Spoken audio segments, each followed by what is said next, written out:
Namaskaram and welcome to one of the oldest cities of the country, Visakhapatnam. A very good morning to all the esteemed delegates on the dais, distinguished guests, ladies and gentlemen. On behalf of NITI-Aayog, I, Dr. Babita Singh, welcome you all to the workshop on harnessing the potential of fisheries in inland states. It is an honor to stand before you as we embark on this journey of exploration, collaboration, and innovation in the realm of aquatic sustainability. Also, I extend my sincere thanks to all of you for taking out your valuable time for this workshop. Sir, we have representatives from far-off states like Punjab, Haryana, Bihar, Chhattisgarh, and also all the southern states of our country. Also, the major key stakeholders from central and state governments, research institutions, industry representatives, FFPOs, and cooperatives are here with us, including startups are here with us in this hall. So may I now request Mr. Sheikh Lal Muhammad, Joint Director Fisheries, Government of Andhra Pradesh, to welcome all the dignitaries on the dais by presenting a bouquet to them as a token of respect. Ladies and gentlemen, let us make this moment a memorable one with an enthusiastic applause. A big round of applause, please. Sir. This moment is not... Sir. So this moment is not just a customary presentation, but a moment of great honor and dignity. As we present this bouquet to our dignitaries on the dais, we present our gratitude and respect for your valuable presence, sir. Thank you so much for taking out your time. So now it's time for lighting the lamp.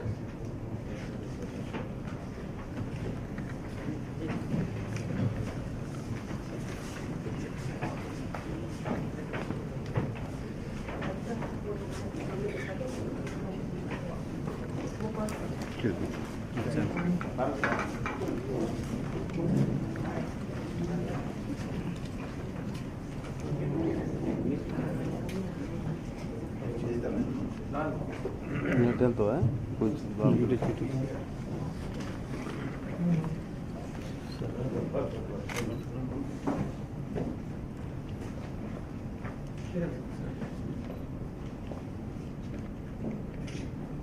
As we commence this auspicious occasion,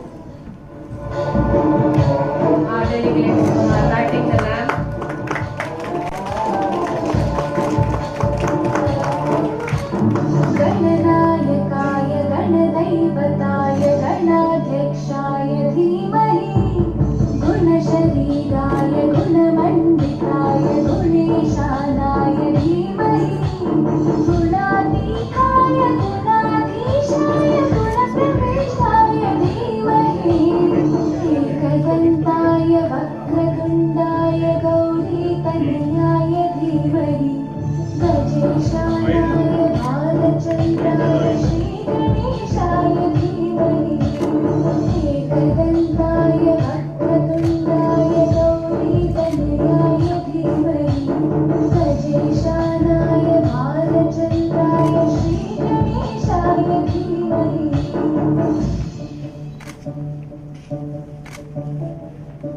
Sir, all of you come closer. Sir, come closer.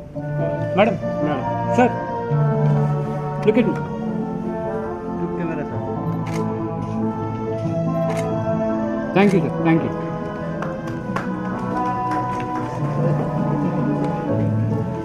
Thank you, sir. So now I request kindly present bouquet to Shri Badi Raghuram, Honorable Co-Vice Chairman, AP State Aqua Development Authority.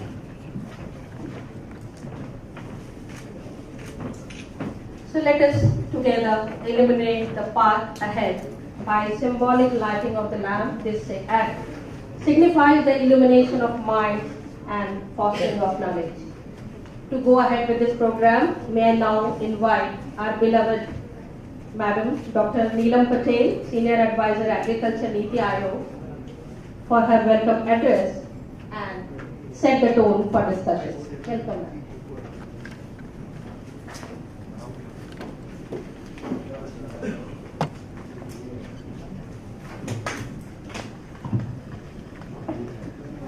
Good morning, Namaskar, Honorable Union Minister of Fisheries, Animal Husbandry and Dairying, Sri Purushottam Rupala sir, Honorable Professor Ramesh Chand, Member NITI Aayog, Honorable Sri Vatli Raghuram sir, Co-Chairman, AP-State Equine Development Authority, Honorable Sri Jivil Narasimha Garu, Honorable Member of Parliament Rajya Sabha, and very senior delegates like the Farmer Secretary, Department of Fisheries, Dr. Rajiv Ranjan, and Farmer Chief Secretary Tamil Nadu, Deputy Director General, ICR Fisheries, Dr. J.K. Jaina, Padam Sri Sultan Singh Ji, who came from Haryana, senior officers, Sri Pawan Kumar Ji, President All India Shrimp Hatchery Association, Edward Dennis, and Sri K. Kanyababu, Director Fisheries from Andhra Pradesh government, all senior officers from the state government, different states government. We are having representatives from the 13 states and our industry, startup, FPOs, cooperatives, media. I extend a warm welcome from my own side and on behalf of NITI Aayog to you all for this workshop on harnessing the potential of inland fisheries. You know that the following 4 mandates of the NITI Aayog to meet the new aspirations of the new India. One is working with these states, second is driving transformative change, third is promoting knowledge and innovation, and fourth one is monitoring and evaluation. So these and working with these states, as we believe that strong states will make a strong nation. And approach of cooperative and competitive federalism of NITI Aayog.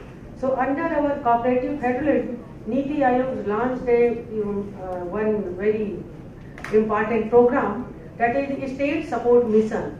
So under the state support missions, the different verticals of the NITI Aayog are organizing this type of workshop on the subject, those which are important for the different verticals of the NITI Aayog and which is having the national priority also.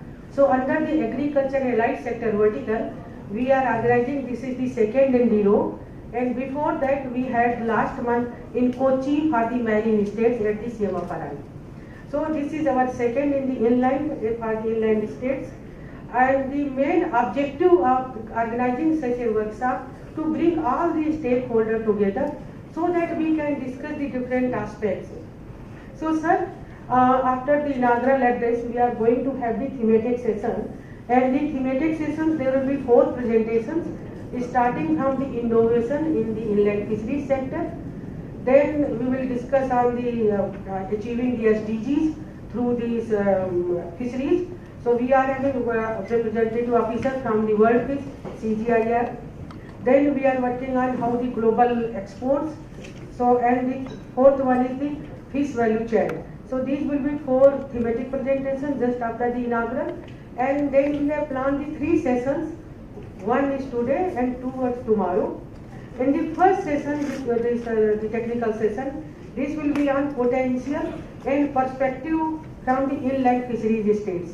So what are the challenges, and if they are having some best practices, can we replicate those best practices from one state to other states? So here all the state officials, they are going to discuss their achievement, their potential and their challenges.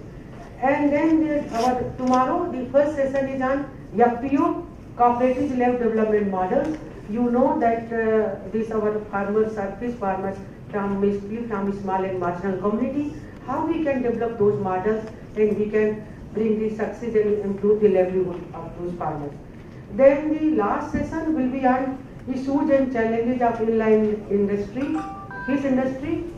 And in that session, 7 startups will be making the presentation on the different issues. And for this, we have compiled also all the speakers' bios. that you will find your bag, so that once you will listen their presentation, if you find this is interesting and pertinent to your states, so that you can contact with them further. And sir, we have selected AP particularly for this workshop. AP is the leading state in the inland fisheries, and our state government officers from the other states, they will be able to learn the policies, their infrastructure, and how they have leveraged the different organizations in their success.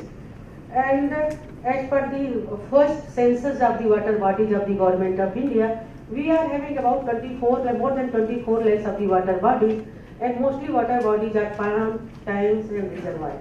So we are having enormous potential to extend our fisheries in those water bodies. So, and after this, I would like to share one or two facts about the sector. If you take the development, this growth rate of this sector from 2003-4 to 2013-14, that the growth rate was 4.41%. But since 2013-14 to 2021-22, it is 6.73%. So, sir, thank you because of your initiatives. And here, in those years, we have seen the impact of COVID also. Even then, this sector has made a remarkable progress and achievement, and we can share this progress. And the second thing, sir, the productivity, like our national average productivity of inland fisheries is about 3.3 to 3.5 ton per hectare, against the global average of 5 ton per hectare. But in 5 to 6 years, there is improvement in the productivity by 62%. So you can say this is not a small thing. And you know that this is one of the sunrise sector for the government of India and for most of the state governments. So the 2 days the discussion will be on to address the ecosystem, fish ecosystem, starting from the seed to the harvesting and also to export and processing and value addition. So we are going to discuss in detail, and here also what 2 presentation will be from startup side, how we can use the leverage the strength of digital technology, as we have done in our credit sector, finance sector, how we can bring that success in this sector also. So the 2 startups will be making the presentation, use of sensors, IoT and AI in inland fisheries sector. Sir, and here also, sir, we are going to discuss about the SDG 14, life below the water. Can we prepare a framework to capture the data so that we can report under the SDG 14? That discussion will also be there in the subsequent. And since DDG, fisheries is here, this our ICR is having 5 dedicated national institutes working in the fisheries, and KVKs of 731 KVKs network is there. So they are all have connected online and through YouTube, more than 30 fisheries universities, KVK, state government officers. Sir, for the 2 days we have created the link also, YouTube link, so the people are connected already there. And with this, I would like to draw your attention that Honorable our Prime Minister recently in the Raj Sabha, राष्ट्रपति जी के जो अभिभाषण के जो धन्यवाद प्रस्ताव पे एक उन्होंने बात अपने दिल की इच्छा जाहिर की थी, how we can increase the export in India. Whatever we have the production of 82% production is used for our domestic consumption, so we are only exporting 12%. But the very small countries like Vietnam and Thailand, their export is more than 70%. So how we can work out, how we can enhance our export, because enhancing export is directly improving the livelihood of our fishermen and also our farming community. With this, sir, we are planning to adopt a mission mode approach where we all can work together to tap the potential of this very important sector. Sir, I would like to thank you for taking all the pains to travel from Delhi, taking early morning flight, and thank you very much. I will not take much time because our honorable chief guest of today, you know, from Gujarat, और गुजरात में जब साहब बोलते थे तो बहुत लोग सिर्फ साहब का भाषण सुन के उनका काफी करने के लिए अटेंड करने आते थे, और अभी भी आते हैं। जो हमारे यहाँ लोगों में होता है कि ये चाहे स्टूडेंट हो चाहे महिलाएं हो जो थोड़ा आगे समाज के लिए काम करना चाहती हैं, कि साफ फार्मिंग कम्युनिटी से हैं, फार्मर्स हैं, और ग्रास रूट पे साहब का बहुत काम है, तो साहब के हमें जरूर आशीर्वाद मिलेगा और हम सब आगे बढ़ के कैसे ये काम करें और कैसे हम अपने देश को इस सेक्टर में एक वर्ल्ड लीडर की तरह, जो हम द्वारा 2047 पर तक एक विकसित भारत बनाने का लक्ष्य है, उसमें हम सब अपना योगदान कैसे करें। सर, इस सब के साथ आपका बहुत बहुत आभार, हमारे नरसिम्हा साहब गारू का भी, सर आपका भी, रघुवंश सर का भी, and I would like to thank AP state government for all their supports and everything, so thank you.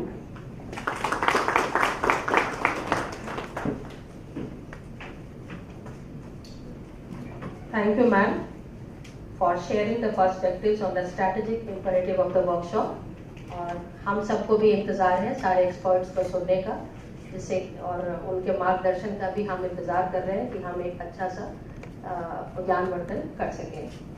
Now we are honored to be graced by the esteemed presence of eminent personalities in our government and organization spheres, and we are eagerly anticipating the insights of Sri Vadi Raghuram, the Honorable Co-Vice Chairman of AP State Aqua Development Authority, whose commitment to sustainable agriculture is renowned, और हमें पूरा विश्वास है कि उनसे हमें बहुत सारा मार्गदर्शन मिलेगा.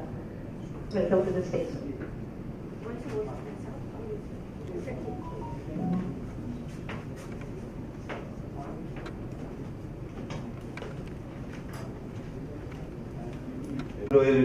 పురుషోత్తం రూపాల గారికి, అలాగే స్టేజ్ని అలంకరించిన రాజ్యసభ సభ్యులు పెద్దలు జిఎల్ నరసింహరావు గారికి, అలాగే నీతి ఆయోగ్ మెంబర్ రమేష్ చంద్ గారికి, అలాగే నీలం పటేల్ గారికి, అలాగే వేదిక ముందు ఉన్నటువంటి వివిధ రాష్ట్రాల నుంచి వచ్చిన అధికారులకి, కమిషనర్లకి, అలాగే ప్రాసెసింగ్ ప్లాంట్ వారికి, స్టేట్ ఫెడరేషన్ ఆక్వా రైతు సంఘం స్టేట్ ఫెడరేషన్ అధ్యక్షుడు మోహన్ రాజు గారికి, ఇంకా ఇతర రాష్ట్రాల నుంచి వచ్చిన అధికార బృందాన్ని అందరికీ కూడా ఈ రాష్ట్రం తరఫున, ఈ రాష్ట్ర ప్రభుత్వ తరఫున, ఈ రాష్ట్ర ముఖ్యమంత్రి వైఎస్ జగన్మోహన్ రెడ్డి గారి తరఫున, ఈ రాష్ట్ర ఆక్వాకల్చర్ డెవలప్మెంట్ అథారిటీ తరఫున మీ అందరికీ కృతజ్ఞతలు తెలియజేసుకుంటూ, మీ అందరికీ నమస్కారాలు తెలియజేసుకుంటూ, ఈ రాష్ట్రంలో ఆంధ్రప్రదేశ్ ముఖ్యమంత్రి వైఎస్ జగన్మోహన్ రెడ్డి గారు వచ్చిన తర్వాత 2020లో ఆక్వాకల్చర్ డెవలప్మెంట్ అథారిటీ అనేది పెట్టి, ఇవాళ రైతులకి ధైర్యం చెప్పే విధంగా, రైతులకి ప్రభుత్వానికి ఒక వారధిలా ఆక్వాకల్చర్ డెవలప్మెంట్ అథారిటీ అనేది పెట్టడం జరిగింది. గత 2 సంవత్సరాలుగా ఆక్వాకల్చర్ అథారిటీ అనేది ఉండటం వల్ల రైతులకి ఎన్నో రకాలైనటువంటి మేలు జరగడం జరిగింది. అలాగే నేషనల్ ఫిషరీస్ డెవలప్మెంట్ ద్వారా కానీ, షీబా ద్వారా కానీ, అలాగే సిఏ కోస్టల్ ఆక్వాకల్చర్ అథారిటీ ద్వారా కానీ, కేంద్ర ప్రభుత్వం సహకారంతో, కేంద్ర మంత్రివర్యులు రూపాల గారి సహకారంతో, ఆయనకి ఆక్వా రంగం పట్ల ఉన్నటువంటి ఎంతో మమకారంతో ఇవాళ రాష్ట్ర ప్రభుత్వం నుంచి ఏమి కోరినా కూడా ఆయన పెద్ద మనసుతో ఈ రాష్ట్రానికి చేసినందుకు ఈ రాష్ట్ర ప్రభుత్వం తరఫున రూపాల గారికి కృతజ్ఞతలు తెలియజేసుకుంటూ, ఇవాళ ఆక్వాకల్చర్ డెవలప్మెంట్ అథారిటీ ఈ రాష్ట్రంలో పెట్టడం వల్ల రైతులకి ప్రొక్యూర్మెంట్ రేట్ల విషయంలో కానీ, నాణ్యమైన సీడ్ ద్వారా కానీ, నాణ్యమైన ఫీడ్ కానీ ఈ రాష్ట్రంలో అందించడం జరిగింది. ఈ రాష్ట్రంలో ఇప్పటి వరకు 3 సార్లు ఫీడ్ రేటు రోల్ బ్యాక్ చేయడం జరిగింది. అలాగే ప్రొక్యూర్మెంట్ రేట్స్ ఇదివరకు గతంలో పొద్దున ఒక రకంగా, మధ్యాహ్నం ఒక రకంగా, సాయంత్రం ఒక రకంగా ఉండేది. ఈ రాష్ట్ర ప్రభుత్వం వచ్చిన తర్వాత, ఆక్వాకల్చర్ డెవలప్మెంట్ అథారిటీ పెట్టిన తర్వాత ప్రాసెసింగ్ ప్లాంట్ వారితో కానీ, ఫీడ్ కంపెనీ వారితో కానీ, హ్యాచరీ వారితో కానీ ఈ రాష్ట్రంలో 18 సార్లు ఆక్వాకల్చర్ డెవలప్మెంట్ అథారిటీ ఆధ్వర్యంలో మీటింగ్లు పెట్టి రైతులు కోరుకునే విధంగా డిమాండ్ సప్లై మీద ఆధారపడి ఉన్నటువంటి మార్కెట్ ని స్టెబిలిటీ చేసి గత 2 సంవత్సరాల నుంచి కూడా 100 కౌంటర్ 200 రూపాయలు తగ్గకుండా ఈ ప్రభుత్వం ఒక ప్రాసెసింగ్ ప్లాంట్ వారి సహకారంతో, రైతుల సహకారంతో మేనేజ్మెంట్ చేయడం జరిగింది. అలాగే ఈ రాష్ట్రంలో మొత్తం ఆక్వాజోన్ గానీ, నాన్ ఆక్వాజోన్ గానీ కల్చర్ చేసేది 4,65,000 ఎకరాలు ఉంటే, ఈ రాష్ట్ర ముఖ్యమంత్రి తను ఈ రాష్ట్రంలో ఉన్నటువంటి ఆక్వా రైతులకు చేసినటువంటి ప్రామిస్, ఆక్వాజోన్ పరిధిలో ఉండి 10 ఎకరాల లోపున్న ప్రతి రైతుకి కూడా యూనిట్ ధర రూపాయలకి ఇవ్వడం చెప్పడం జరిగింది. ఆ ప్రామిస్ నిమిత్తం ఈ రాష్ట్రంలో ఆక్వాజోన్ పరిధిలోకి 10 ఎకరాల లోపు రైతుల్ని 3,46,000 ఎకరాలను తీసుకొచ్చి ఇవాళ 3,420 కోట్లు ఈ రాష్ట్రంలో ఉన్న ఆక్వా రైతులకు ఇవ్వడం జరిగింది. అలాగే కాకుండా ఈ రాష్ట్రంలో 63,000 కనెక్షన్స్ ఉంటే ఆక్వా జోన్ పరిధిలోకి 50,800 కనెక్షన్లు తీసుకొచ్చి ప్రతి కనెక్షన్ కి యావరేజ్న 7 లక్షల రూపాయలు ఇవ్వడం జరిగింది. అలాగే ఈ రాష్ట్ర ప్రభుత్వం ఆక్వా రైలు ఆదుకోవడానికి ఎన్నో రకమైనటువంటి ముందు చూపుతో కార్యక్రమాలు చేయడం జరిగింది. అలాగే మొన్న కేంద్ర ప్రభుత్వ సహకారంతో నేషనల్ ఫిషరీస్ డెవలప్మెంట్ బోర్డు వారు కానీ సీబా వారి సహకారంతో ఈ రాష్ట్రంలో రొయ్య రైతులకు బీమా సదుపాయాన్ని కలగజేయడం జరిగింది. దీని మీద ఈ రాష్ట్ర ముఖ్యమంత్రి గారి ఆదేశాల మేరకు అప్సరాని రైతుల సమక్షంలో సీబా వారితోని అలాగే నేషనల్ ఫిషరీస్ డెవలప్మెంట్ వారితోని కూడా సమావేశాలు పరిచి రాష్ట్రంలో ఉన్నటువంటి ఆక్వా రైతులు ఏ రకంగా ఇన్సూరెన్స్ కోరుకుంటున్నారో ఆ రకంగా ఇంప్లిమెంట్ చేసే విధంగా కేంద్ర ప్రభుత్వంతో చర్చలు జరిపి ఆ విధంగా చేయమంటం జరిగింది. అలాగే ఒంగోలు, నెల్లూరు, బాపట్ల, తిరుపతి ఆ 4 జిల్లాల్లో సమావేశం రైతుల పట్ల చేయడం జరిగింది.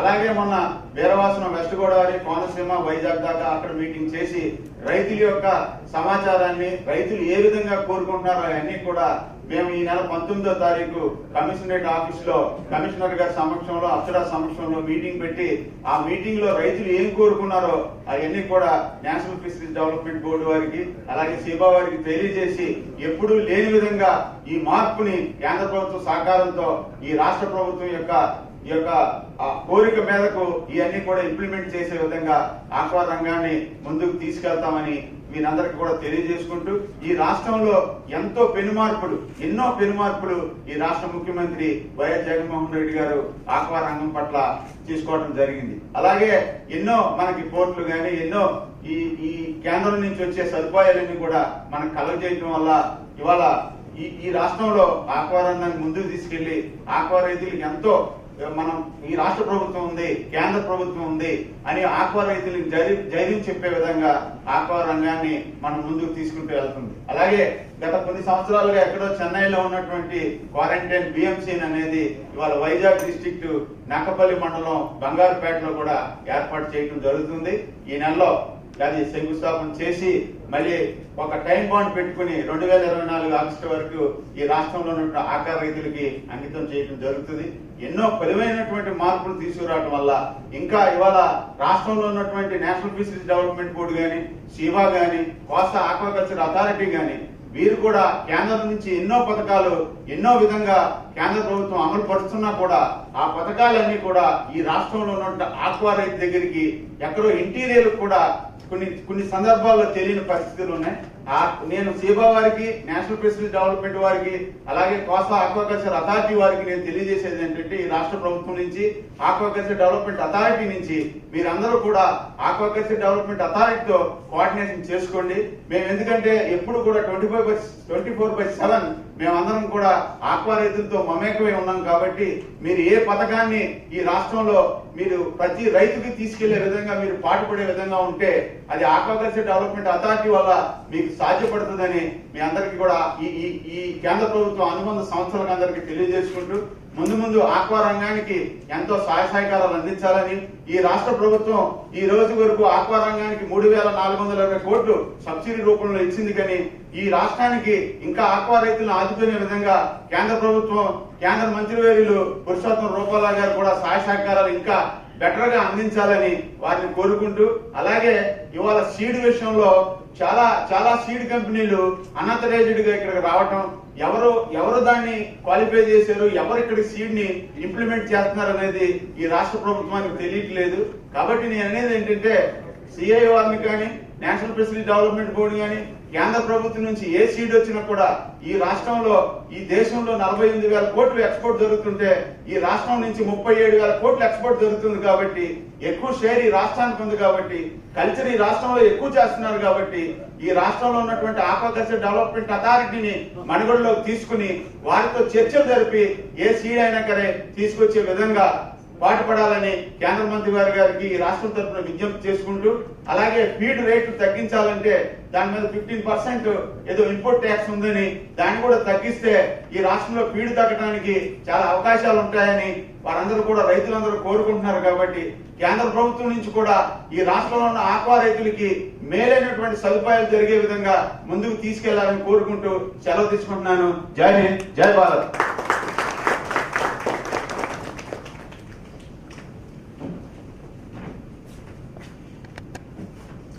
Thank you, sir. As you all know, the sir is expert in fisheries sector. और 2 दिन में जो हम करने वाले हैं, सर ने आज ही पूरा ब्रीफ करके बता दिया. He emphasized on feed, he emphasized on complete value chain development of fisheries sector, and also the extension system, strengthening of extension system in this sector. And NITI Aayog is here to coordinate with the state, this center, and the research institutions. All the experts from the states, from research institutions, startups, FFPOs are present in this hall, and we'll get a very good opportunity to interact with all of them. Thank you, sir, for your deliberations. May I now request Sri GVL Narasimha Rao, Honorable Member of Rajya Sabha, to kindly say a few words और हमारा मार्गदर्शन करें.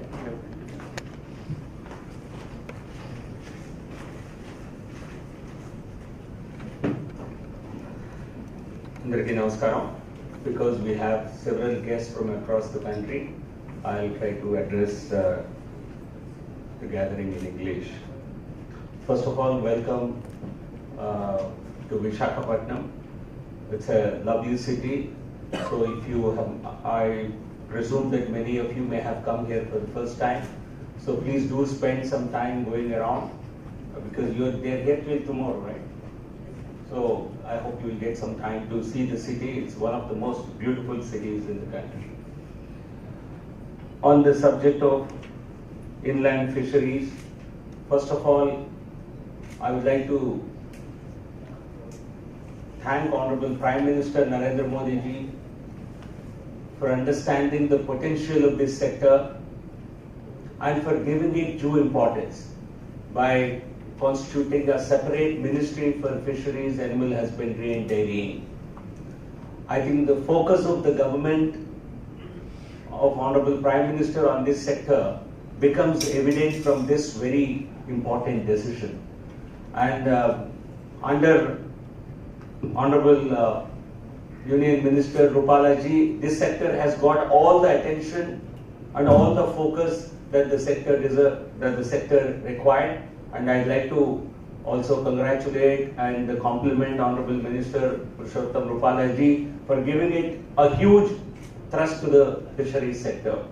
I remember in the government of India, fisheries used to be a very important, it used to be one department. And mostly, if I remember, a joint secretary level officer used to head this department. And in the entire Ministry of Animal Agriculture, this was one department which was considered least important. So if you can understand, just when you have a joint secretary level officer manning a particular entire activity, it will not get the priority that it required. So certainly the fisheries sector received the real thrust under Prime Minister Narendra Modi ji. Even the growth that this sector has experienced in the last 10 years speaks volumes about the contribution that this sector is making to the economy. The other day, Dr. Ramesh Chand, who is an authority on agriculture, he was present before a committee of which I am a member, Finance Committee, and he told us how fisheries sector has grown at an impressive 10%. Maybe inland fisheries has a different figure to it, but overall fisheries sector. Agricultural sector as a whole, and very few people knew it, as a whole has grown by 4%, but much of that growth has come from the fisheries sector. So I would like to once again compliment Honorable Minister for driving this ministry, for giving it priority, and for the first time in Indian history to undertake a Sagar Parikrama. And Sagar Parikrama, I hope you will all have a chance to understand the full potential or the dimensions of the Sagar Yatra that the Honorable Minister has undertaken. We have understood, we've known how Shankaracharya ji went around the country, maybe traveling 27,000 kilometers. Purushottam Rupala ji is possibly the first person, not possibly, he is the first person to undertake a Sagar Parikrama from Gujarat coast till Tamil Nadu and Kerala. He travels the entire distance across all the 4 regions. 8,000 kilometers, around 8,000 kilometers of Sagar Parikrama. And the beauty of it is, wherever he went to the coastal villages. He interacted with the fishermen, not just in the coastal areas. He went to in Andhra Pradesh, for instance. I went along with him in many areas. He went to places like Bhimavaram, places like Kakinada. Possibly every important town which has something to do with fisheries, he has covered all of them. So he understood firsthand what are the real issues concerning the fisheries sector. So I think I would like to be brief in my remarks, but I would like to say a few words about the inland fisheries sector. Whatever I have come to know when I have interacted with many of these people, I think this sector to gain, it has the potential. It has grown at 10%. It can certainly grow even at 25-30%. I think this has that kind of potential. But this sector needs to be given a far more thrust in terms of encouragement from the local state governments. One thing that I was told is power bills. I think power, particularly for the processing units, power bills is a major area of concern. I'm not talking only in reference to Andhra Pradesh, possibly that's a concern in many other states.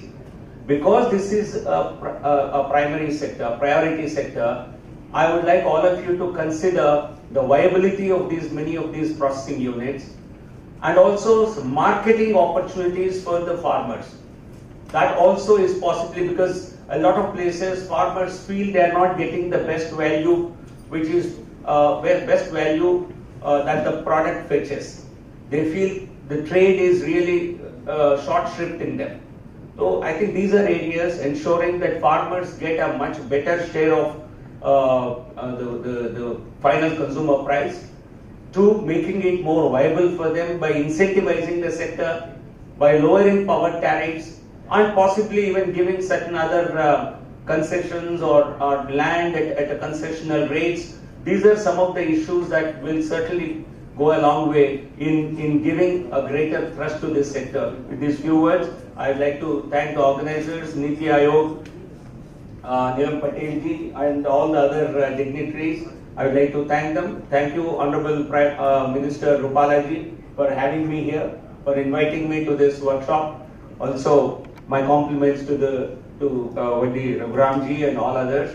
Welcome to Vizag once again, and we hope you have a very comfortable and a very enriching conference here. Thank you.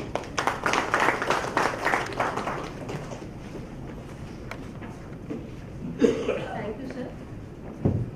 Thank you, sir, for giving the overview of fisheries sectors, especially with respect to the state. And as you said that we can achieve the growth rate of 25 to 30%, and I am sure that NITI Aayog, central ministries, state government ministries, and all the stakeholders in efficient cooperation and coordination can achieve this target. Now, it's time to listen to our honorable member. We are privileged to have him here, as we are known that he is a expert in agriculture sector and rural development, and he is going to give us a complete strategy for the development of this sector.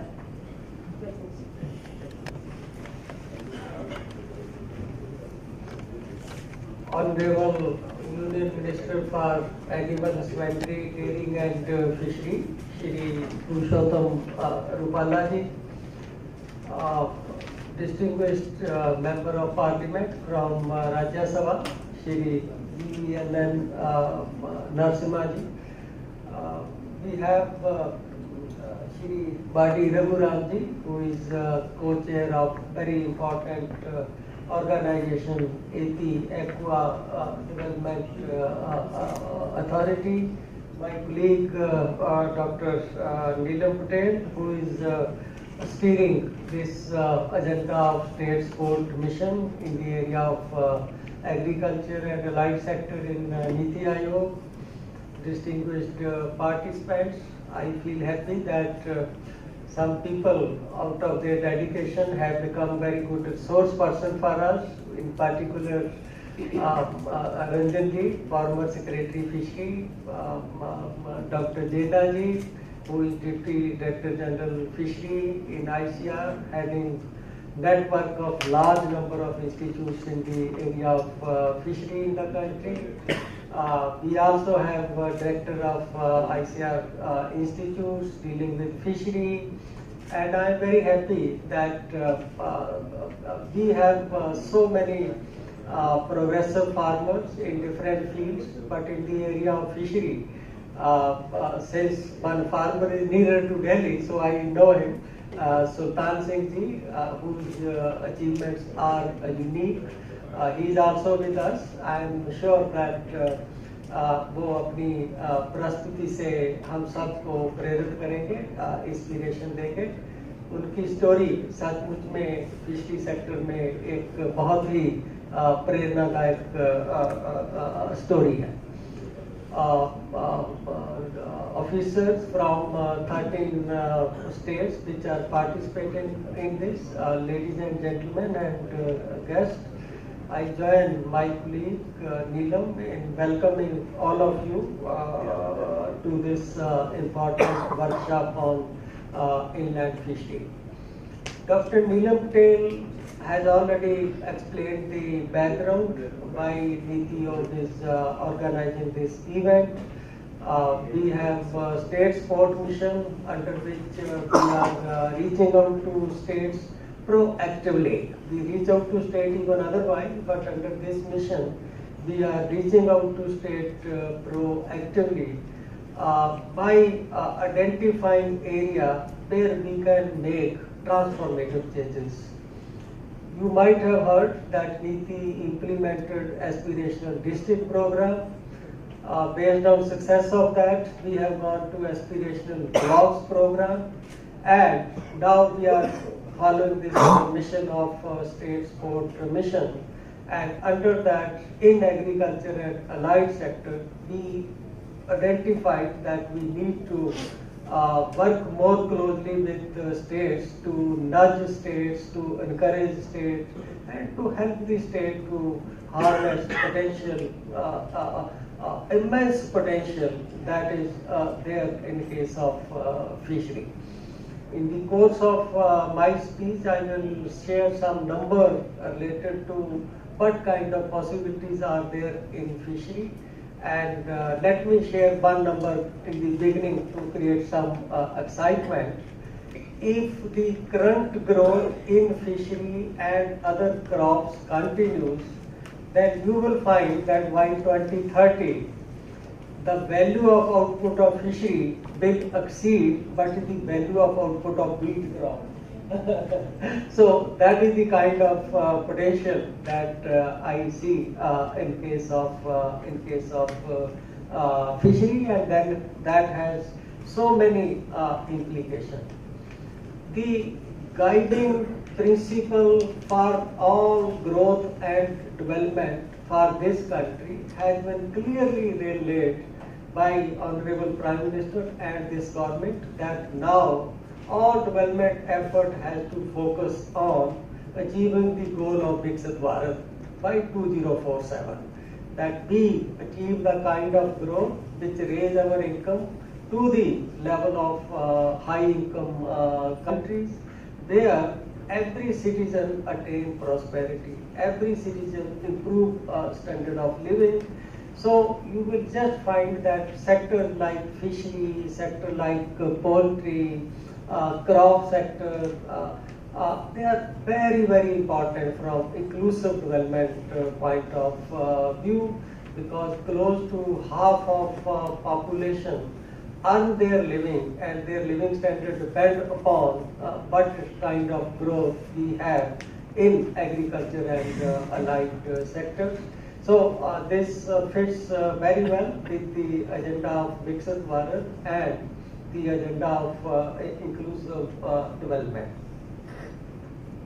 Friends, you might have heard that many a time we read fishery is a sunrise sector, People also say floriculture is a sunrise sector, this thing is a sunrise sector, but we call any sector as a sunrise sector only if the demand for that sector is rising much more rapidly compared to the demand for ordinary kind of goods. So this is the first condition to call any sector as a sunrise sector. So if I look at fishery on that ground, that does fishery really qualifies to be a sunrise sector, I looked at what is happening to demand side of fishery in the country and also in overseas market. Let me share with you some numbers related to this per capita absorption or per capita intake of fishery, how it has changed in last 20 years. Unimaginable kind of changes have happened on demand side of fishery. In the beginning of century, around 2000-2001, per capita intake of fishery in the country was only 5 kg. By next 10 years, it increased to 6.3 kg. So we can say that in 10 years, per capita demand for fishery in this country increased by 20%. You see what happened in 10 years after that, between 2011 and 2022, this increased from 6 kg to now 10.7 kg. So in 10 years from 2001 to 11, the increase in per capita demand was 20%. In the next 10 years, the increase in per capita demand is 60%. So this is what is meant by sunrise sector from demand side.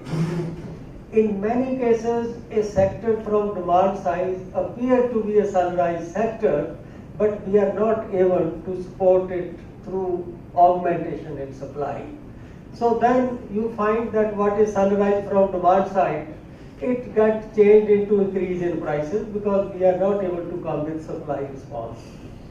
In case of fishery, we are having equally strong supply response as Narasimha Gadu gave the example that when I appeared before Parliament Standing Committee on Finance, so I presented some numbers and that number shows that in the 4 segments of agriculture, which are crop, livestock, forestry and fishery, fishery is showing not only the highest growth, it is more than 2 times the next best sector. So that is the kind of growth from supply side. So I would say that both demand side factor as well as supply side factor of fishery shows that this is a sunrise sector and it is not has reached a stage where it is a plateau. Like we say that yield of rice and wheat in Haryana and Punjab has reached a plateau, that now it is not rising. Wheat yield, paddy yield around 6.5 tons, so not reaching, it's a plateau. Therefore, income of farmer cannot rise because of increase in yield, so pressure on prices. But if we have an alternative, like in case of fishery, we are far away from plateau.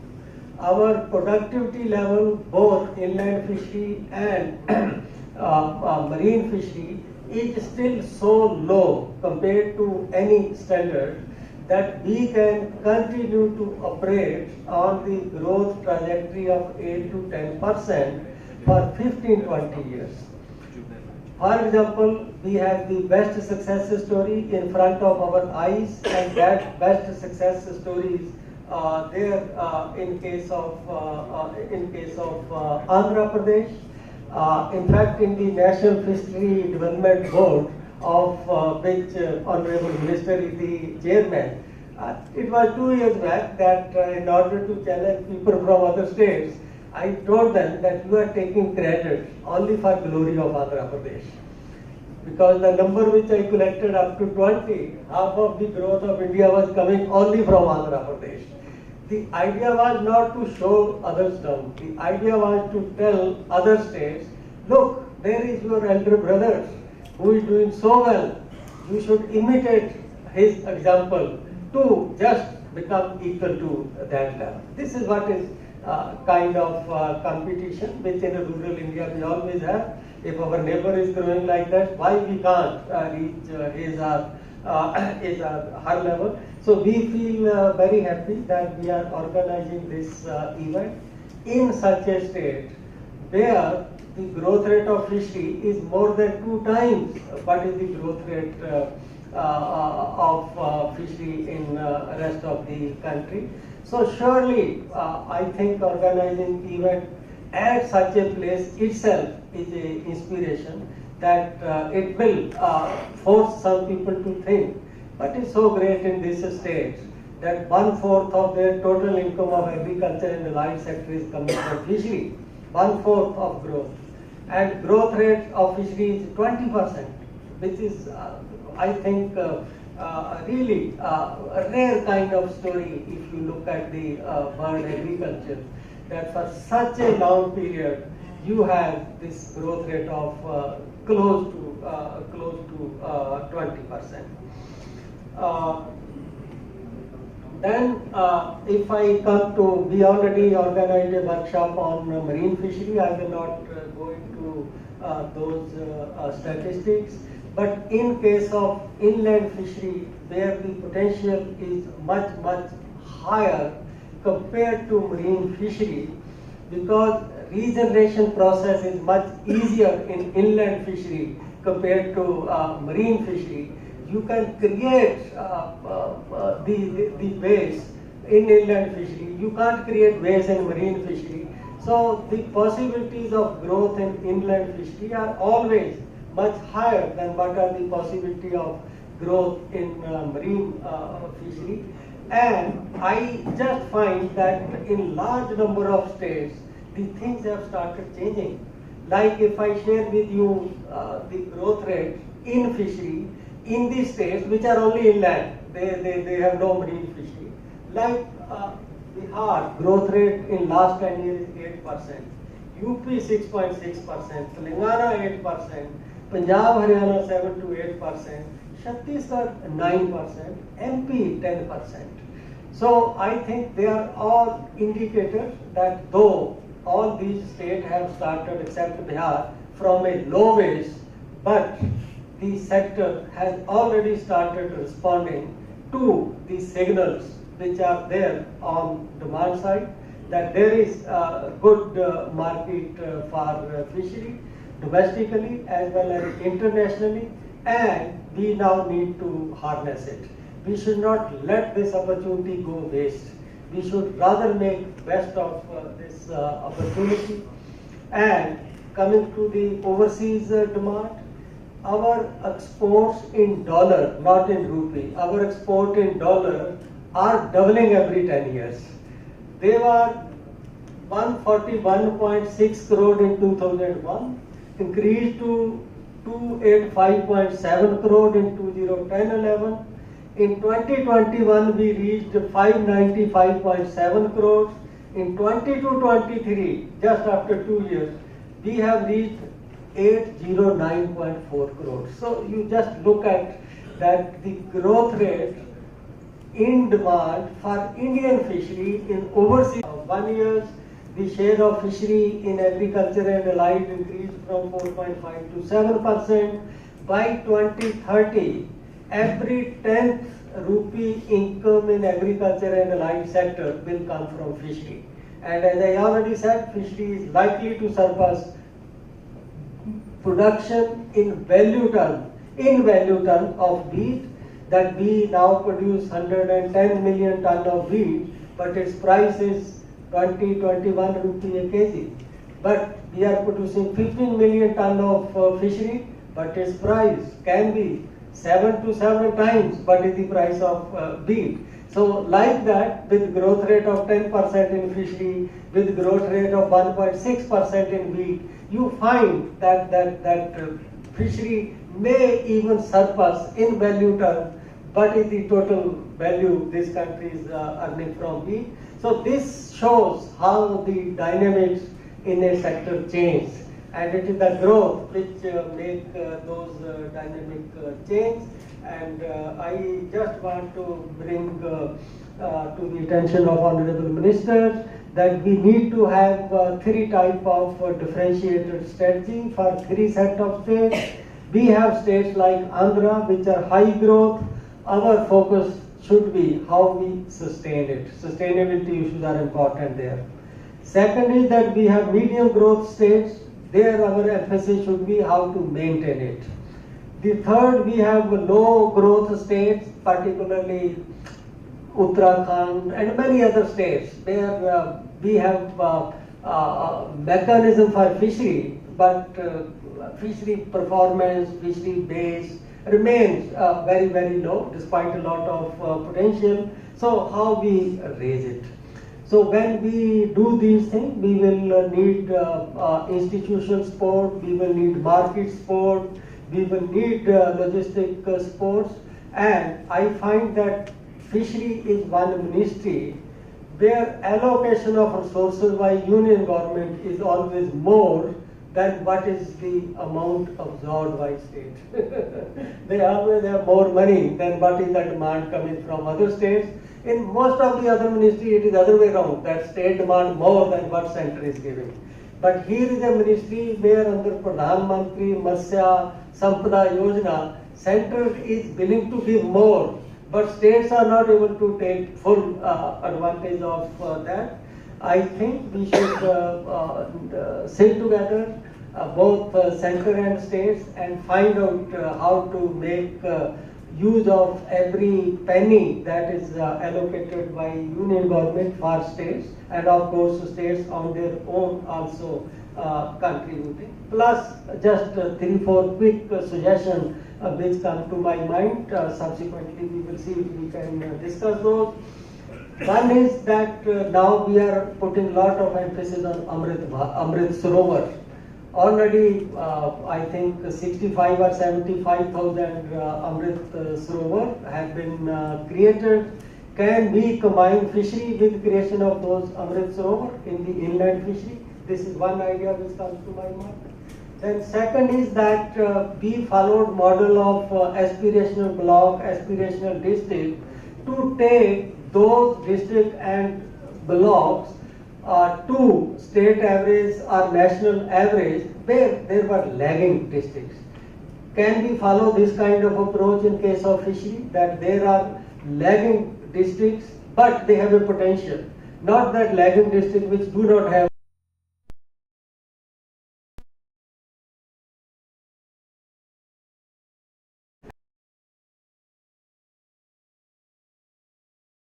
स्थापित करने का भी तय हो गया है। PM साहब के कारण हम थोड़ा उसको डिले कर रहे हैं, तो ये बहुत जरूरी है, क्योंकि वरना हम उनका बिजनेस कर रहे हैं। मेरे मन में तो ऐसा भाव आ रहा है कि उनके बिजनेस को हम यहाँ वो कर रहे हैं, लेबर कर रहे हैं उनके लिए। उसको क्या बोलते हैं बिजनेस की भाषा में, जॉब वर्क। हाँ, जॉब वर्क है हमारा, अभी इसमें आउटसोर्स कर रहे हैं, वो लोग कर रहे हैं।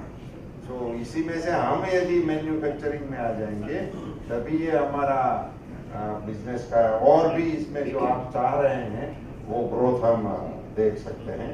सो एनबीसी और बीएमसी ये दोनों के बारे में हमें थोड़ा ज्यादा आगे बढ़ने की जरूरत है। आपने सही याद करवाया अमृत सरोवर वाला, ये प्रधानमंत्री जी के इनिशिएटिव के कारण अमृत काल के कुछ इनिशिएशन लेने में उन्होंने ये अमृत सरोवर को जोड़ा और बहुत सारे नए सरोवर बने, अच्छे बने। तो ये एक प्रकार से जब हम एग्रीकल्चर में होते थे तब ये होता था कि कितनी लैंड आप एग्रीकल्चर में इरिगेशन में जोड़ पाए, कितनी लैंड आप नई जो बंजर थी उसको एग्रीकल्चर में ला पाए। तो वहाँ एक सीमित होता है एरिया, उसी में से हमें पोटेंशियल आगे बढ़ाना। ये भी एक नया एरिया हमको मिलेगा। तो ये से हजारों सरोवर हुए हैं, तो उसी को यदि हम फिशरीज के साथ जोड़ने का कर सके। और इसी में एक बात मैं और भी आपके सामने रखूं, नीति आयोग के और यहाँ सब बैठे हैं अपनी एक्सपर्टीज को इसमें जोड़े कि ये सरोवरों का जो है, वैसे भी हमारा इंलैंड फिशिंग का है तो सरोवर इसका मेन हिस्सा है और उसी पर हमें फोकस करना है। तो प्रत्येक राज्य में हमारे सरोवर की पॉलिसियां अलग अलग है, उसको अलॉट करने, और इसी में बहुत झगड़े चल रहे हैं। तो मैं नीति आयोग से और राज्य सरकारों से, उनके प्रतिनिधियों से, उनके अधिकारियों से बताना चाहता हूं कि आप सब लोग मिलकर आप भी प्रयास करें और हमें भारत सरकार को भी सजेस्ट करें। हमें ट्रेडिशनल फिशरमैनों का इसमें हिस्सा बढ़ाना अनिवार्य करना पड़ेगा। ये विभाग जब बनाया गया रमेश चंद जी, उस समय ये फिशरीज सेक्टर में फिशरमैनों को फोकस करते हुए बनाया गया है, और अभी जो हमारा फ्लो जा रहा है वो ट्रेडिशनल फिशरमैनों के अलावा और जगह पे ज्यादा जा रहा है। सो इसी पे हमें अवश्य फोकस करना पड़ेगा और इसी को रीऑर्गेनाइज करना पड़ेगा और उसको राइट देना पड़ेगा। मैं इसी पक्ष में कि वो ट्रेडिशनल फिशरमैनों का राइट इसमें हम कैसे बना सके उस दिशा में, क्योंकि ये फिर साधन संपन्न लोग उसको बिजनेस डेवलप करना एक चीज होती है और ट्रेडिशनल फिशरमैनों को अपना रोजी रोटी कमाना, अपने लाइवलीहुड को बचाए रखना। हमारे एग्रीकल्चर का जो इश्यू है ऐसा ही इश्यू हमारे यहाँ भी है, फिशरीज सेक्टर में भी है। हमारे पास किसान हैं जो मबलक क्रॉप ले रहे हैं और हमारे पास किसान हैं जो अपनी लाइफ को टिकाने के लिए जूझ रहा है, तो छोटे स्मॉल एंड मार्जिनल फार्मर्स, तो उनके लिए तो अपना सस्टेन करना कीमती होता है। सो हमारी नीतियों में हम ट्रेडिशनल फिशर्स के राइट को कैसे समर्थन दे सके, उसके लिए हम क्या कर सके, उस दिशा में हम सभी को एक मति से सोचना होगा। ये समय की आवश्यकता है और ये मुझे ये सागर परिक्रमा में देखने को मिला प्रत्यक्ष रूप से। मैं जब फिशरमैनों के विलेज में जाता था तो छोटी छोटी समस्याएं हैं, वो फिश लाके यहाँ रेती में डाल देते हैं सुखाने के लिए। ड्राई फिश के बिजनेस वाले लोगों का अभी तक किसी ने हमने एड्रेस ही नहीं किया। वो लोग ऐसे ही फिश लाके या रेत में सुखा देते हैं तो मोर देन 30% वो उसका लॉस होता है। तो पोस्ट हार्वेस्टिंग लॉस, ये ड्राई फिशिंग के सब्जेक्ट में जो लोग काम कर रहे हैं वो सबसे गरीब तबके के फिशर हैं और उनका 30% का लॉस अगर हम इनको किसी नीति के अंतर्गत, किसी इंफ्रास्ट्रक्चर के अंतर्गत लाके अगर हम इनको बचा ले तो अपने आप में वो अपना बहुत ही फायदेमंद बिजनेस हो जाएगा, कुछ भी किए बिना, सिर्फ इनका लॉस हम कम कर दें। तो ये ऐसी कुछ चीजें ये अपने, मैं जाफराबाद विस्तार में पहली बार गया था, बाद में इधर भी कहीं पे मुझे मिले थे बंगाल में भी, तो वहां वो जो अपनी बॉम्बे डक, नाम याद आ गया, वो जो फिश आती है उसको भी सुखाते हैं मेड़े करके करके, और वो उसमें बारिश आ गई, सारा क्रॉप फेल। अब वो तो कभी भी आ जाती है। अभी ये भी एक अपनी जो एनवायरनमेंट में चेंज आ रहे हैं तो उनके भोग वो सब बन जाते हैं और हमें इसमें कोई इंश्योरेंस भी है नहीं। तो ये इंश्योरेंस को भी हमें क्रॉप इंश्योरेंस के पैटर्न पे इसमें लागू करने का प्रयास करना चाहिए। हमने यहाँ पायलट बेसिस पे अभी शुरू किया है, आंध्र में ही एक है हमारा और कुछ गुजरात में भी शुरू किए हैं, मगर ये अभी पायलट बेस पे। तो उसी में इन लोगों के साथ परामर्श करके कोई ऐसा सजेशन आता है तो इसको और अच्छी तरह से पूरे देश में ये क्रॉप इंश्योरेंस की पैटर्न पे हमें इनको लागू करने की आवश्यकता है, वरना ये इसमें बहुत थ्रेट है। अभी अभी ये श्रिम्प वगैरह जो है वो दुनिया में जो देखने को मिल रहा है तो बड़ी सावधानी से करने जैसा बिजनेस, वो अभी तो चल रहा था ऐसे ही, और इसमें बड़े रोग आ जाते हैं बाहर से तो पूरे का पूरा क्रॉप खत्म हो जाता है। अभी अभी ये मोहन राजू ने मुझे कल बताया एक चीज का, वो वॉर्म जो आते हैं ना अपने अड़सिया, क्या कहते हैं इसको अपने एग्रीकल्चर में, केचुआ, तो वो इसमें भी आते हैं, वो फीड के लिए लाते हैं इसमें, और वो आ जाते हैं एनिमल हस्बेंड्री के रूप से और खाने में आते हैं। अभी चाइना से आ गया, कल इन्होंने मुझे बताया, तब पता चला कि वहां तो एनडीपी करके कोई नया रोग है, वहां चाइना में है, हमारे यहाँ नहीं है। तो ये इसके जरिए यहाँ आ सकता है। अब वो फीड के जरिए आ गया।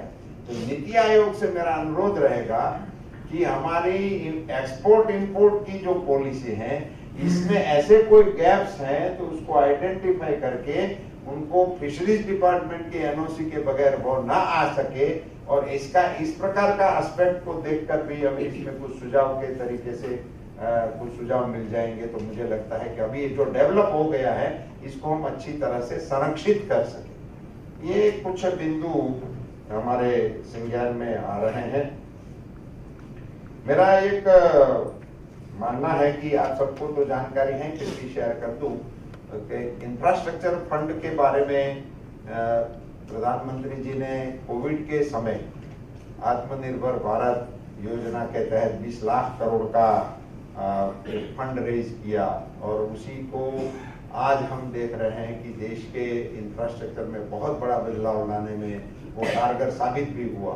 वो हमारे एग्रीकल्चर में भी था, एनिमल हस्बेंड्री में भी था और फिशरीज में भी था। FIDF फंड हमारा इसमें जो इंटरेस्ट सबवेंशन के रूप में इनको सहायता देते हैं, वो बहुत ही अच्छा बेनिफिट हमारे डिपार्टमेंट में हमको बेनिफिशियरियों की ओर से मिला है कि ये सबसे अच्छा हमारा स्कीम है।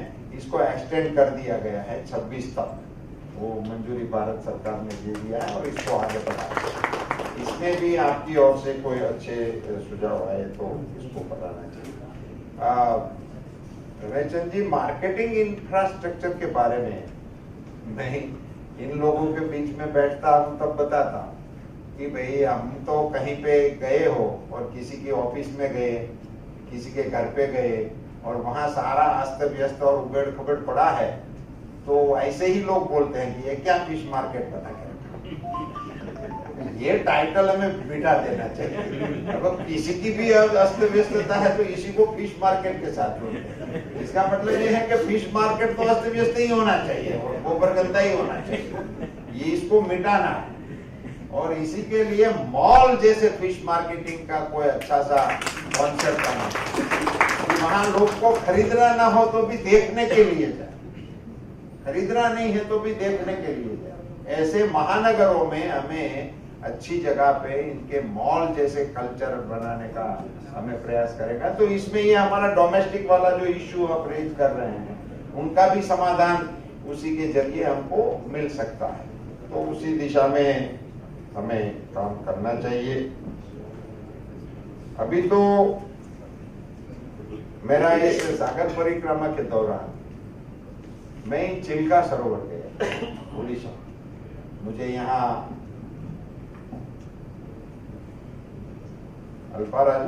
अपला राजू सीधे यहाँ के फिशरीज मिनिस्टर, उसका धन्यवाद भी करना चाहता हूँ। और इस कार्यक्रम के लिए भी राज्य सरकार ने जो सहयोग दिया है, इसके लिए इनको बधाई भी देना चाहता हूँ। और उन्होंने मेरी सागर परिक्रमा में जो सहयोग किया था, जिस प्रकार से सहयोग तो नहीं कहना चाहिए, वो थोड़ा ऊंचा शब्द मुझे लग रहा है, उन्होंने साझेदारी के रूप में इस कार्यक्रम को किया था और मेरे साथ कंधे से कंधा मिलाकर पूरी यात्रा में मेरे साथ रहे थे। और मैं उड़ीसा गया तो यहाँ से आंध्र से उड़ीसा तक मुझे छोड़ने के लिए आए शिप में, और ये मैं सारी परिक्रमा बाय बोट किया। तो मुझे अभी ये पूरी चीजें बहुत ही अच्छी तरह से समझ में आ गई। समुद्र क्या है, उसका करंट क्या है, उसमें तूफान क्या है, उन सबका भी अनुभव मुझे मिल गया। मैं यहाँ ये शेयर करना चाहता हूँ, मैं साहब चिल्का सरोवर, मैं तो मानता हूँ कि एक्सपर्ट लोगों को बैठकर अकेले चिल्का को डेवलप करने से उड़ीसा नंबर 1 बन सकता है, इतना पोटेंशियल है। मैं वहां गया तब मुझे पता चला कि दुनिया का दूसरे नंबर का बड़ा सरोवर है, एशिया का 1 नंबर का। मैं वहां गया नहीं था तब तक मुझे पता नहीं था। दुनिया का दूसरे नंबर का बड़ा सरोवर हमारा चिल्का सरोवर है, उड़ीसा में है, मगर इतना अस्त व्यस्त है, मतलब वो कोई किसी ने अभी तक लुक इनटू ही नहीं किया। वो इतना बड़ा पोटेंशियल है उसमें। तो फिशरीज का जो भी आप करना चाहो, और मैं आपको बताते हुए मुझे बड़ी खुशी हो रही है, ये श्रिम्प नेचुरली वहां हो रहे हैं चिल्का में। वो जो सारा हम कर रहे हैं वहां नेचुरली है उस चिल्का सरोवर में। तो ब्रीड अपनी वहां नेचुरली कुदरत की ओर से है। वहां के फिशरमैनों ने मुझे दिखाया भी। अभी मैं वहां से चिल्का से लेके आया, उनके मार्केट में गया था। तो इतना एरिया बड़ा है, आपको तो मुझे बताने में कोई हर्ज नहीं है। 2 घंटा में उसमें मिस हो गया था, अंधेरा हो गया और हमारा सारथी नहीं आता, वो दिशा भटक गया। 2 घंटा हमको घुमाता रहा, फिर बाहर से कॉन्ट्रैक्ट करके हम किनारे पे ले गए। रात्रि को अंधेरे में जो फिशिंग करने आए थे फिशरमैन, उन्होंने हमको रास्ता दिखाया। ये अनुभव भी हमको मिला कि रात को भटक जाते होंगे, उन लोगों का क्या होता होगा। तो उनका प्रत्यक्ष अनुभव भी मुझे चिल्का सरोवर में मिला। तो इतना बड़े संसाधनों का साइंटिफिक वे में जो हमें उपयोग करना चाहिए उसी के दिशा में, और इसको टोटल हार्वेस्ट करना हो, क्या क्या कर सकते हैं, कैसे उसको सीड केंद्र के रूप में डेवलप कर सकते हैं, नई स्पीसीज के रूप में कर सकते हैं। और भी कई ऐसे ट्राउट है, वो भी अभी हमारा वो छूट-मूट हो रहा है। उसमें भी हम ये नॉर्वे की पैटर्न पे जा सकते हैं। वहां वो एक फिश पे ही दुनिया में राज कर रहे हैं, एक फिश ही है। वो एक फिश को डेवलप करके उसका मार्केटिंग दुनिया भर में करके अपने देश का इकोनॉमी बदल रहा है। वो एक ही सिंगल फिश है। तो हमारे पास ऐसी शायद यहाँ प्रयास करें तो 8-10 ऐसी कमोडिटी भारत में मिल सकती है। इसमें ट्राउट इसमें आ सकती, और वो भी एक प्रकार से अच्छी चीज है। और ये बासा करके एक फिश के बारे में अभी एक हमारे एंटरप्रेन्योर मुझे मिले थे जना, वो बांग्लादेश या उसी के आगे की कहीं की है, वो उनको इधर बना रहे हैं। वियतनाम का है वो। अभी इनका किसी ने, हमारे यहाँ किसी ने डेवलप कर लिया है, और उसके मार्केटिंग का उनको दिक्कत आ रहा है। मेरे को मिले थे तो मैं इसके मदद करने का कोशिश कर रहा था। तो ऐसे चिल्का अभी मेरे संज्ञान में आया। अभी मैं कच्छ में सीवीड के लिए गया था अपनी कोरी क्रीक में। अभी कोरी क्रीक और ये उधर का पाकिस्तान की बॉर्डर होने के कारण ये उज्जड़ सा एरिया, वहाँ खौफ का माहौल रहता है, ये जासूसी का माहौल रहता है, ये स्मगलिंग का माहौल रहता है। वैसा एरिया था, वेरान जैसा। अब वहाँ सीवीड बहुत ही अच्छी तरह से डेवलप किया जा सकता है, और हम देखा, और अभी वहाँ हम कोशिश में लगे हैं। तो ये बहुत बड़ा, जैसे व्हाइट डेजर्ट वहाँ शुरू हो गया, अब वहाँ जगह नहीं मिल रही है सर। व्हाइट डेजर्ट जब इनका ये अच्छा सीजन होता है विंटर का, तो वहाँ जगह नहीं मिल रही है, सरकारी कार्यक्रम करने के लिए जगह नहीं मिल रही है। तो ऐसे ही ये क्रीक जितने भी हैं हमारे, उन सारी क्रीकों को हम ये इनलैंड फिशरीज के लिए और सीवीड के लिए बहुत बड़ी मात्रा में हम इसका दोहन कर सकते हैं। उस दिशा अभी खेड़ने के लिए खुली है, ऐसा मेरा मत है। उसी दिशा में भी अभी इसका प्लानिंग कर लिया है हमने, मैपिंग भी कर लिया है पूरे देश में कहाँ कितना जगह है। तो एंटरप्रेन्योर्स को उसी के बारे में भी सोच समझ कर, ये इन्वेस्टरों के लिए बात, उस एरिया है जिसमें इन्वेस्ट करने से आगे के बेनिफिट आप ले सकते हैं।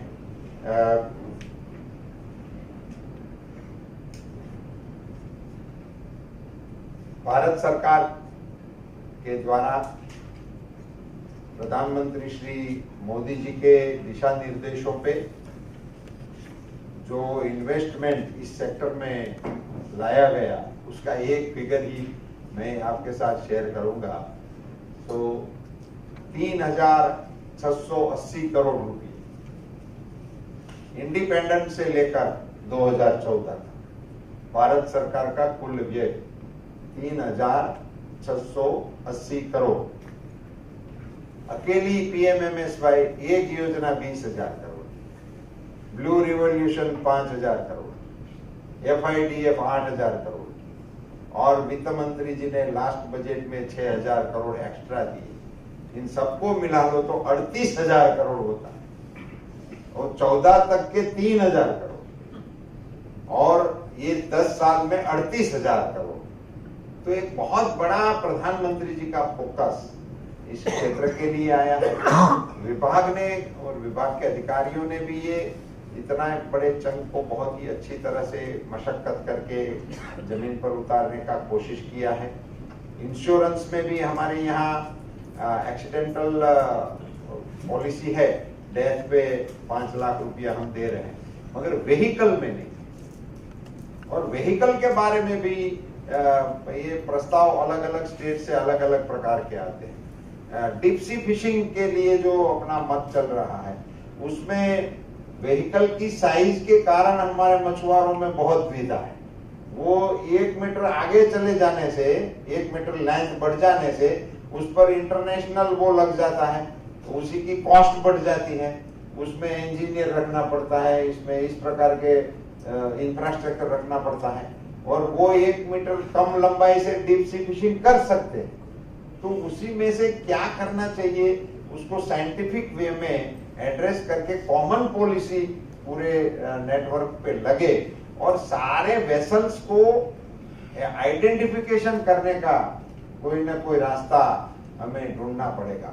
जैसे जमीन पे वाहनों का है, ऐसे उसी के इंश्योरेंस को भी हमें लागू करने की, उसमें इंश्योरेंस ही नहीं है जहाजों के, और ये जो चक्रवात वगैरह आते हैं उसमें उनका बहुत भारी नुकसान होता है, किसी का कोई बेनिफिट नहीं मिलता है। यहाँ ही आपके विशाखापट्टनम में ही कुछ जहाज जल गए थे, वो फिशिंग हार्बर पे, और ये बड़ा नुकसान हो गया था। फिर राज्य सरकार ने उसमें कुछ मदद किया, मगर ये इंश्योरेंस का इंस्ट्रूमेंट इसमें हमारे पास नहीं है, तो उसी को उस दिशा में हमें कुछ काम करने की आवश्यकता है।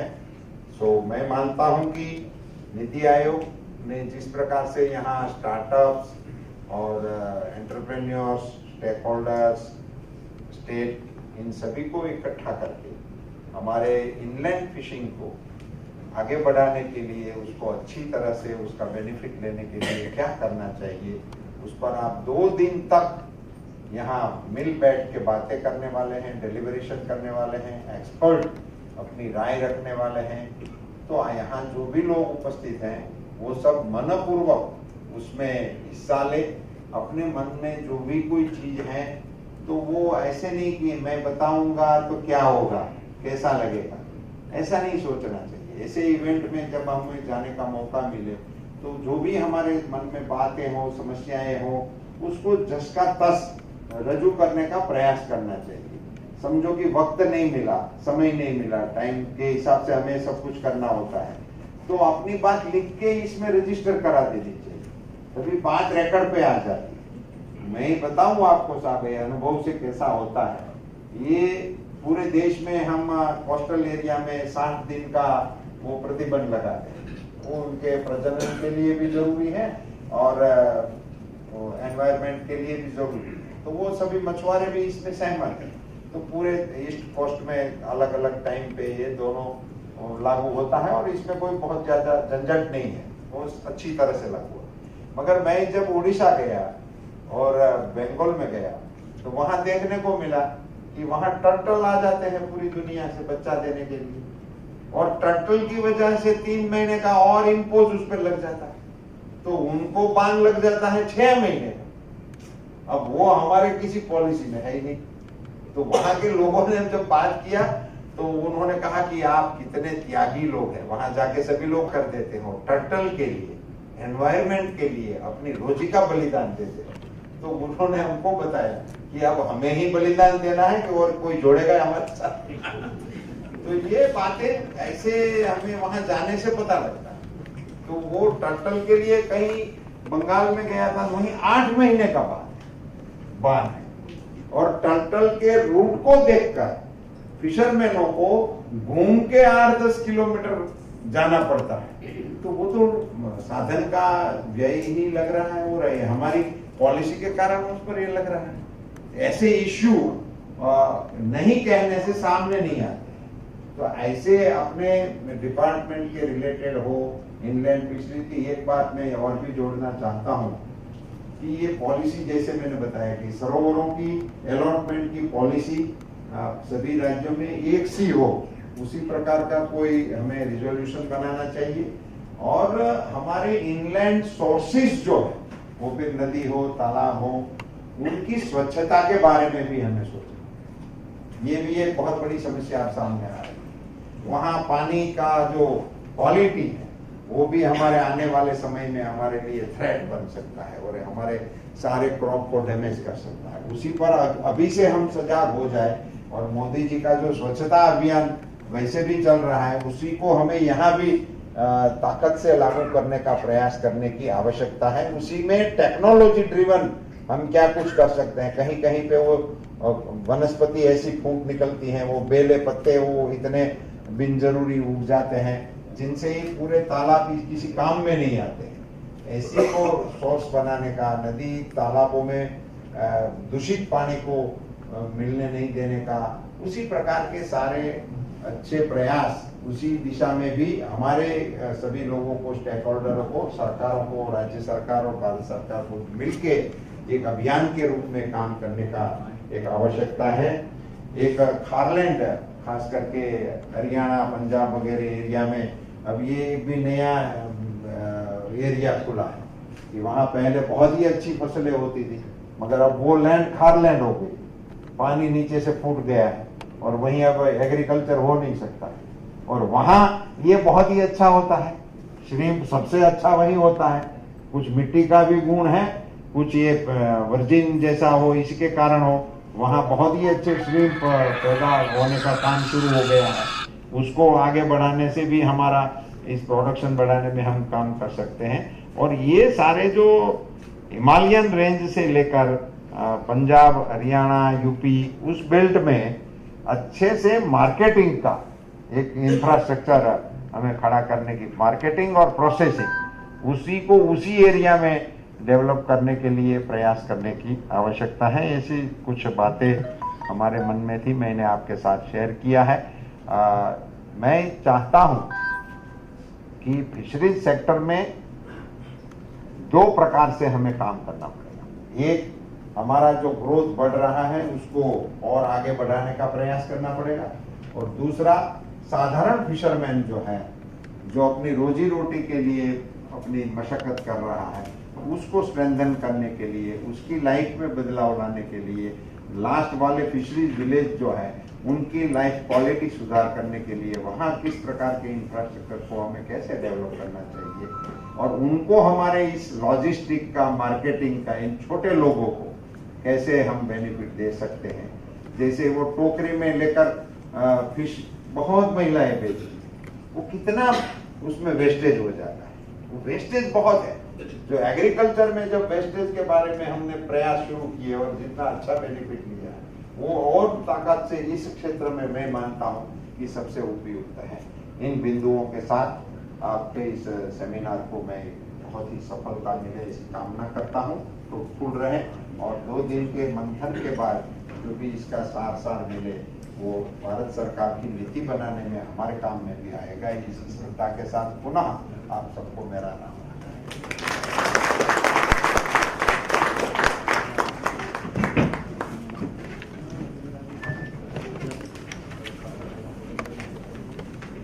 धन्यवाद सर, आपने एक गुरु जी की तरह हमारा मार्गदर्शन किया, उसके लिए नीति आयोग की तरफ से और सारे आयोजकों की तरफ से आपको बहुत बहुत धन्यवाद करते हैं हम। आपने बताया कि बीज से लेकर बाजार तक कैसे पहुंचना है और पूरे वैल्यू चेन में हर स्टेप पे क्या क्या काम करना है, उसके लिए भी आपने हमें एक एक स्टेप बताया, उसके लिए बहुत धन्यवाद। आपने कहा जो हमेशा की तरह आप फिशरमैन के लिए हमेशा चिंतित रहते हैं, फार्मर्स के लिए चिंतित रहते हैं, तो आपने कहा कि उनके लिए हमें कुछ बड़ा काम करना है, एक्सपोर्ट इंपोर्ट नीति पर हमें ध्यान देना है और फिश मार्केट को मॉल की तरह बनाना है, जो इन्होंने हमें ये स्ट्रैटेजी बताई। So thank you very much sir for providing valuable insights on the national vision for the advancement of this sector. अब बारी है हमारे गेस्ट को फेलिसिटेट करने का। इन्होंने अपना बहुत बहुमूल्य समय निकालकर हमारे पास आए, तो मैं आग्रह करूंगी हमारी मैडम नीलम पटेल जी को कि वो हमारे गेस्ट को फेलिसिटेट करें।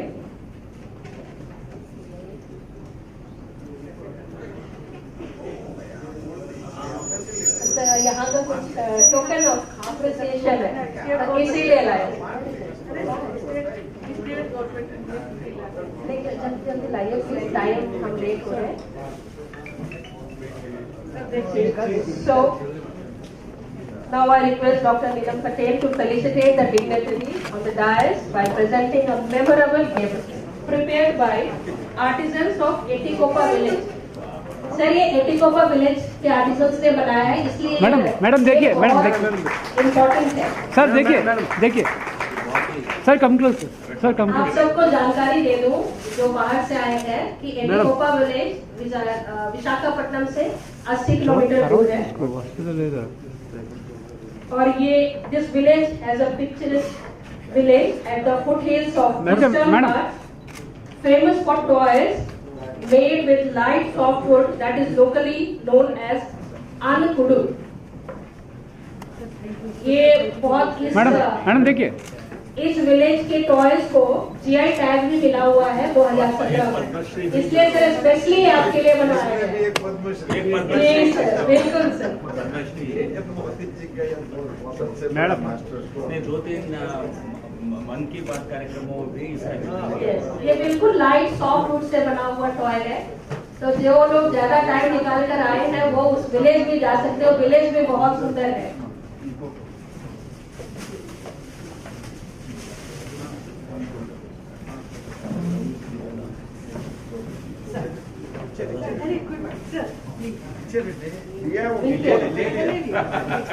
तो जोरदार तालियों से हमारे माननीय मंत्री जी का धन्यवाद करें। आप सबको बहुत बहुत धन्यवाद। अब मैं आग्रह करूंगी हमारे आयोजक वोट ऑफ थैंक्स के लिए, उसके बाद हम चाय के लिए आते। सर एक बार क्लोज सर, मैडम क्लोज। हाँ, एक minute. I would like to express my madam close. sincere thanks to the esteemed speakers on the air, Shri Purushottam Rupala sir ji, Honorable Minister for Fisheries, SDD and the Government of India. Thank you sir, thank you. And Professor Ramesh sir, Honorable Member of the Ayog, and Shri G.V.L. Narasimha sir, Honorable MP of Rajya Sabha, and Shri Vadi Ram Garu, Honorable Co-Vice Chairman, Cabinet rank of AP Government, AP State Aquaculture Development Authority, and Dr. Neelam Patel, Senior Advisor of NITI-State, and other all state delegates. This is the for the expressing my vote of thanks to all the delegates and dignitaries, and selected this venue from Visakhapatnam as the Aqua Bowl. This is the Andhra Pradesh, the Aqua Bowl of India, and he selected this place for the harnessing the potential of Indian fisheries. So I will express my sincere thanks to the Ayog people, and also here delegates who attended 2 days program. So thank you to the all the press and electronic print media and district public relations officers and department officers and traditional fishermen and fishermen cooperative society presidents, all their expressing sincere thanks. Thank you. आपका बहुत बहुत धन्यवाद sir. So now I invite all of you for a refreshment. उसके बाद 15 minute बाद हम वापस यहाँ आएंगे for the next thematic session.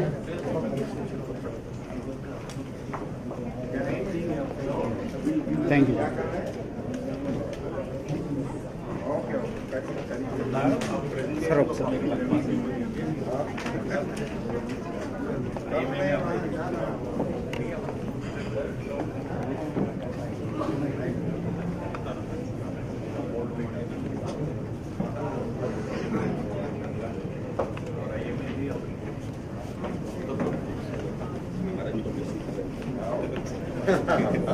वो भी करेंगे।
we'll be listening to the experts of this sector.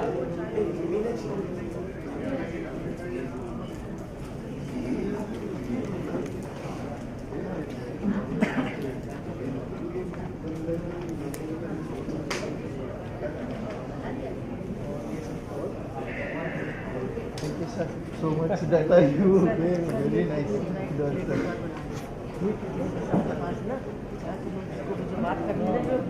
Organizers, please send all the delegates to the main hall. It's time to start thematic session.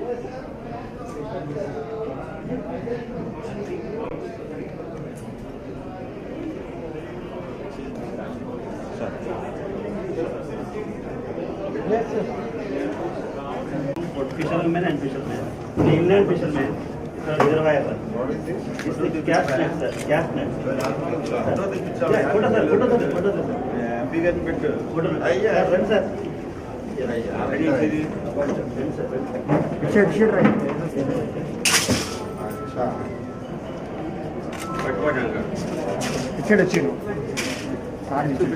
इधर डालना दे थोड़ा बाहर आगे चल के खुला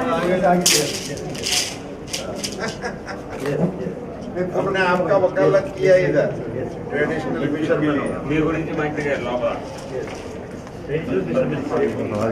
मगर ट्रेडिशनल वाले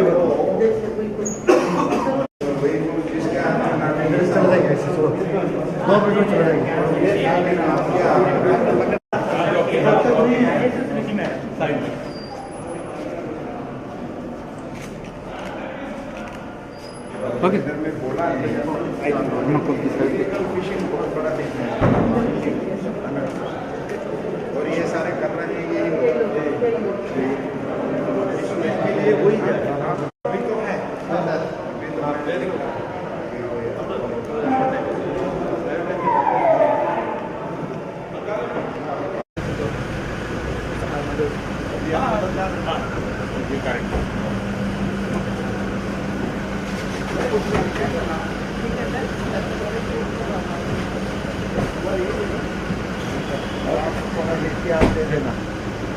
हम लोग बोलिए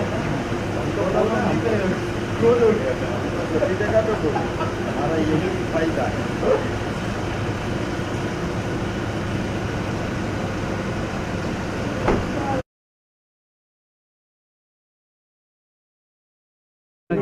हाँ हमारे पर्सन है Nor will be the damage to your future economy. Let me tell you.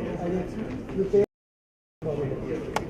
In India, the sector where there is minimum help of government has highest growth. That is fishing.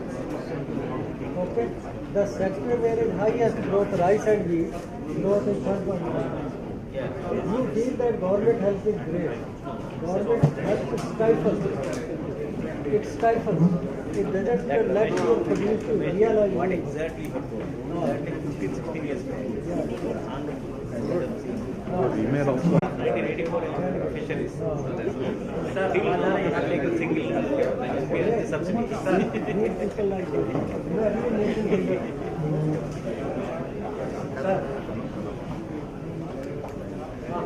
Sir,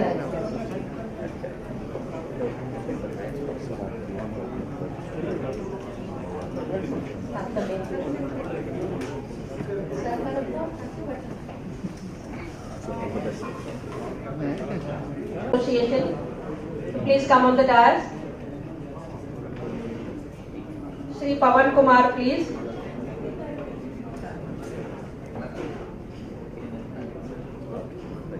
Now I request Dr. Edward Danish, Chief R&D Officer, Fresh to Home, to please come to the dais.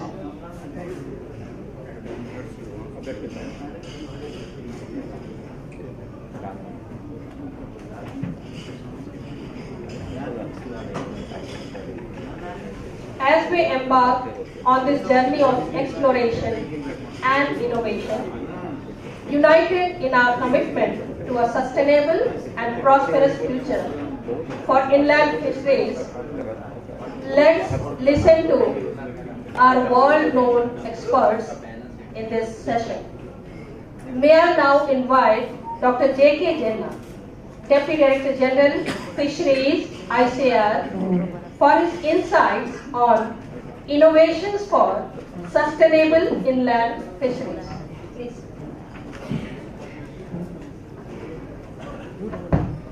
Good afternoon, everyone. Most respected Professor Dr. Ramesh Chandri. Dr. Jena, I'll just take 1 minute to set rule of the game because we have now only 60 minutes with us and we have 3 important experts to share their views with us. In order to manage the time, I will request each of the experts to not take more than 15 minutes, so that at the end we have 10 minutes for interaction with the participants. So, yours. Thank you very much, sir. Most respected Professor Ramesh Chandri, Honorable Member NITI-State, colleague panel members present here. I find a galaxy of experts present here in this hall. Madam Dr. Neelam Patel, Dr. Rajiv Ranjan, Dr. Kanababuji, Honorable Commissioner of Fisheries, Government of Andhra Pradesh, all the senior officials of different states, my colleague, several of my colleagues who are present here, senior officials from the state fisheries departments, ladies and gentlemen. It is indeed a great honor and privilege for me to just speak in brief about the innovations which have led to the development, whatever we are taking pride of. Since morning we have heard from Honorable Minister, Professor Ramesh Chandri and all how the sector has grown. So I need not mention much on those. Just to again refresh your memories how the sector has grown. You will know my title, what I had written, it was told inland fisheries. Many times people like us get confused whether fisheries includes aquaculture or not. In generic term, yes, fisheries includes aquaculture, but when we see a few definition and all, fisheries means capture fisheries, aquaculture is what we harvest farming, from farming to farming and all. So here in broad level we consider fisheries and aquaculture as fisheries. Growth and all of us who know, I did not mention how it has grown. And if we look at the since 1950 till today, 23-fold growth in total fish production from less than 1 million ton to 17.5 million ton. And the inlet sector has been contributing more than 75%, all of us know. Morning also, Dr. Ramesh Chandri mentioned about the sector, a sunrise sector, and all this has been possible not only horizontal expansion but also vertical expansion in several fronts. And there has been a growing entrepreneurship in this hall, but all the time when you do talk of aquaculture production, all the time people do talk of farmers. But today farming has gone to the hand not only from the remained confined with the small scale farmers, but has gone to the level of entrepreneurs and industries. And there have been several drivers for such growth. If you look at the growth of aquaculture, particularly in the last 3 to 4 decades, there are several drivers. Technology, yes, dissemination, what has happened by the state fisheries machineries, the adoption by the farmers, investment, which is largely has been by the private sector itself. This is one of the agricultural sector, probably investment from the government side has been quite low. Most of the investment has been from the private sector. Yes, several policies, dimension and partnership which has led to such growth over the years. And as has been told over the years, different states, if you look at that green bars, that has the contribution by the inland sector. So almost every state, in spite of the, we say that marine fisheries growth has increased from 50, maybe less than 0.5 million ton to about 4 million ton today. Whereas the inland sector growth, all of you have been able to see, to the order of about 13 million ton plus. That is the production growth over the years.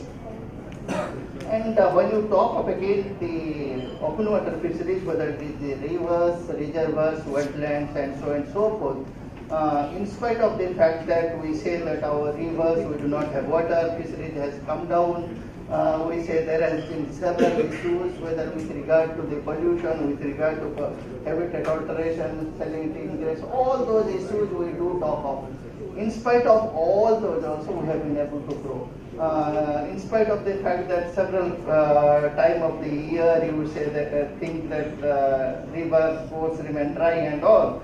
In spite of that, our inland production has been increased. Largely, of course, there has been enhancement happening in the reservoirs, wetland, and so on and so forth. Still, we foresee that there is a huge potential still remains with us. River restoration and drenching program has been one of the major area of focus area over these years.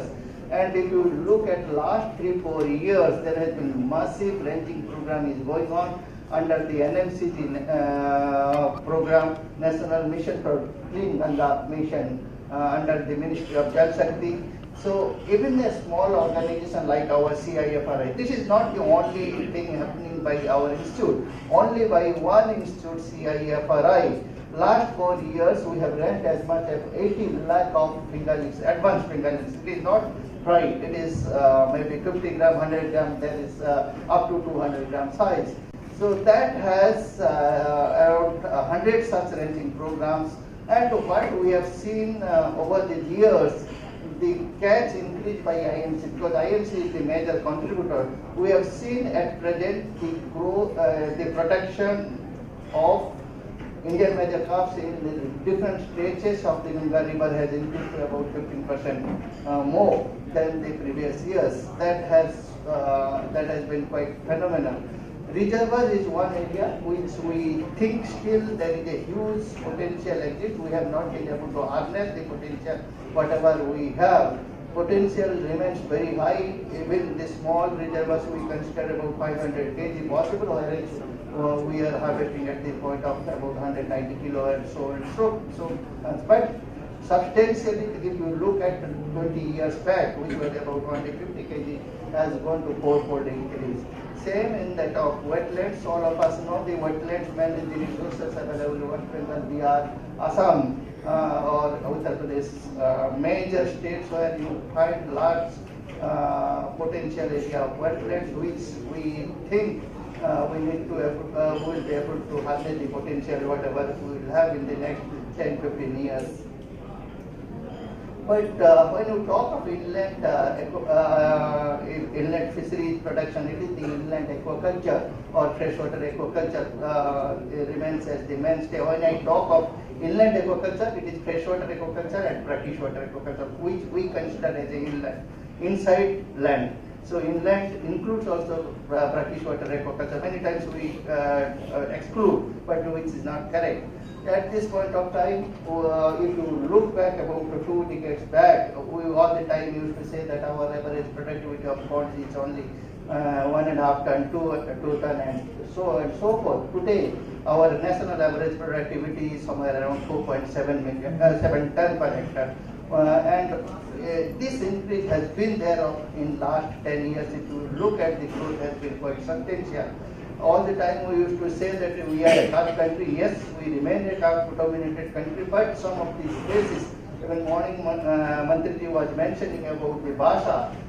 Many people still do not think basa from Vietnam, which comes different from that fungus what we harvest. We produce a bulk quantity of basa itself in the country, about 6 to 7 lakh ton, which is not no way less. Of course, there is a consumer preference not there in several of the states, like for example Andhra Pradesh, Odisha, West Bengal and all. We don't like to consume much.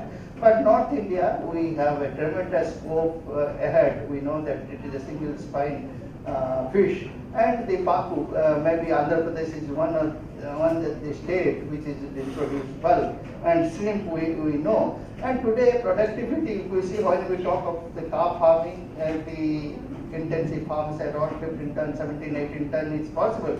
Whereas in the fungus 40 tons, 80 tons, 100 tons, 200 tons, whatever you ask, people will be able to produce. But we don't advocate to go for such high density farming. We say if you are getting about 20 tons, you should be feeling happy, you need to sustain that. And today, probably increasing the productivity is not a problem, what honorable member was mentioning in the morning. Diversification is one area we have done very well. Some people who are not maybe closely linked with the sector, they say probably aquaculture only 6 species, 8 species, 10 species and all, which is not correct. Because many of these species, India is a so big country, we cannot be talking of a single species ruling all the states of the country. If you go to some of the states in the northeast, for example, I am not talking about West Bengal. West Bengal, if you go maybe 30 species, 40 species they farm. If you go to Assam, Tripura and all, at least 20 species people are doing farming. Today we have breeding and seed production protocol, at least 60 species of inland species. I am not talking about the Cobia, Pompano, Grouper, Snapper in the marine. I am talking of only inland sector. And there have been several commercial hatcheries who have been producing based on the demand. It is not the, it is the demand supply which decide how much quantity of the seed you are producing. Medium calves, several of the medium calves. For example, I will give an example. One of the medium calves, we call it gonias, Labio gonias. It grows only 400 gram size. In northeast, for example, in Tripura or Manipur another species, Bralingeri, the species is only 400 gram. The price is 500 rupees per kilo. It looks like small calves, but price is so high. So we are talking of regionally important species, high value species at this point of time. Several options of diversification. Polyculture, yes, there have been polyculture and mixed farming with freshwater prawn and all.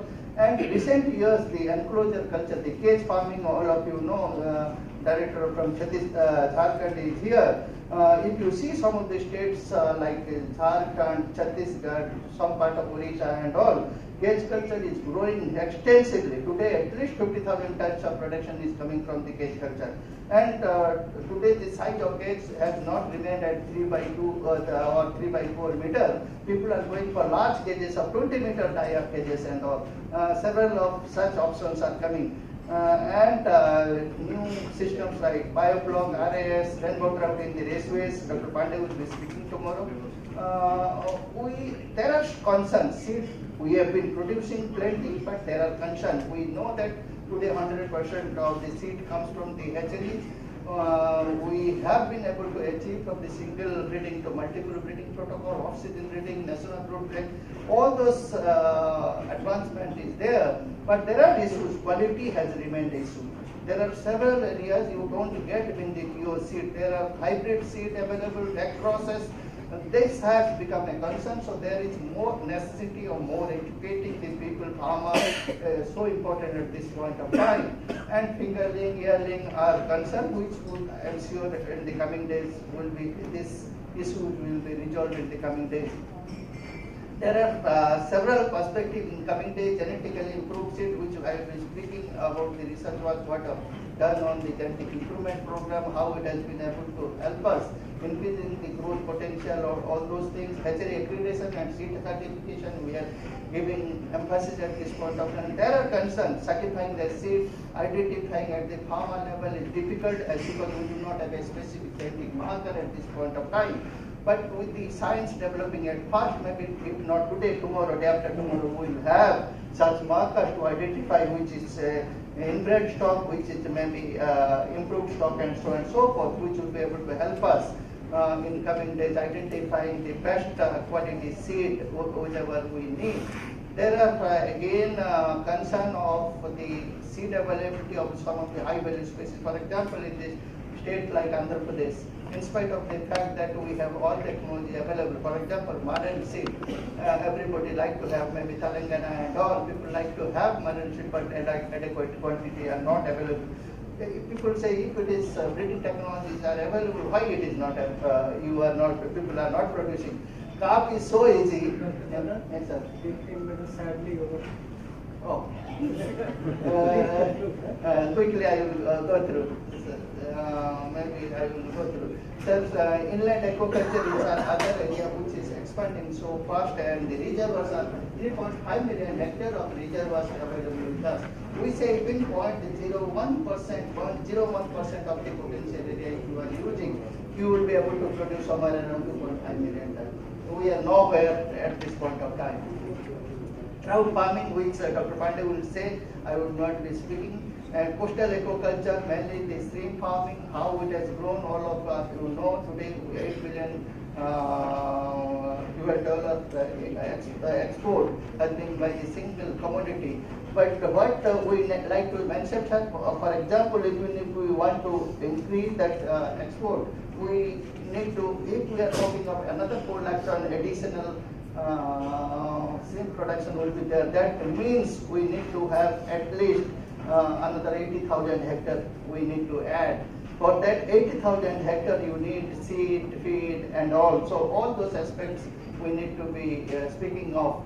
RAS 5 blocks are some of the important areas. Ornamental is one area probably we have not given much emphasis at this point of time, but it is picking up at this point of time. So this is what I need to mention. So the genetic potential of this home species, roe, catla, maybe some other species like freshwater prawn. The improvement what we have seen, how we are able to take it to the farmers level is important. We have been able to produce only about 10% of the roe production by the improved stock. So the strategy what we have made in the next 5 to 10 years, we should see that at least 50 to 60% of our stock are replaced with the genetically improved seed. Morning, Honorable Minister was talking about the SPF shrimp which we are importing. Indicus is one program which we have started. Maybe another 2-3 years down the line we will have such issues are resolved. Feed disease is another area, sir. We are now rather I would say with the program of national surveillance program in place today, with the emergency response system in place, we are quite strong, maybe better than many of the countries what we have at this point of time. Maybe sir, another 2 minutes I will try to, the issues we know at this point of time. Disease remain issue, whatever will remain issue. Quantity and quality, when you talk of inland aquaculture, it remains an issue, will remain climate change, natural resource, and mainly the input cost. The intersectoral competition for the feed resources are so important at this point of time. We know the target before us, there are new targets. In at least by next few years, we would like to increase the aquaculture production by another 4 to 5 million ton. For that, and for that, carp will remain the mainstay. We need to again give more emphasis on feed diversification and so on and so forth. The goals for everyone different. A farmer like to have more production, more income, better market. A consumer needs at the same time cheaper fish. More variety, quality, safety, availability and nearest place. Whereas the national goal is totally different, self-sufficiency, production increase, market income, maybe export and energy efficiency, which is so important, water use efficiency, the carbon neutral economy, several of the challenges before us, but we feel that with the knowledge base what we have, with the target before us is the quality, quantity and variety. Maybe employment equity and export is important. Several areas we have identified to work on those in the coming days for the sustainable fisheries and aquaculture, which is responsible, not only responsible, inclusive, resilient and environmental friendly also, which is possible through collaboration, cooperation, communication and better convergence. And I welcome all of you for any support for participatory research, outreach programs, capacity building, any other through our 8 institutes, about 30 centers present all over the country, because here all the stakeholders present here from developmental officials to fisher farmers. So I look forward for support and guidance in the coming day. Thank you so much, sir. Thank you, Dr. Jaina. You know, he controls a big empire on fishery and he has so many things to share with us that 15 minutes are probably not. 40 minutes I will have. It's okay. So, Neelam, keep in mind that next time onward, keeping in mind the total empire of Dr. Jena, Yes, sir. we can accommodate for a little more time. So, the next speaker is from a very important institution, Bird Fish Center in Malaysia. We have Dr. Arun Padia. They are doing a lot of research on large areas related to fishing. But Dr. Arun will share with us important finding related to work they are doing on consumption pattern in India across the states, how people are consuming fish, how many persons, common perception, etc., etc. So, Dr. Arun, floor is yours. I hope you will cooperate in terms of time.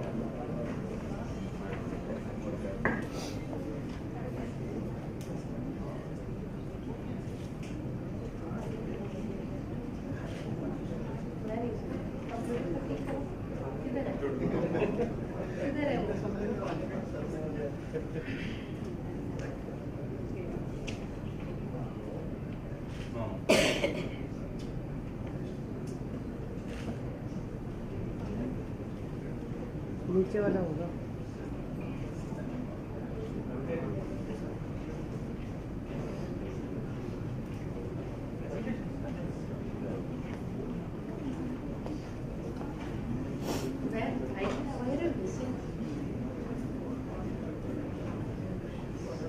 TV opens the file.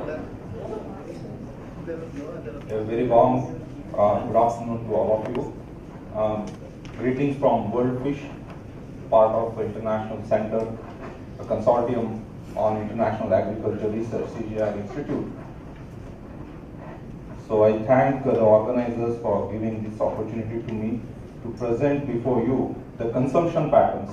Dr. Jena sir has already described how is the inland production.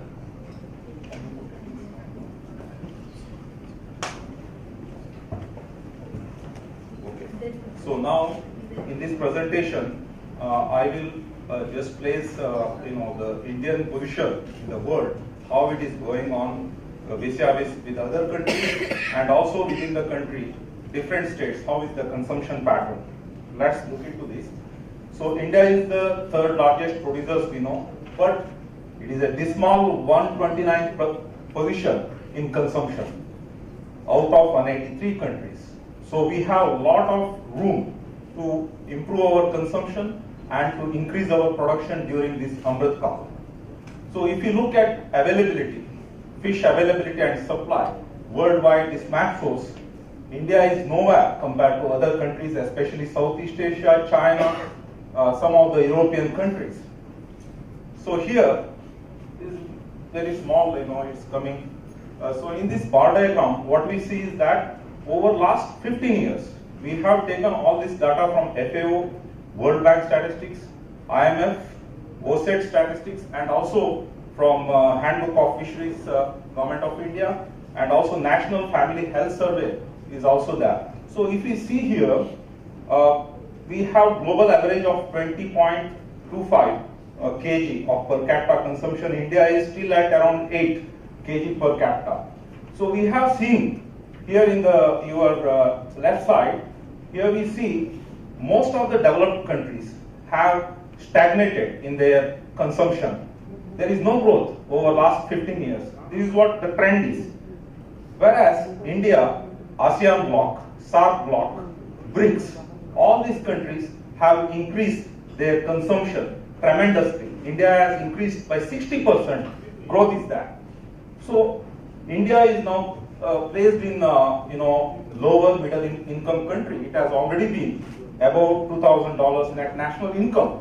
So it is poised to be in the middle income country within say next 2030. So when we go like this, we graduate. So we are going to see here how the progression happens in our consumption. In the existing block, we can see 14 kg, but we are still at 8 kgs. Whereas if we progress after 2030, the other blocks are already showing nearly 30 kg.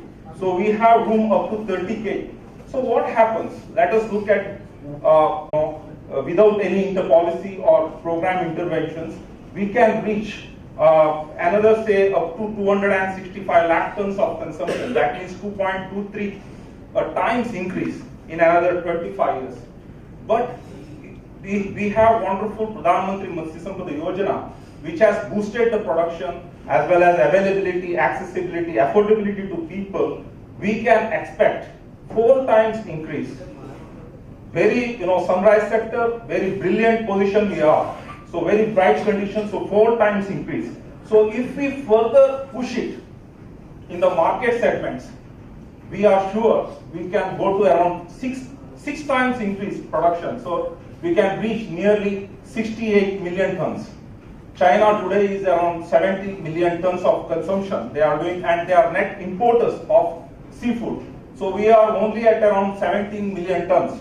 So we can grow. Maybe many are skeptical, but this can be a possibility. So if you look at 15 years back, what has happened? We have seen 2.5 times increase in production. Consumption also has increased in the same way, 2.2 times. And if we see a consumption from per capita, slightly lesser, I will tell you why this is 1.8 times only when compared to 2.2. So exports have increased by 3 times. Imports have increased by 5.5 times.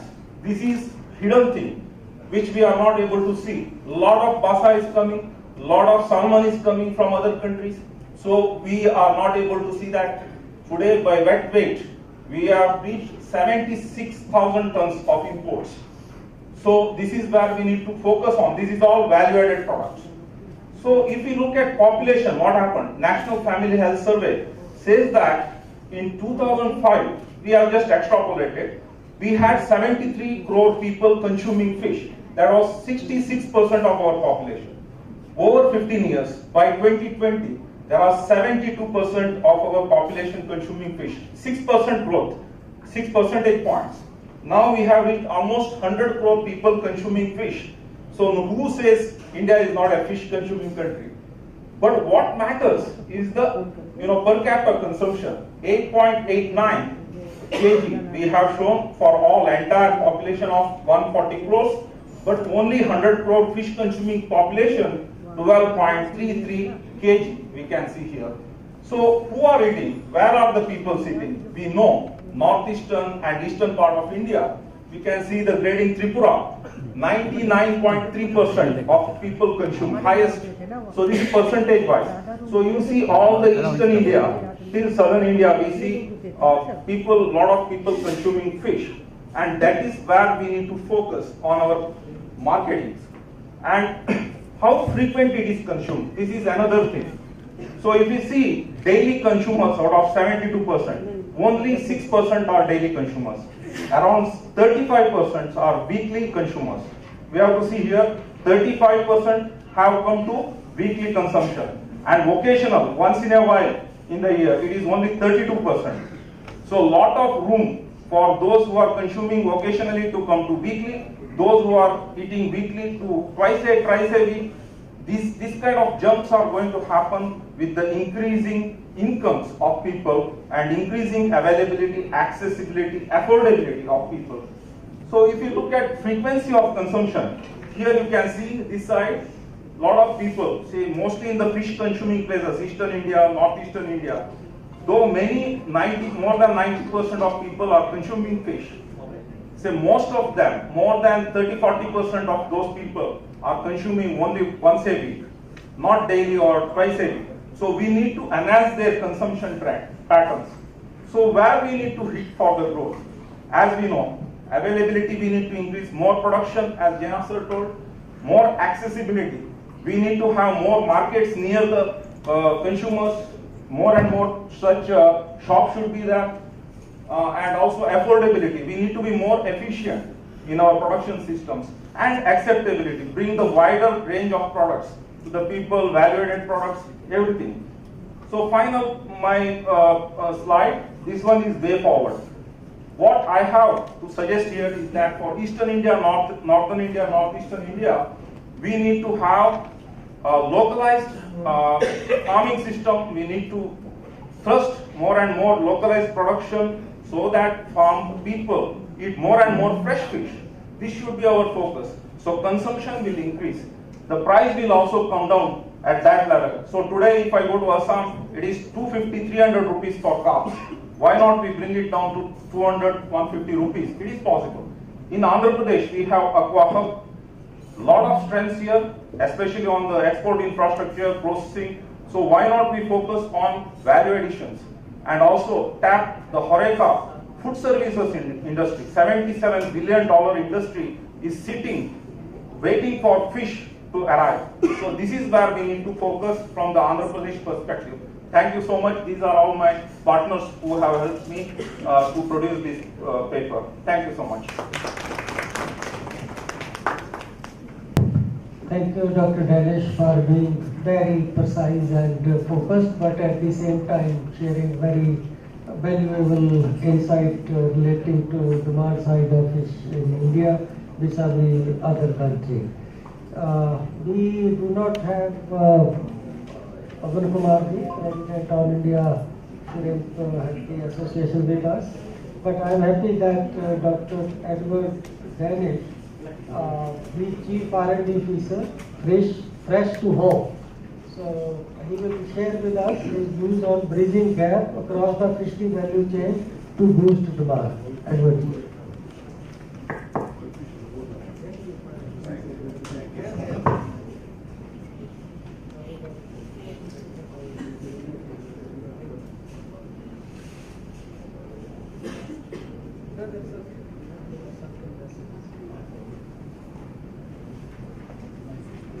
So, good afternoon to the gathering. I am Dr. Edward, Chief R&D Officer from Fresh to Home.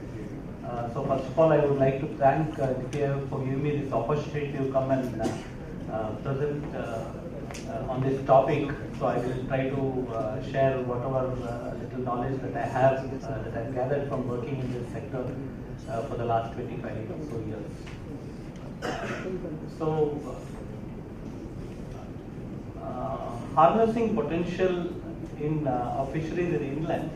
So, Fresh to Home as a company is an e-commerce company which has an app, and we work across almost 100 Indian cities where you could open our app and order fish and all the other meat products also. But predominantly we started off as a fish marketing company online, and we are India's first fish marketing company online.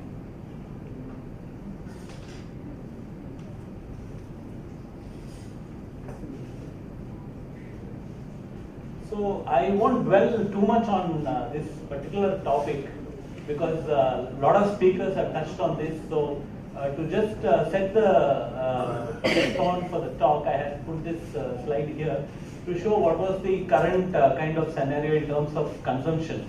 So India being a very large country, the takeaway what I want to give is that one size will not fit all. The market, is very fragmented, and different people have different preferences. So, we have learned from interacting with different kinds of customers. So, like for example, in fish, there's a very specific Bengali cut. And if the cut is not correct, the Bengalis will complain. So, it is so specific. So, India being a large country, we have to still study what are the consumption patterns, what are the availability patterns and things like that to basically make a policy regarding that.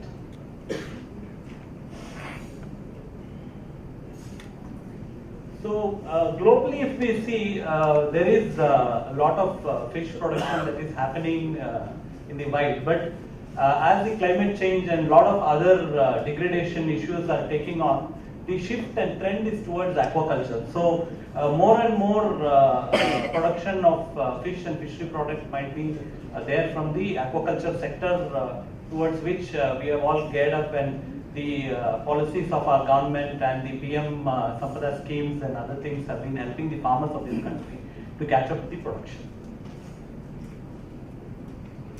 So again here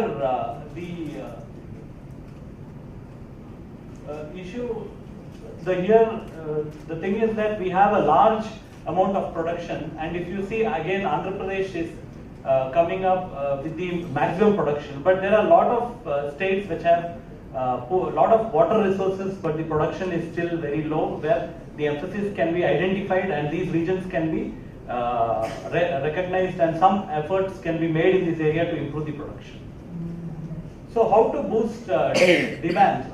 So that is the thing that I am going to dwell on, because I know that a lot of effort is being done on the production side, on the technical side and on the technology side. So I'm not touching on that. I'm mostly trying to focus on the marketing side. So if you look at like even the other speakers have told, almost in the last 10 years, 60, 70, 80% of increase has been there in production as well as consumption. Likewise, if we see the next 10 years, I'm sure it will almost double, in terms of production. So what are the tasks that we have? How to stimulate this demand and how to streamline the process which delivers to this demand. For example, fish, if we look at the fish markets, they are still very, very, what we call unhygienic, and it has to be modernized. So these are the asks that is required. So how this can be achieved is the correct type of communication, and these kind of meetings are the way forward, and some outcomes can come which can be fed into as inputs for the policy, for the government and for the decision makers, which is a very important thing. And so fish sector as a whole has to come together and have to create some kind of common messaging to the public. Still there is a lot of apprehensions about consuming fish, about the quality of fish, and a lot of other things. So finally, with this kind of communications, we have to align our national policies, not only on the production side, also on the communication and marketing side. So what are the things that we could do?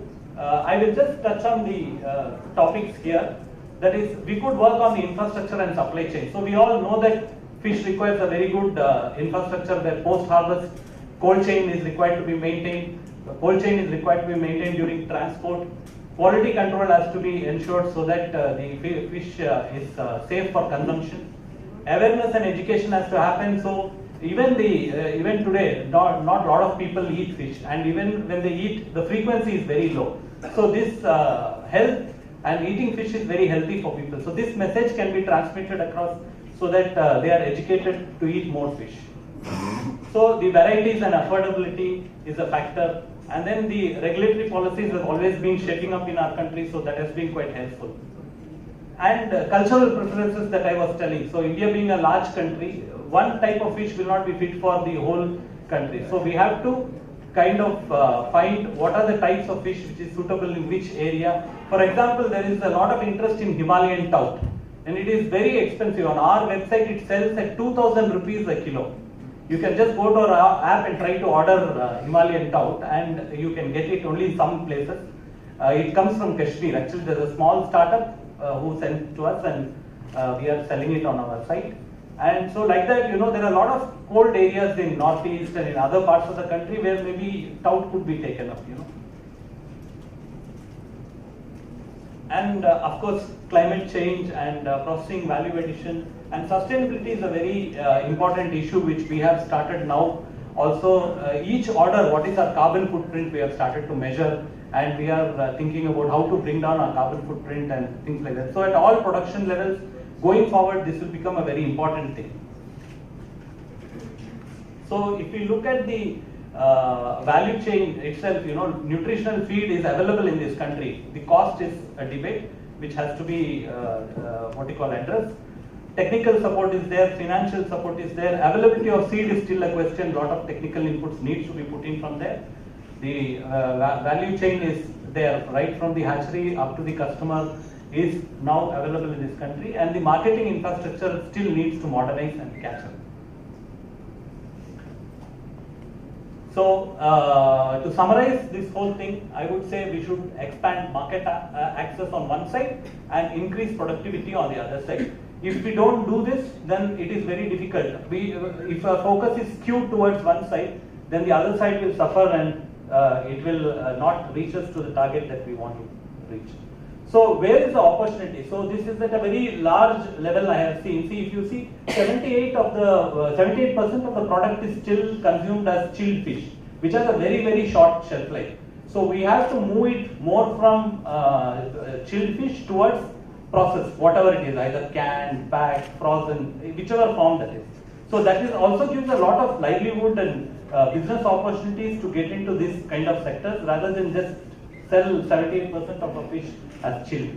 And also, if you look at the geography of a country, if you see only Andhra Pradesh has the highest productivity or production.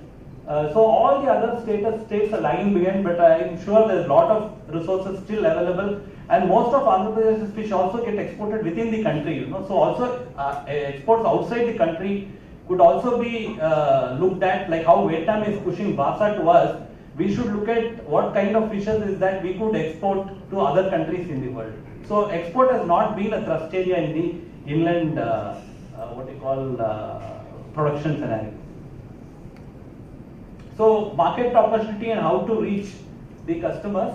Arun actually had a much more brilliant amount of information and he has shared this thing. So I'll just skip this and go to the next thing. So here what I have just put is that this availability, affordability, awareness and attraction. I call this the 4 A's. So this is like the mantra for outreach to the market. So availability, currently only it is, let us say even 98% is still traditional market or even more maybe. It is all, somebody has to go to a traditional market which is very unhygienic. People are now, as the country is becoming more middle class and more busy, you know, they are seeking convenience today.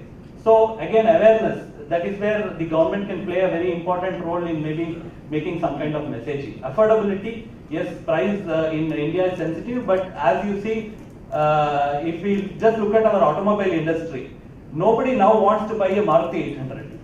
So price sensitivity is there, but definitely people can afford more and they will be ready to pay more for a good product and for their health and for their family's health, and that is what we have been seeing as a business. So the last thing is the attraction. Of course, you need to present fish in a good way so that in these kind of formats, if you see I could not accommodate, so I just put one slide with the unhygienic traditional markets and then the various ways through which. And so one of the slides, I don't know, it's not very clearly seen because of the bright light. You can see a small auto rickshaw with an insulated container. That is a particular program, Matsya Vahini, which is developed in Mangalore area. It was with the Prime Minister's scheme that particular program was developed, and they have provided some mobile shops, so people, women entrepreneurs and other entrepreneurs can take this up and they can sell fish and also market prepared fish also in the. So this is again the same kind of data where one needs to understand the customer requirements, and then we need to engage with the customer in a very collective way. So National Egg Coordination Committee, you all heard, and even the minister made a mention of that.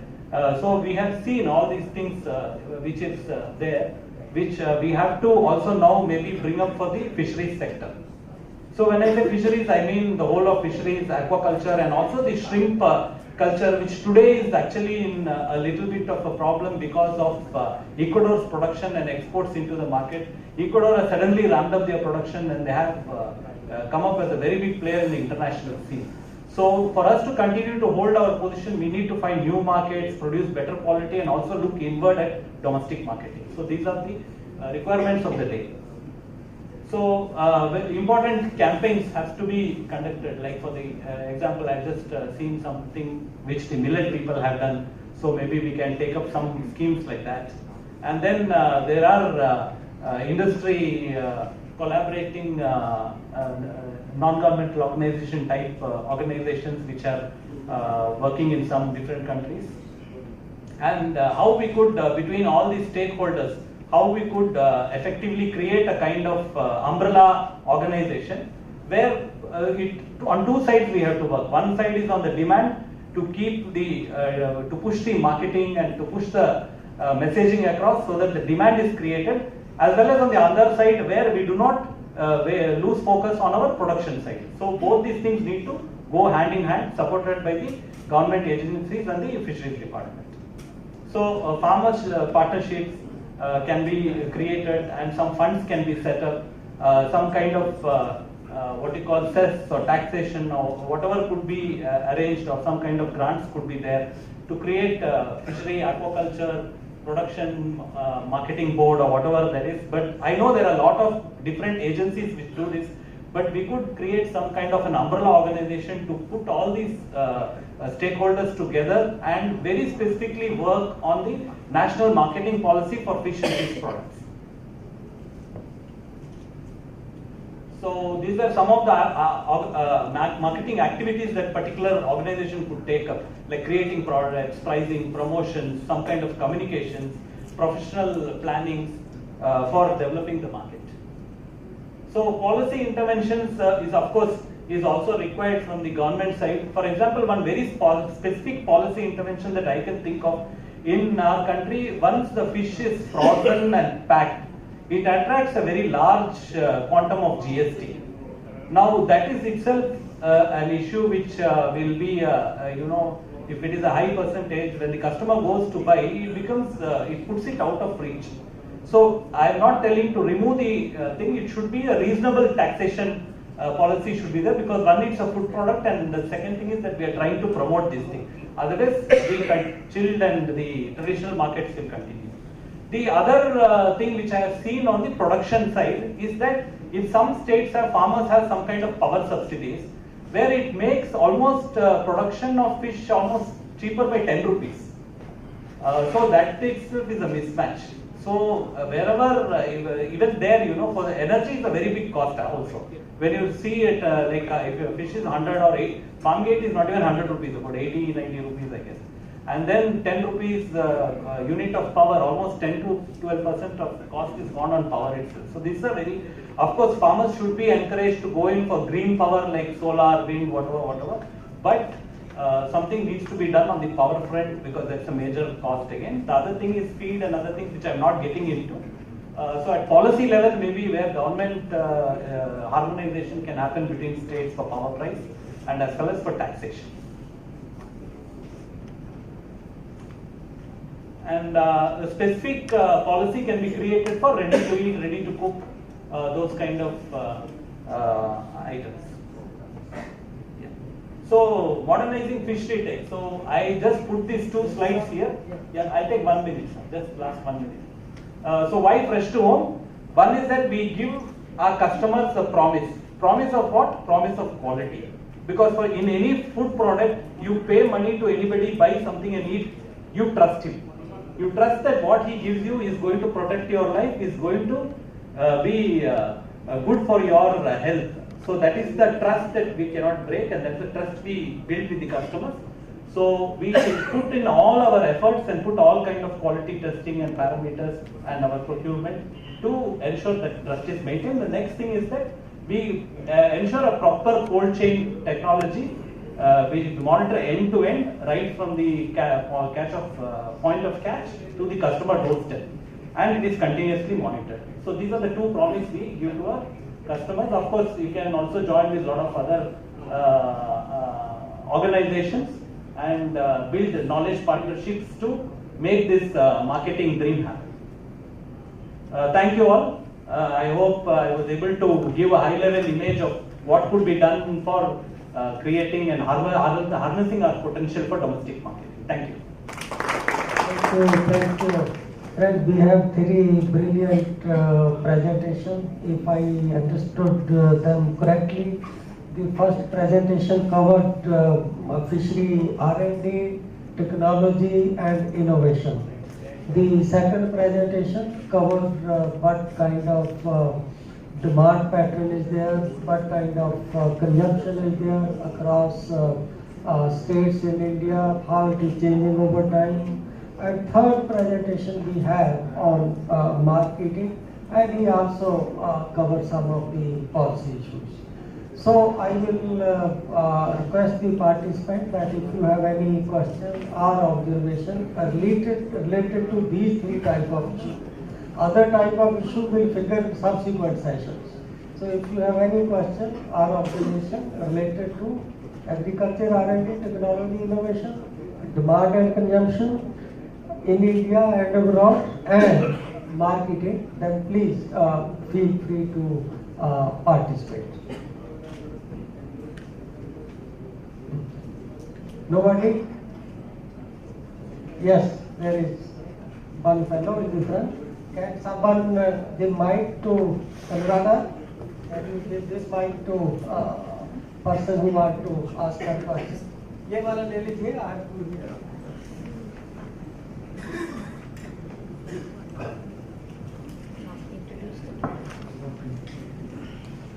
Sir, Namaskar. Myself is Dr. H.M. Dwivedi, Director Fisheries, Jharkhand. Just I saw the slides regarding the per capita fish consumption and different type of percentage of the states fish eaters. But every time striking in my mind, how can I calculate this figure? Whether it is per capita fish consumption, it is too much difficult. Like if I am going to calculate, then I have to calculate first of all adult population, then percentage of fish eaters, and in very simple way. That is fish availability per capita fish availability. It is quite simple. It is related with the total production divided by total population. So just I want to request to NITI-Aayog to clarify fish consumption and fish availability clearly, then it will be easier for us simply.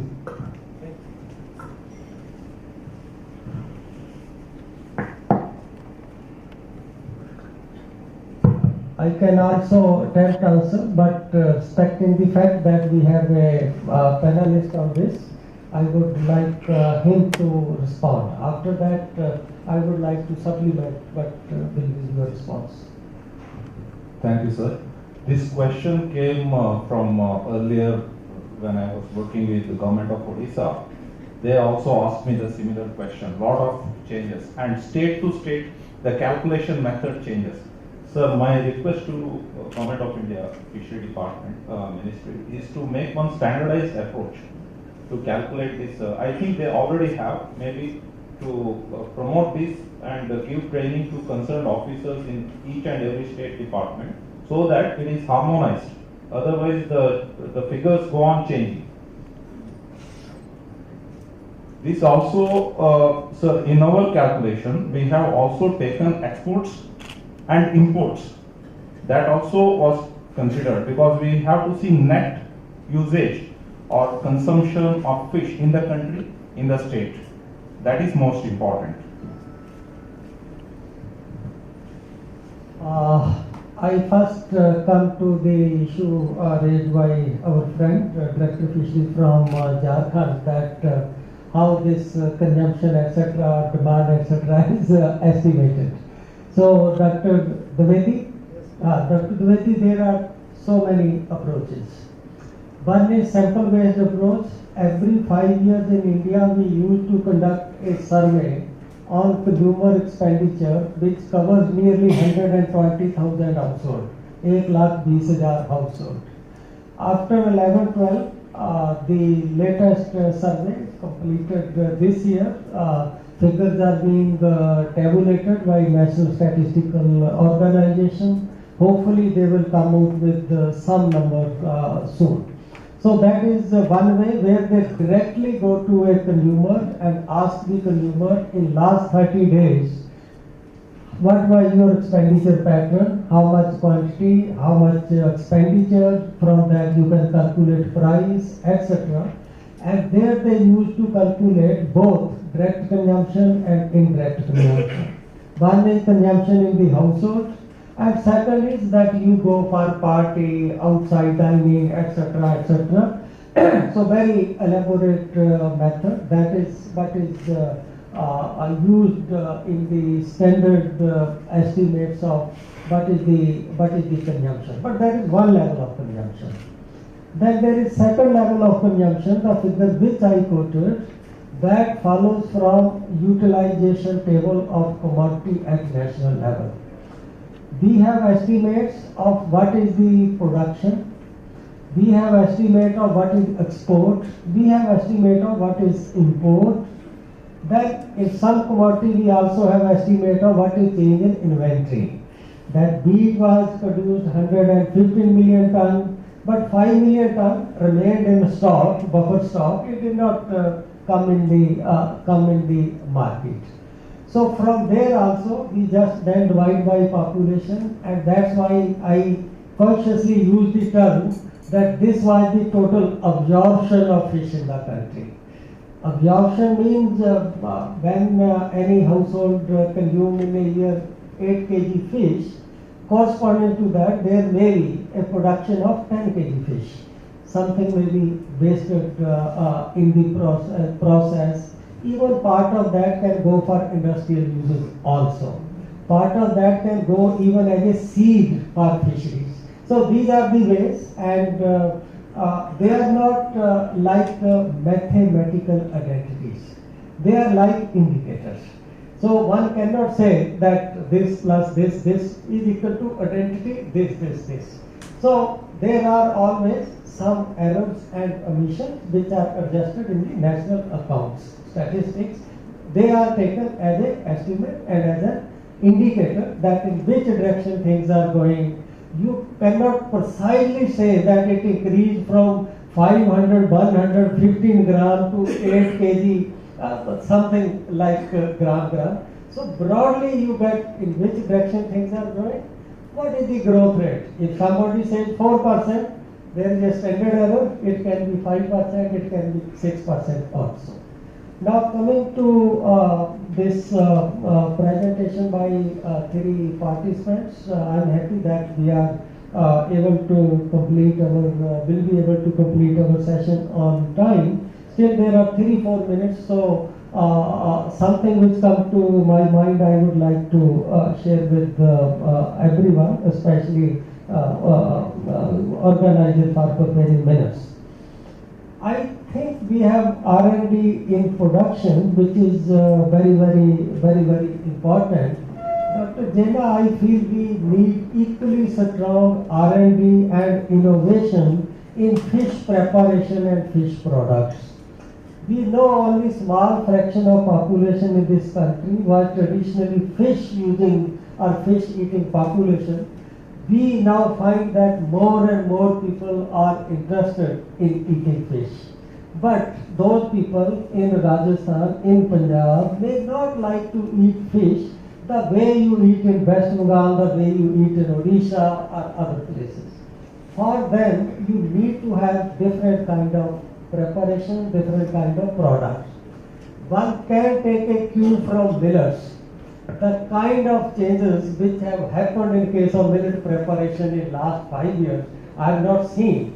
That today somebody will claim, I have claimed 100 dishes of millets, I have claimed this kind of snacks, cookies, this, that.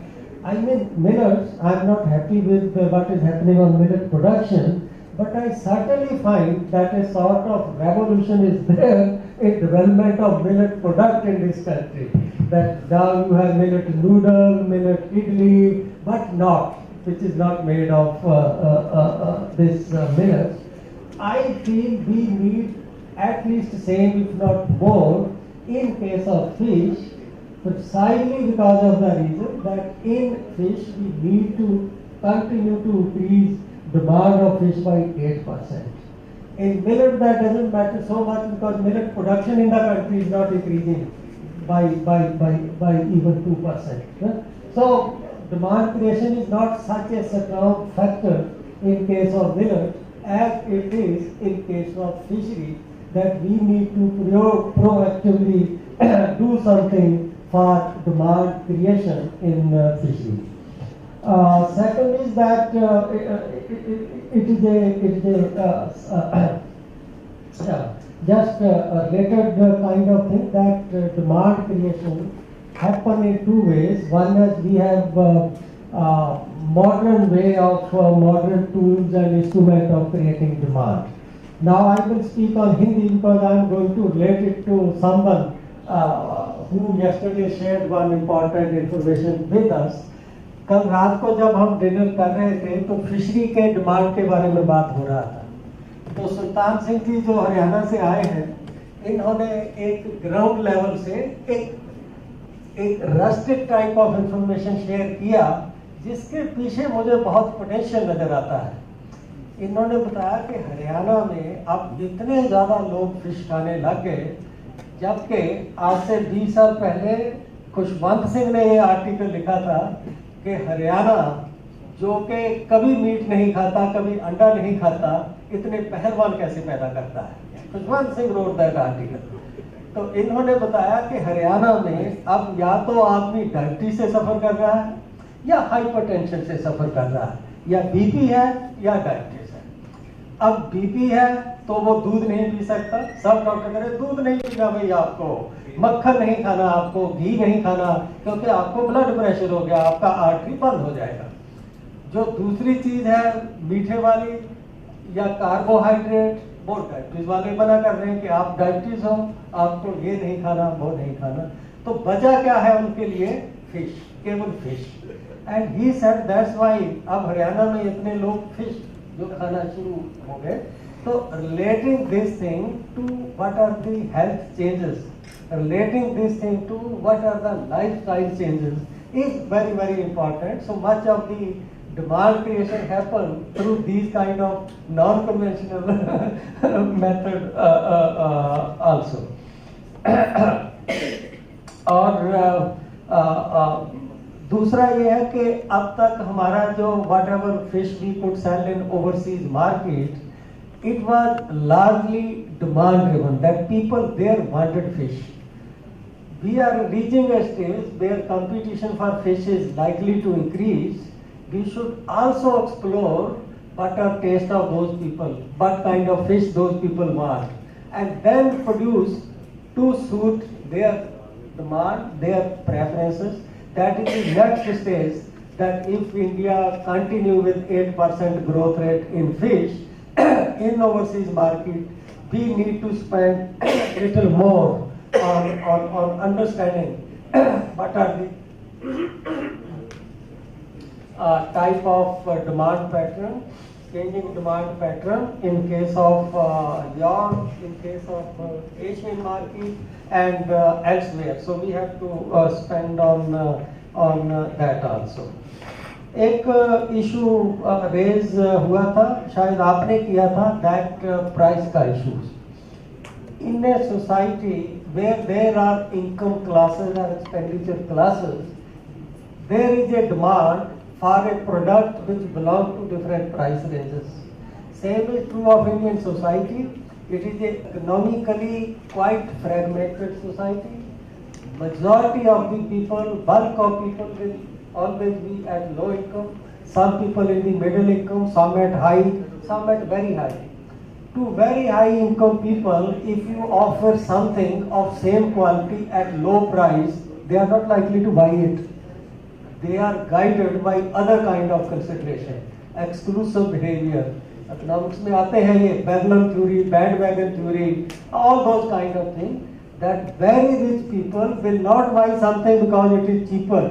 They will buy only if it is costly, so that they can impress rest of the people. Look, they are buying costly things which you cannot buy. They have to be snobbish.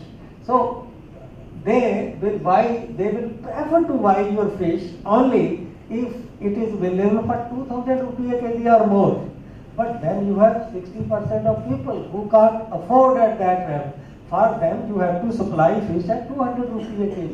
Then there is middle income classes and like that. So you need to differentiate your product accordingly.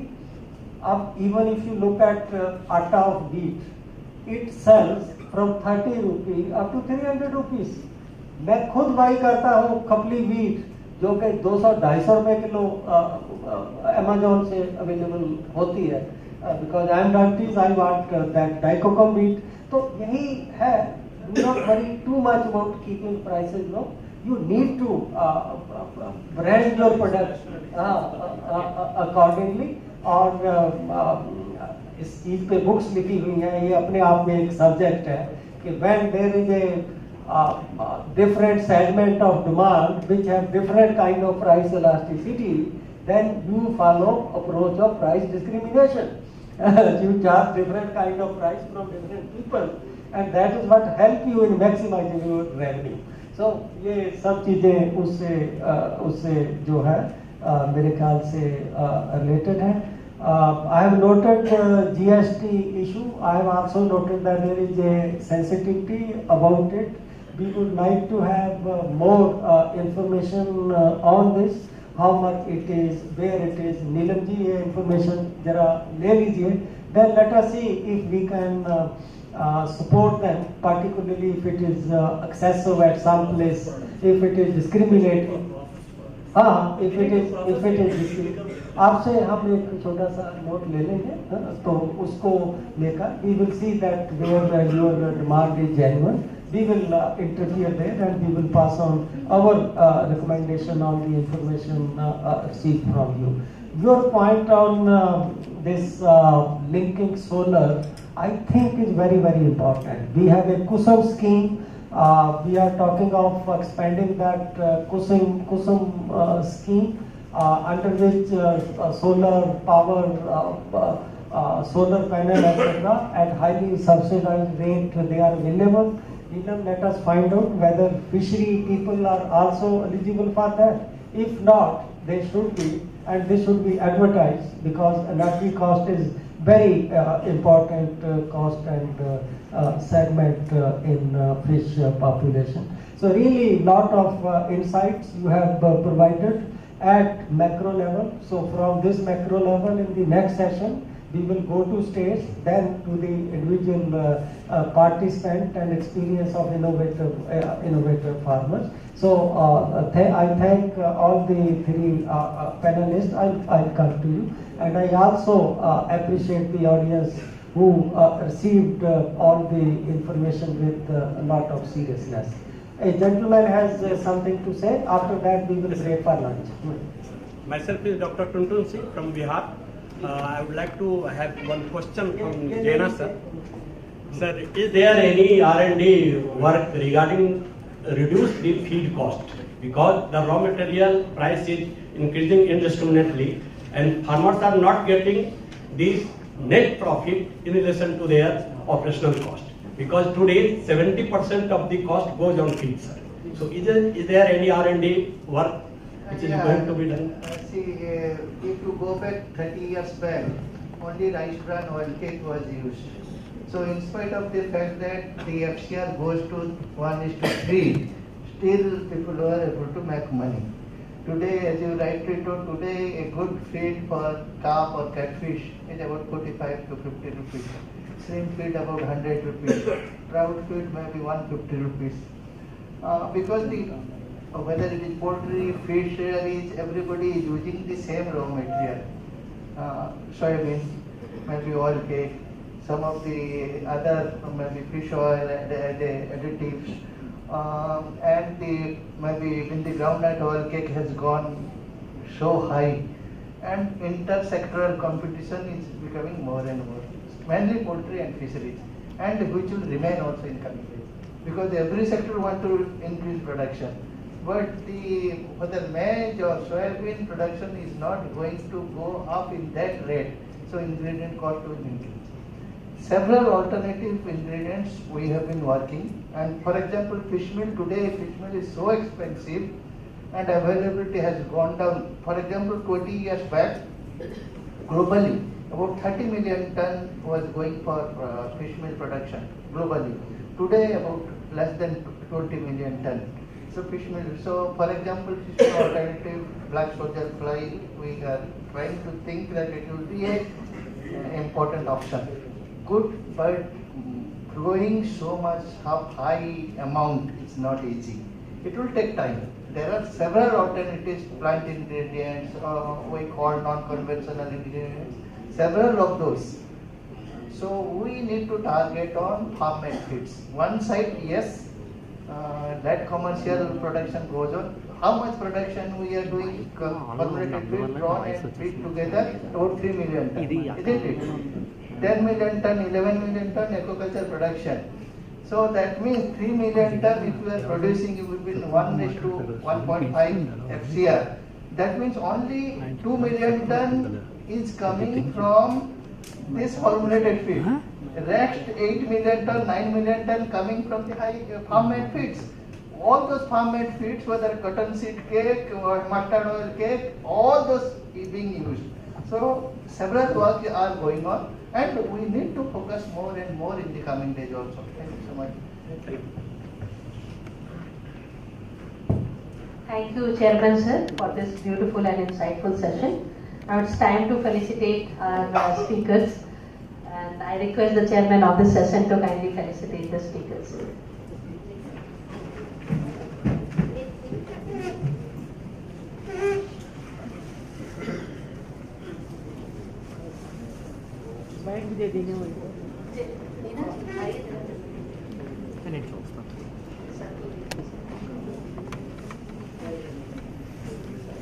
Felicitation to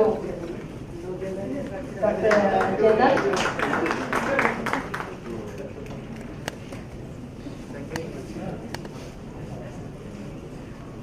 Now I request the Chairman to felicitate Dr. Arun Adiyar from Fisheries Aquatic Specialist, One Fish, CTIER,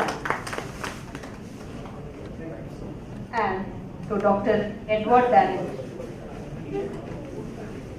Chief R&D Officer, Fresh to Go. Thank you, Chairman Sir, once again for a beautiful and highly thought-provoking session. And now I thank you all the speakers for your time and interesting session. So now it's time for lunch.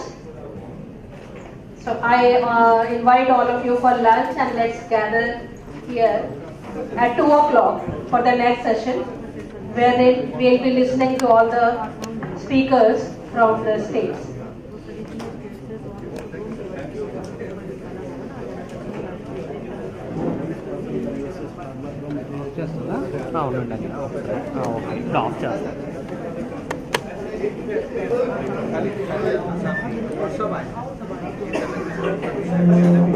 We are going to start our technical session 1, harnessing the inland fisheries potential, perspectives from inland fisheries states. The chairman of the session is Dr. Rajiv Ranjan, former Secretary Fisheries, Minister of Fisheries, Animal Husbandry and Dairy, and former Chief Secretary, Government of Tamil Nadu. Sir, I request you to kindly come over the stage.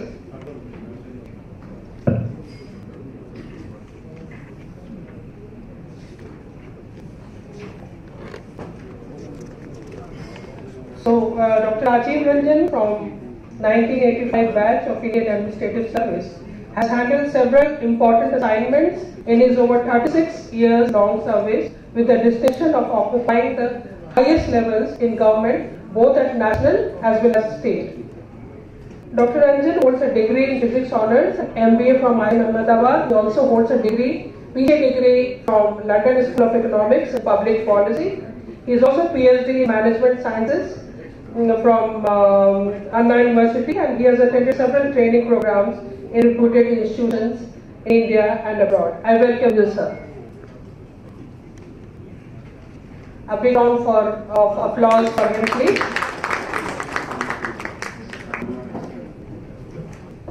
Thank you, Babita. It's a Herculean challenge post-lunch to keep you all interested in the proceedings. So that's why I was thinking that let it start in its own time. So now that we have started, let me share with you that we have 13 presentations. That means 13 states are represented here for the speaking on the subject of status, challenges and best practices being followed in harnessing the potential of inland fisheries in the country. So just a few remarks before I like to invite these states. What we have decided is that we don't have space for all 13 of you to be represented on the stage, so we will do it in 2 parts. We'll have half of you come in the first half, and then we'll break for tea, because that's a little bit of a, otherwise it will be monotonous, because originally the session was for 3 hours. So to that again, I felt that it's better that we have a 10-15 minutes break depending upon what the interest is. And then we have the second session. The other way could be that depending upon what the interest is, when the presentation going on, either we can, we obviously have to get the presentation through. And I'm told that at least the 6 of them are having a PowerPoint presentation. I don't know about the rest. So they also have. So all 13 of them have PowerPoint presentations. So we can, in the interest of time, so 10 minutes each is what we expect each of to take. I will not, say much, because just let me again, in the morning session, we heard a lot of things about the interest, the sunrise industry, which is fisheries, why it is a sunrise industry. All of you are, into it in a very big way. But it's good to know that what was neglected earlier. You see, the point which was made is that it was a neglected area, and though many of you have been in this area for a very long time, much more I came only a couple of years back. So let me share with you what was my experience. When I was posted as Secretary Fisheries, one advantage is being a new department in government has advantages. That is because the Prime Minister himself will take interest. Otherwise, there are so many departments in government. As you all know, in the state government also the same thing happens. So fisheries is certainly not one of the most important departments or departments. It may be different. In Andhra Pradesh, fisheries is very important. In some states, fisheries is an important department in some way. Or where there is a crisis, where there is a lot of problem related to fisheries in Tamil Nadu fishermen are arrested in Sri Lanka, it becomes news. So there are episodic issues, but otherwise it's not an important issue. So when, and I was earlier in a very important thing which is called the GST Council. I was Special Secretary in the GST Council, which was doing a lot of work and very important work, and GST, and I was the director. So you see, so when it came as a surprise to me when I was posted as Secretary Fisheries, because I had never worked in fisheries earlier. So normally what happens is when you join there as Secretary, you are supposed to call on the Prime Minister. This is a trend which is there. And I was just settling in, so I thought, okay, I will settle down, learn a little bit of fisheries, and then go and call on the Prime Minister. I got a call, and that was a day, some of you I don't know, it was when I joined, I thought how quickly I can learn the subject. How quickly you can at least, obviously you will not know much of it, but you will know enough to. Now this is one thing which is a training in the service. In IAS, whether you like it or not, you are shifted or you are posted or you are thrown away from one department to another. So it is not your choice most of the time that where you are, and you can't say that look, I am new to the subject, because if you do that, whole your life you will be only saying that I am new to the subject. So very quickly you need to figure out. And one advantage is working in many departments. There are some common things. There are some common, see, as I said, there are some common, each one of you is different, each individual is different. But there is a lot of commonality. We all agree. So that is one thing which you understand. How is a department managed? How is a department progressing? There are some common elements. So you take advantage and bring that to the table. So now coming back to this, so I was trying to very quickly, learn. When the call came that you have not called on the Prime Minister, I said, look, please get me an appointment. So immediately, the next day I was called. And on that day, at that time, I was addressing me. See, I had called for my own learning, and it was also, the best way to learn is to interact with the states. So I had a meeting in the afternoon, interacting with the states, and the call came saying that can you come immediately. I was told that be ready, but so I excused, I didn't tell them where I'm going, and I went and met the Prime Minister. And normally these courtesy calls are very small, but somehow or the other, that's what I was saying, being a new department, his creation, he has a lot of interest in fisheries, which you can see and the other speakers also mentioned.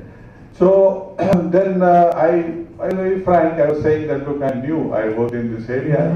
Obviously before you go to the Prime Minister, he has your biodata is given to the Prime Minister.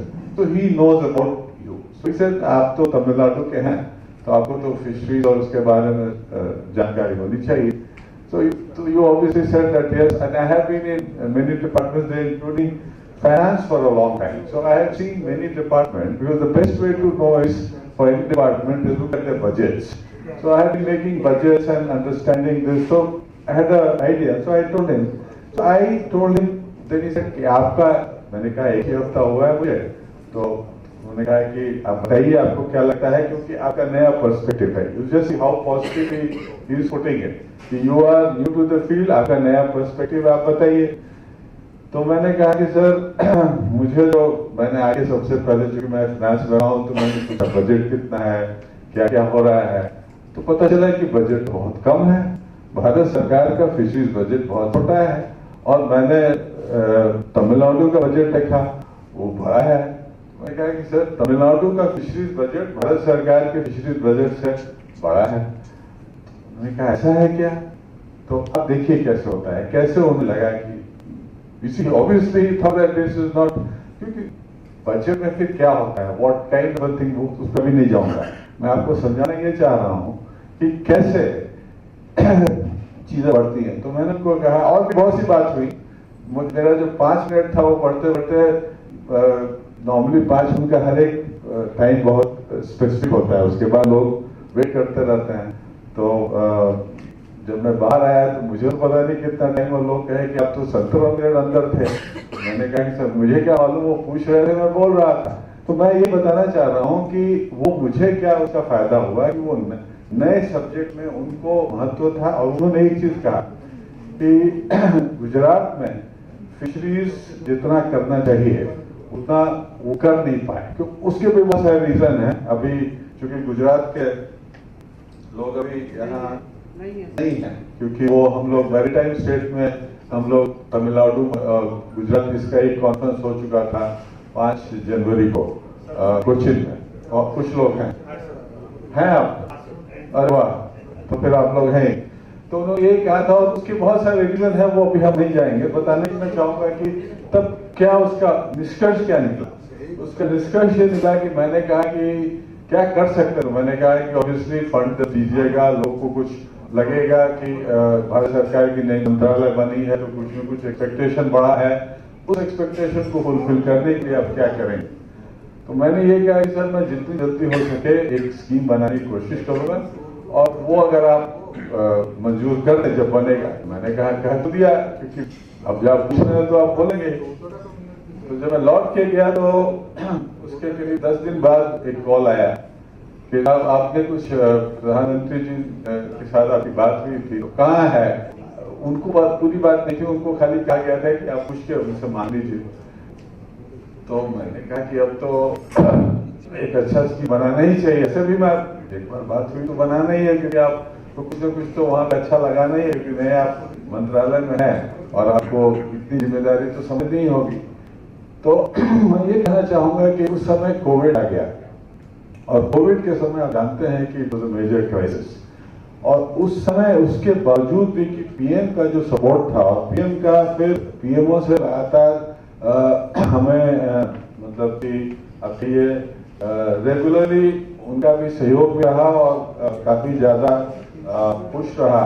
और ये scheme बहुत जल्दी बनाई हम लोगों ने, और department छोटा है, अभी भी छोटा ही है, लेकिन उसका आपने देखा होगा कि इसीलिए ये जो स्कीम है प्रधानमंत्री मत्स्य संपदा योजना, ये इसलिए आप आया बिकॉज अगर ये सपोर्ट प्राइम मिनिस्टर का नहीं रहता तो नहीं बनता, क्योंकि फिशरीज को ऐसे उतना महत्व लोग देंगे नहीं.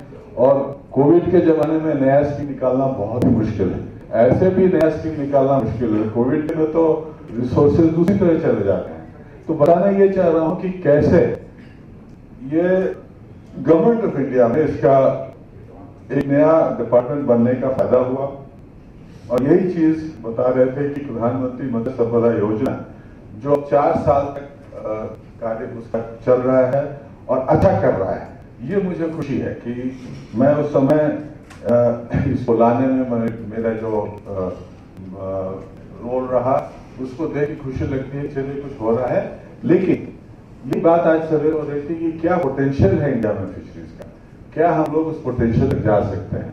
और यही बात आ गई कि बहुत सी चीजें हैं जिस पे अब स्टेट्स जो हैं उनके अलग अलग इशू हैं, और मैं और ज्यादा समय नहीं लूंगा। यही कहूंगा कि प्रधान PMSY में आप लोग जानते हैं बहुत तरह की सब स्कीम्स हैं, मोर देन 100, और सबको हम लोग अभी तक उतना कर नहीं पाए। इनफैक्ट मैं बताऊं कि just because of my interest मेरा जो लास्ट था, उसके बाद में वहाँ मेरी पोस्टिंग हो गई चीफ सेक्रेटरी तमिलनाडु, तो मैं वहां से चला गया। लेकिन जाते जाते जो मेरा लास्ट ये था कि उस समय बजट बन रहा था 2021 का।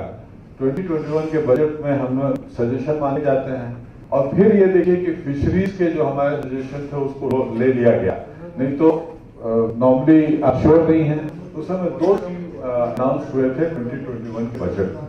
अगर आप लोग को याद होगा तो मैं आपको याद कराऊं।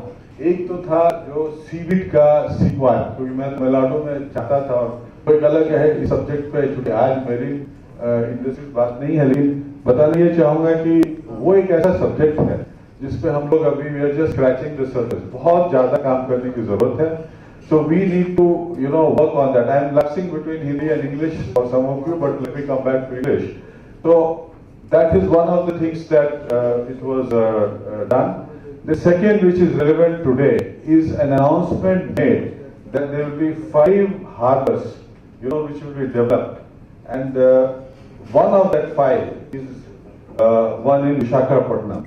So the Union Budget 2021 announced that 5 major fishing harbors, Cochin, Chennai, Visakhapatnam, Paradip, and Petwagarh, will be developed as hubs of economic activity with world-class infrastructure amenities, seamless and quality cold chain, and hygienic handling and reducing post-harvest loss. So yesterday evening, there was a little time before dinner, so I told my person, stage, I said, can we, while we're going that side, let me out of interest go towards the fishing harbor.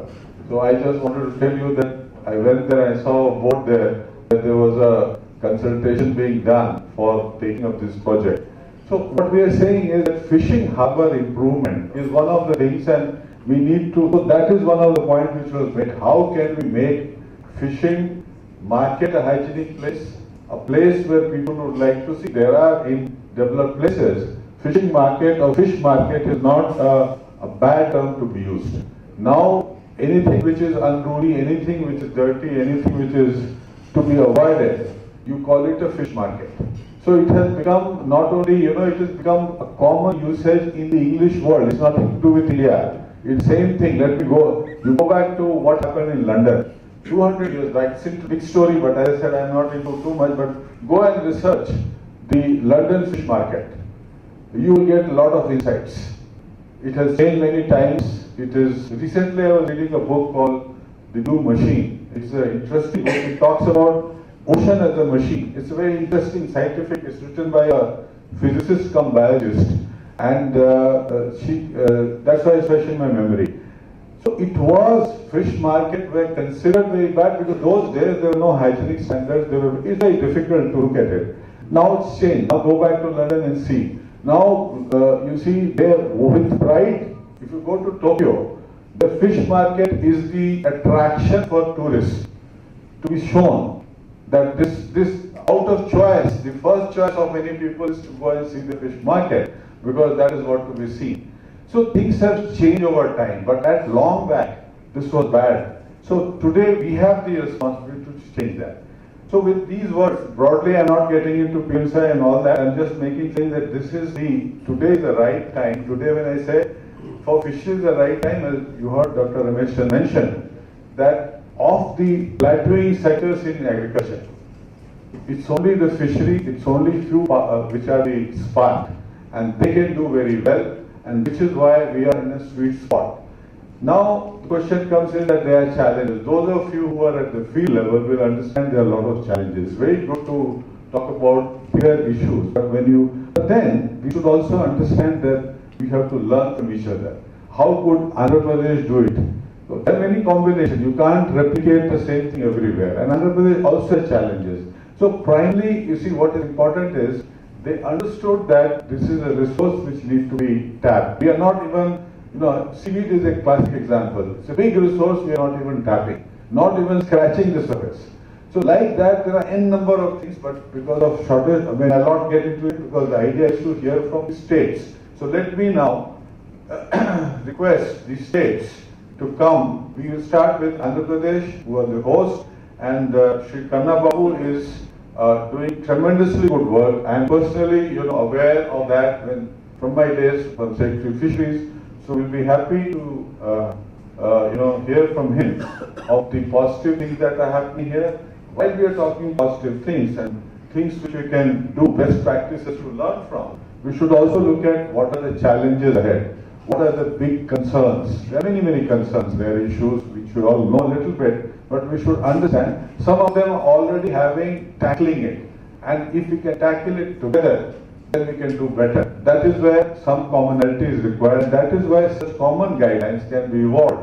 If NITI-Aayog can come together, otherwise each of us do our own thing. But if we can do it together as a country, we can, though diversity is there, but some commonality is there in trying to attempt that. So these are things which will happen, and that is what I thought the basic point is. So starting with Shri Kanna Babu, let me welcome you. Please come to the stage, be there. And I will request the other, as I said, the first session will have Odisha, Shri Murlidhar Jana, who is Joint Director of Fisheries. We had we had Mr. Jana also for the marine side. Please come. We are happy that you would come for this also. Then we have Uttarakhand, Mrs. Ramani Chima. She is Additional Secretary of Fisheries, Government of Uttarakhand. So she is very new to the job, I'm told, but she will bring to the issues which are being faced in Uttarakhand. We have from Kerala, Mr. Abdul Nasir, IAS Director of Fisheries, Government of Kerala. Is he there? Yeah, please. Then we have Mr. Sudeep Kumar from Haryana, Deputy Director of Fisheries. Then we also have from Bihar, Dr. Tuntun Singh. Do we have some chairs?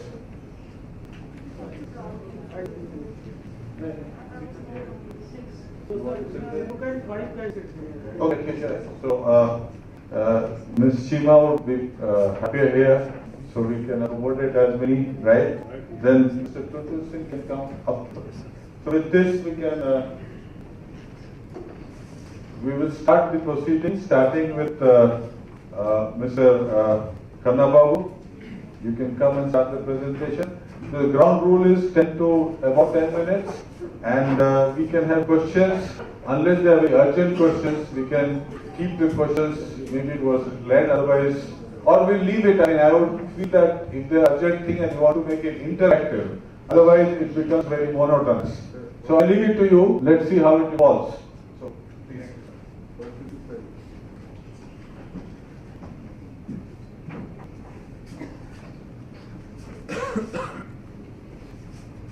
Good afternoon. Respected Chairperson of the Section, Dr. Rajiv Nisa. In fact, I had the privilege of working under him as a Commissioner of Fisheries, Government of AP. And in fact, when I became Commissioner for the first time, Sir was very supportive. In fact, if the fisheries sector is making good progress in our state, much of the contribution should genuinely go to the Sir, because the form of PMS where whatever proposal we made, Sir used to really clear it immediately. So we are thankful to the Sir from the state of Andhra Pradesh.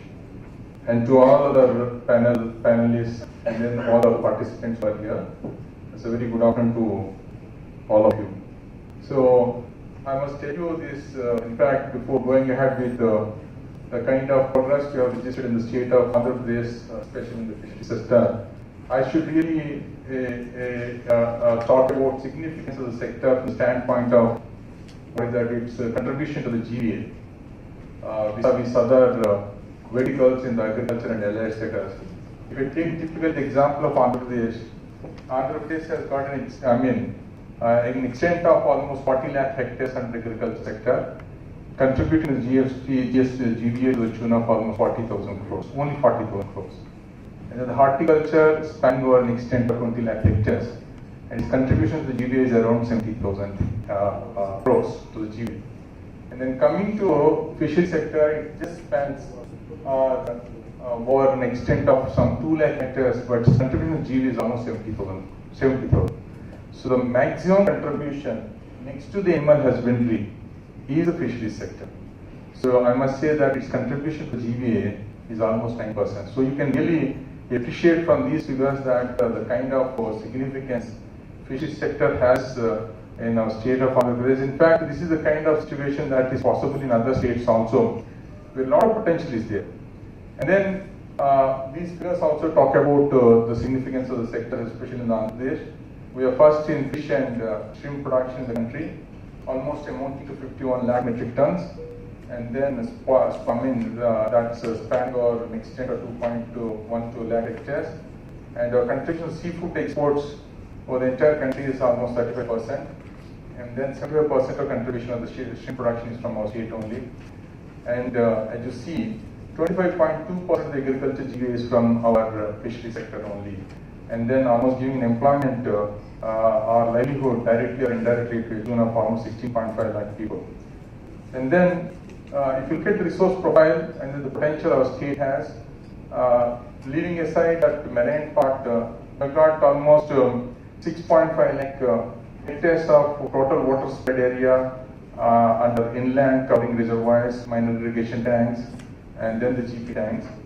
And then we got in terms of infrastructure, because shrimps contribute, processing contribute a lot to our economy. So almost 111 cold storage, 102 processing plants with a capacity of 5,000 metric tons every day can handle. 258 ice plants, 36 feed mills, 429 hatcheries. In fact, much of the seed is supplied from our state to the other parts of the country also when it comes to shrimp cultivation.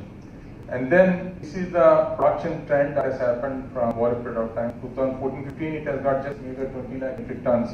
Now it is over almost 51 lakh metric tons, and it is expecting to reach 58 lakh metric tons in the year 2030. And the next state is almost lagging behind by miles, but I'm sure that the states like Orissa, West Bengal, has a huge potential, Gujarat has huge potential really to reach this kind of progress. And then export is also to 3.28 lakh, mostly it is coming from the fisheries only, I mean the shrimp processing only. These are the countries to whom we are supplying, exporting our produce, mostly shrimp processed product. And we lost a lot of market in Europe on the grounds of disease and other things. But USA, China, we are the number one in terms of supplying, exporting our product. And coming specifically to the culture part, inland culture. So these are the kind of measures we have taken over a period of time, which have really contributed to the growth of the sector, inland culture. In the year 2019, in fact, the government of the day, the present government, has taken a real path-breaking initiative in the form of offering a power tariff to the aquaculture at a subsidized price. The government of the day is offering power subsidy at a price of almost 1.5 rupee per unit, and this is making our product very globally competitive compared to shrimp produce of other countries or shrimp produce in other states. And so far, we have incurred almost a tune of 3,300 crores only towards offering subsidy to the farmers, aquaculture farmers. And I feel that this has gone a long way in increasing our exports of the shrimp also, and then contributing a lot to the GVA. And then the other important thing which we have done is the aquagenation. In fact, though we have got a sprawling extent under the aquaculture, comparatively very high compared to the other states, but we have taken measures to see that we zonate these things properly so that there is no unauthorized conversion of the productive land which is otherwise suitable for the agriculture, converting to the aquaculture kind of land. And then this is also enabled us to really take forward the aquaculture in a very sustained manner.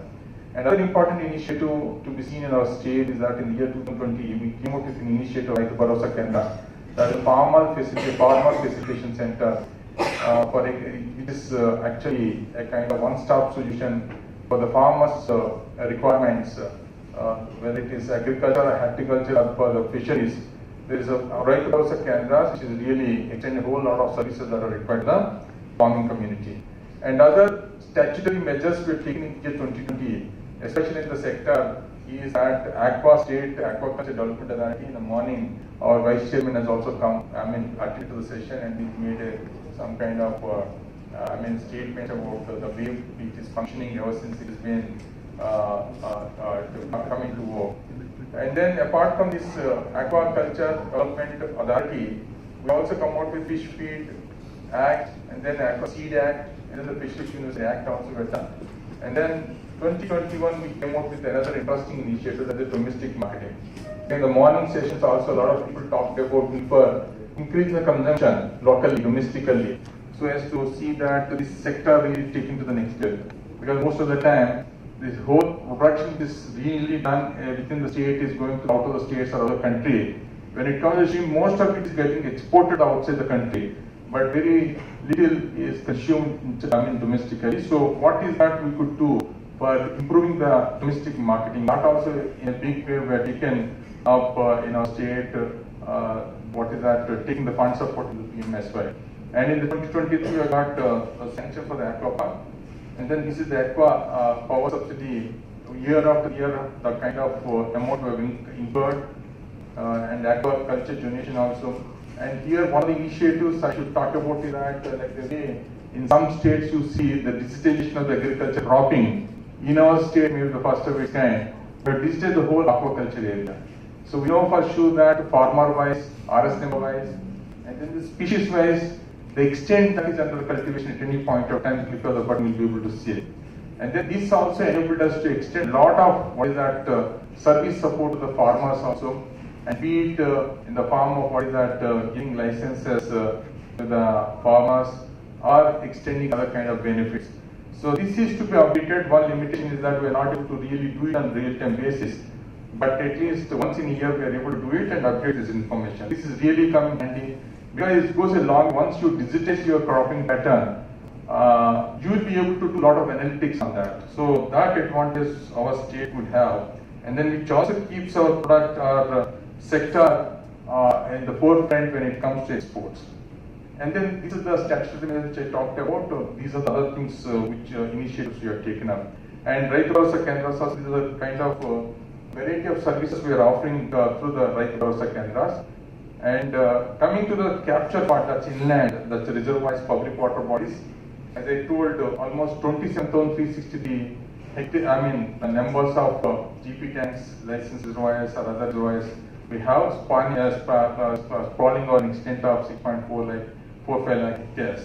And a lot of cooperatives take this on lease basis, and if it comes to the bigger reservoirs and all, then we give individual license to fishermen. And these are the other interventions which we take out when it comes to inland fishing or the capture fishing. So production, we have in-house fish feed farms. We do produce, and then the rearing also happens, and then whatever produce that come out, which will be useful for stocking major reservoirs in the riverlets. And then we have got externally aided projects also under JICA and then the World Bank. The funds under that of those projects are being put to use for establishing the brood banks for gift tilapia or the MC, apart from strengthening the existing fish feed farms. And one of the important things which have to be done, but we are still in the process of doing, is that the case culture, it has immense potential in our state of Andhra Pradesh. We have almost finalized the policy, which is pending for approval at the cabinet level. Once it is approved, then we will be able to really take the production, fish production, rising to the next level by almost 5 lakh metric tons yearly. For this, we have identified 31 reservoirs.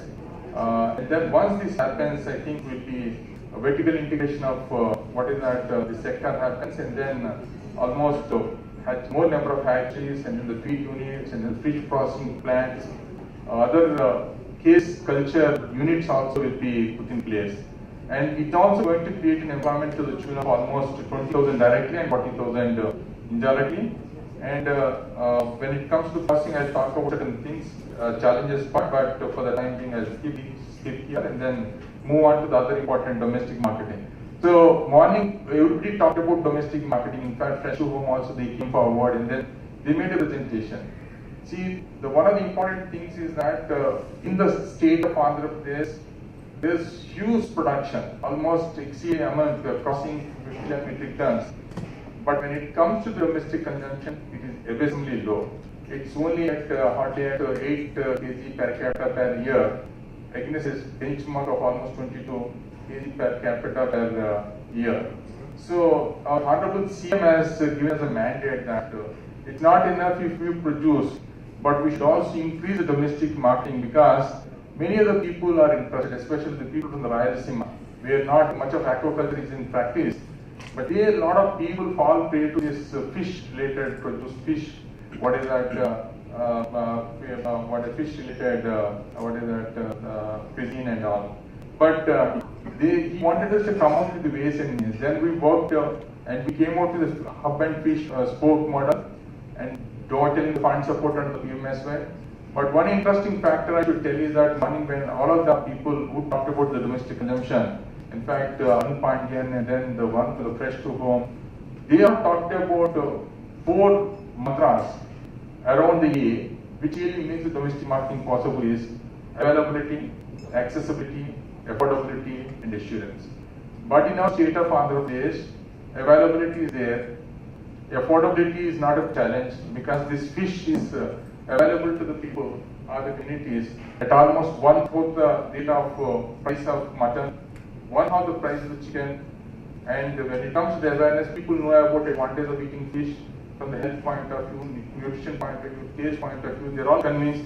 But why it is not happening is not because of non-availability, not because of lack of awareness, not because of quality assurance, but more because of lack of accessibility. Mostly the challenge lies in terms of not the demand. Marketing is never a challenge. Challenge is supply. Supply is a challenge despite availability is because of perishability of the food. Perishable in the sense that the fish is highly perishable. If you can't maintain that, what is that supply chain, the cold chain, till the what is that retail point, I think the whole product will go to down. So that being the case, what we found in the whole thing is that if you can maintain the cold chain, then you'll be able to increase the domestic market. But unfortunately, cycle of the people who consume the fish is that they are more interested in consuming the live fish or the fresh fish than the frozen fish. Unfortunately, the value chain, if you look up, live to fresh to the frozen, the cost of value addition increases. The frozen product is available at a high price compared to the live fish. But the people have got a lot of demand for or fall prey to the live fish than the frozen fish. If you give a choice between the live and the frozen, people always prefer going for the live fish only. Live fish is available at a cheaper price, whereas the frozen fish, because it requires for processing, a lot of value addition is there, cost addition is also going to be there. So the demand for which is less, but the price at which it is available is more. So that is the reason precisely why in Indian market frozen products produce is not really picking up. But I've been told, thanks to Shears and then this Fresh to Home, because of that, what would I say, that aggressive marketing, people started consuming the frozen, but unfortunately they're confined to urban areas, at the best confined to tier 1 and tier 2 cities, and then that too they are mostly confined to online mode of what is that marketing. But here is the case, we came out with a model by which we could really come out with a hub and spoke model. We've taken a lot of pains, and then a lot of SOPs also been put in place, but we have got to really, though we could succeed to some extent, but we need to really go a long way in making this real, what is that, complete success. This is an architecture, in fact, this model which we implemented in the state of Andhra Pradesh for promoting the domestic marketing is that we put hub. Hub is the center of all activities. Hub is a facility which procures this live, fresh, and then frozen, and then value-added produce from FPOs, farmers, private players, and then the processing products. And then in the hub, a lot of aggregation, value addition happens, and which will be separated from the hub to the various spokes. Spokes are the different formats of retail outlets ranging from 1 lakh to 50 lakh. So we have come up with a lot of models for this. And then all this is being manned by the private entrepreneurs. They have been given a lot of support for each of the facilities they have sanctioned, subsidy under the PMSY. And the role of the state is confined to positioning the brand. We have gone by the brand name Fit Andhra. So our role of the state is confined to what is the facilitating this young entrepreneurs or the budding entrepreneurs or the fishermen or fisherwomen to take up as many units as possible. And then our role is confined mostly to positioning and then promotion of the brand. We invest, reasonably good amount on this. And then coming out with an IT platform, ERP solution we came out with, online platform that we came out with.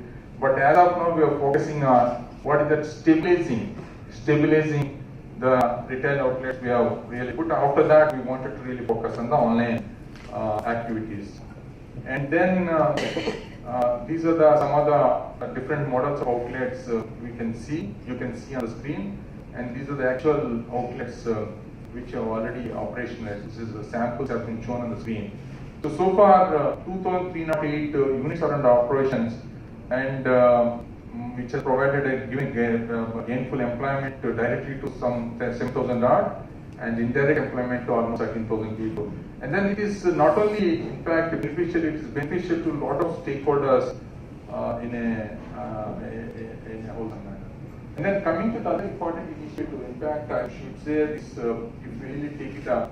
In fact, we see in the fisheries, we'll come across a lot of societies, but unfortunately, a lot of societies have been in existence for a long time, but they are dormant to a great extent.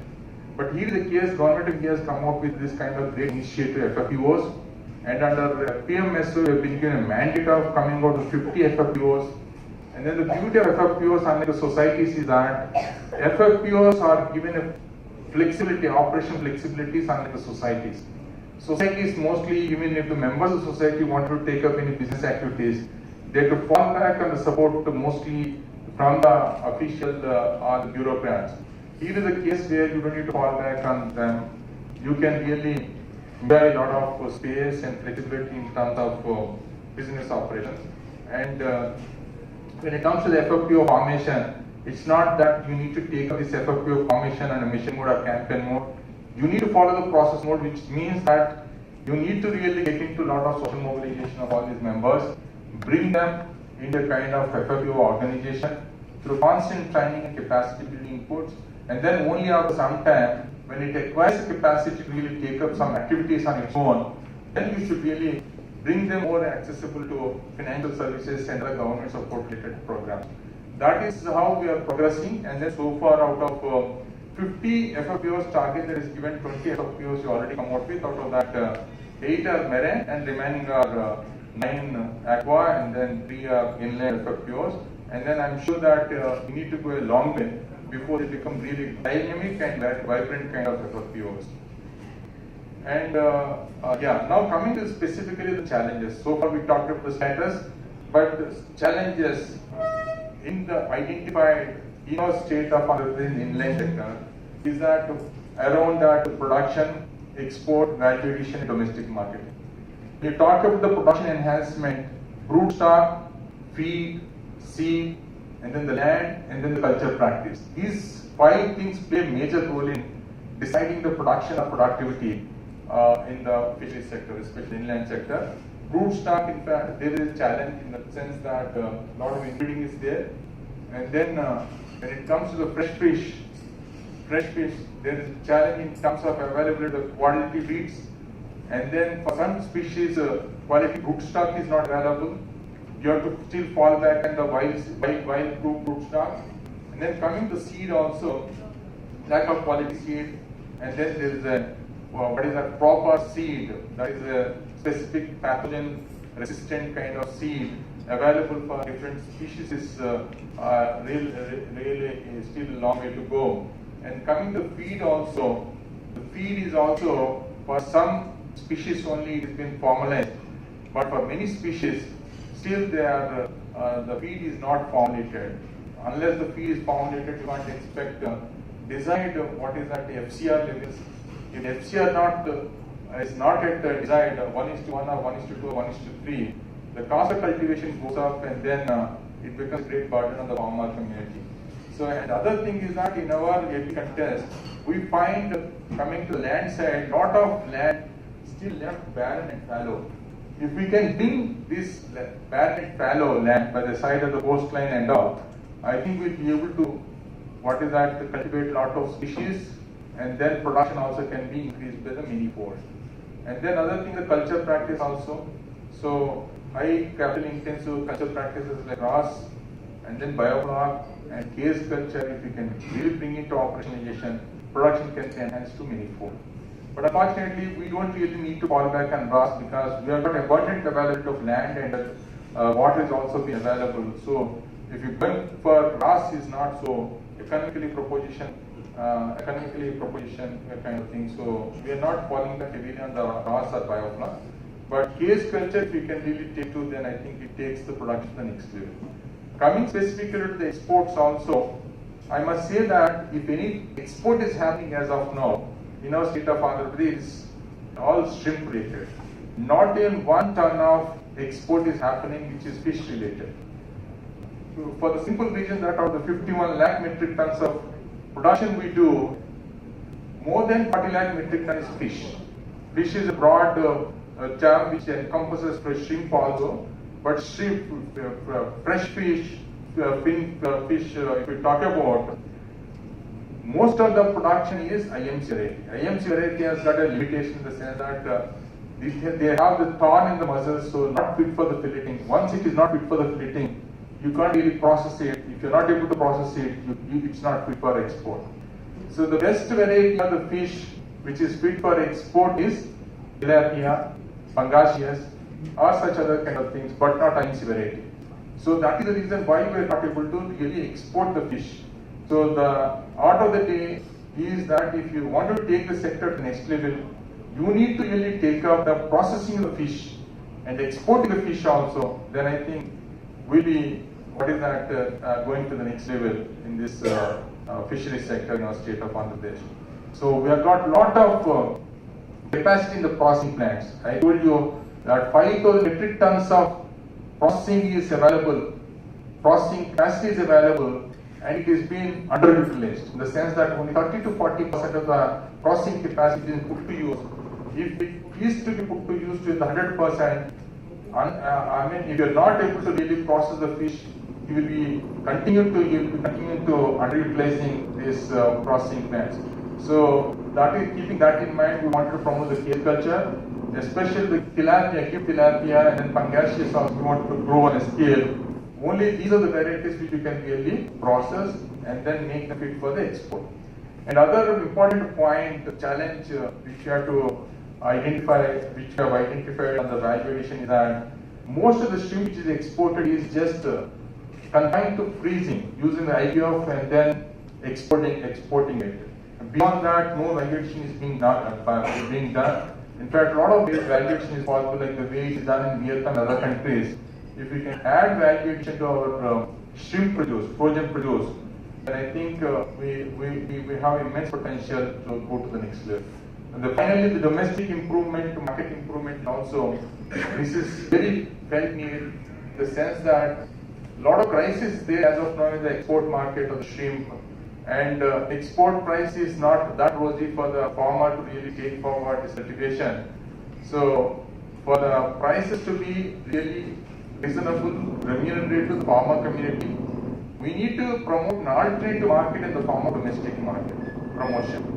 So that if we can do it, then this sector will go in a sustainable manner on an enduring basis. So this is also the challenge which I found, and despite challenges, I can request you to, this is the last slide, sir.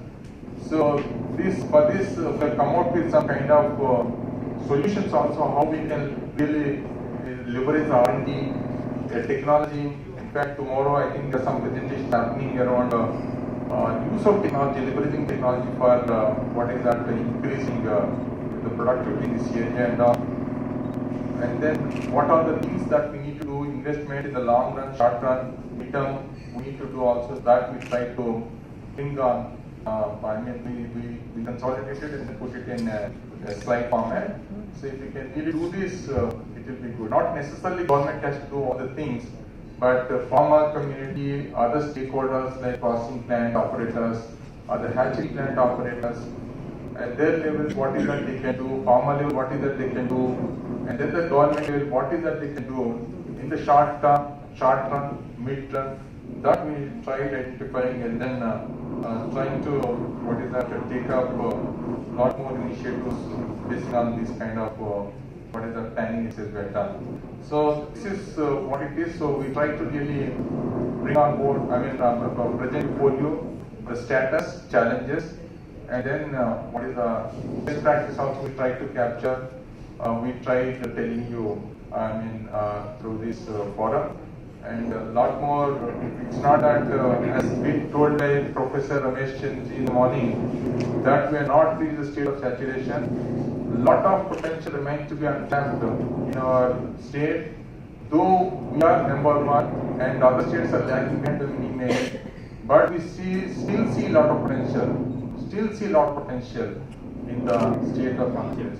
So thank you very much. Thanks for the opportunity. Thank you. It was very good to see the very new initiatives, and that's how the leadership is taken. We will go to the second presentation, which is by Mr. Muralidhar Jena. I request to confine yourself to 10.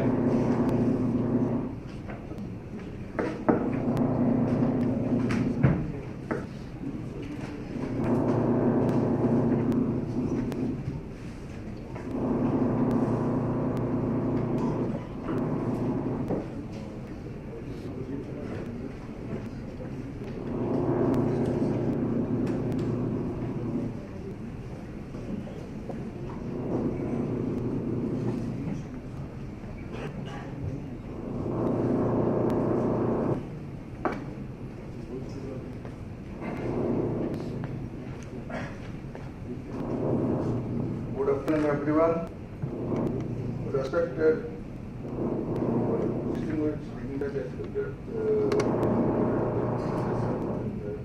panelists, customers, dignitaries, and delegates, and other personal stakeholders. Myself is Muralidhar Jena, Joint Director Fisheries Postal, representing Odisha State in this workshop. I am delighted to participate in this workshop and to give presentation on the same topics. First of all, I would like to thank NITI-State for organizing such an annual national workshop on harnessing inland fisheries potential in the inland states. With an aim to enable the experience sharing between inland states, discuss various challenges and arrive at potential solutions to optimize the immense inland fisheries potential in the country. I would like to elaborate briefly in Odisha fisheries, overview of fisheries and sector, and the current status of Odisha. Odisha is one of the most important maritime states of the country, having vast and excellent scope for fishery development both in inland and marine sector. The state endowed with resources, that is freshwater resources, 7.0 lakh hectare, and brackish water resources 4.18 lakh hectare, and marine, that is coastline of Odisha for 80 kilometers, and continental shelf 24,000 square kilometers. The freshwater resources total 7 lakh hectare, comprising tanks and ponds 1.5 lakh hectare, reservoir 2 lakh hectare, lakes and swamps 1.80 lakh hectare, and river and canal 1.71 lakh hectare. By harnessing the potential of the resources, fish production could be augmented in culture capture and culture-based capture fisheries to meet the domestic market demand and increase in export. Apart from creating employment and income generating opportunity to rural poor and enhance their food, nutrition and livelihood security. However, to utilize the ample these resources, the state government has taken up the mission for doubling fish production, doubling farmers' income, as well as to enhance the export value, present values 4,546 crores to 20,000 crores in next 5 years. During the year 22-23, the overall fish production in Odisha is 10.52 lakh metric ton, and Odisha's rank is 4th in the country in overall fish production, out of which inland fish production is 8.39 lakh metric ton. The inland sector contribution is around 80% to the overall fish production. And in inland fish production, Odisha rank is also 4th. In marine fish production, Odisha rank is 7th in the country. In Odisha, during 2001, the fish production was only 2.1 lakh metric ton. But during 2022-23, after 22 years, the fish production has been enhanced around fivefold. During past 4 years, the production is enhanced around 40%. Similarly, the fish seed production has also increased from 94.72 crores in 2019-22 to 78.63 crore in 2020-23 with tremendous growth of 194% during last 3 years. Then per capita consumption of fish has also increased from in 2001 the production per capita consumption of fish per annum in Odisha was 7.73 kg. During the year 2022 to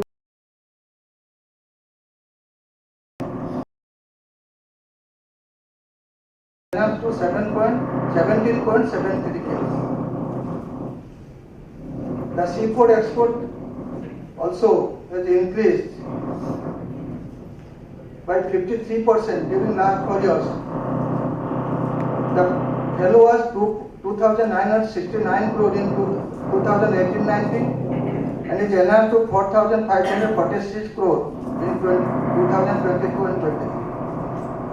However, the contribution of fishery sector of Odisha to GSDP is around 2.73% during the year 22-23. The budgetary provision in the fishery department of Odisha was only 62 crore in 2010-11, but which was enhanced to 450 crores in the budget is provision in the 2023-24. Government has given emphasis to the fishery sector for development of fishery sector, and accordingly budget provision has been enhanced. Then let me start my presentation. I was just wanting to ask you कि आप presentation कर रहे हैं कि first ही slide में रुके हुए हैं? नहीं, presentation. Odisha that was I told first line political 24,000.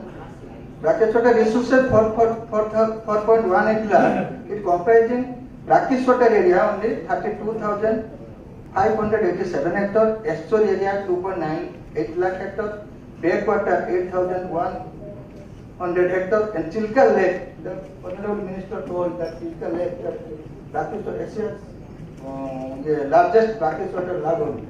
That area is 80,000 hectares. The inland resources I have already told the backup. Then next, current scenario I have already told for highest for the inland 6 per capita consumption sixth position in the country. Then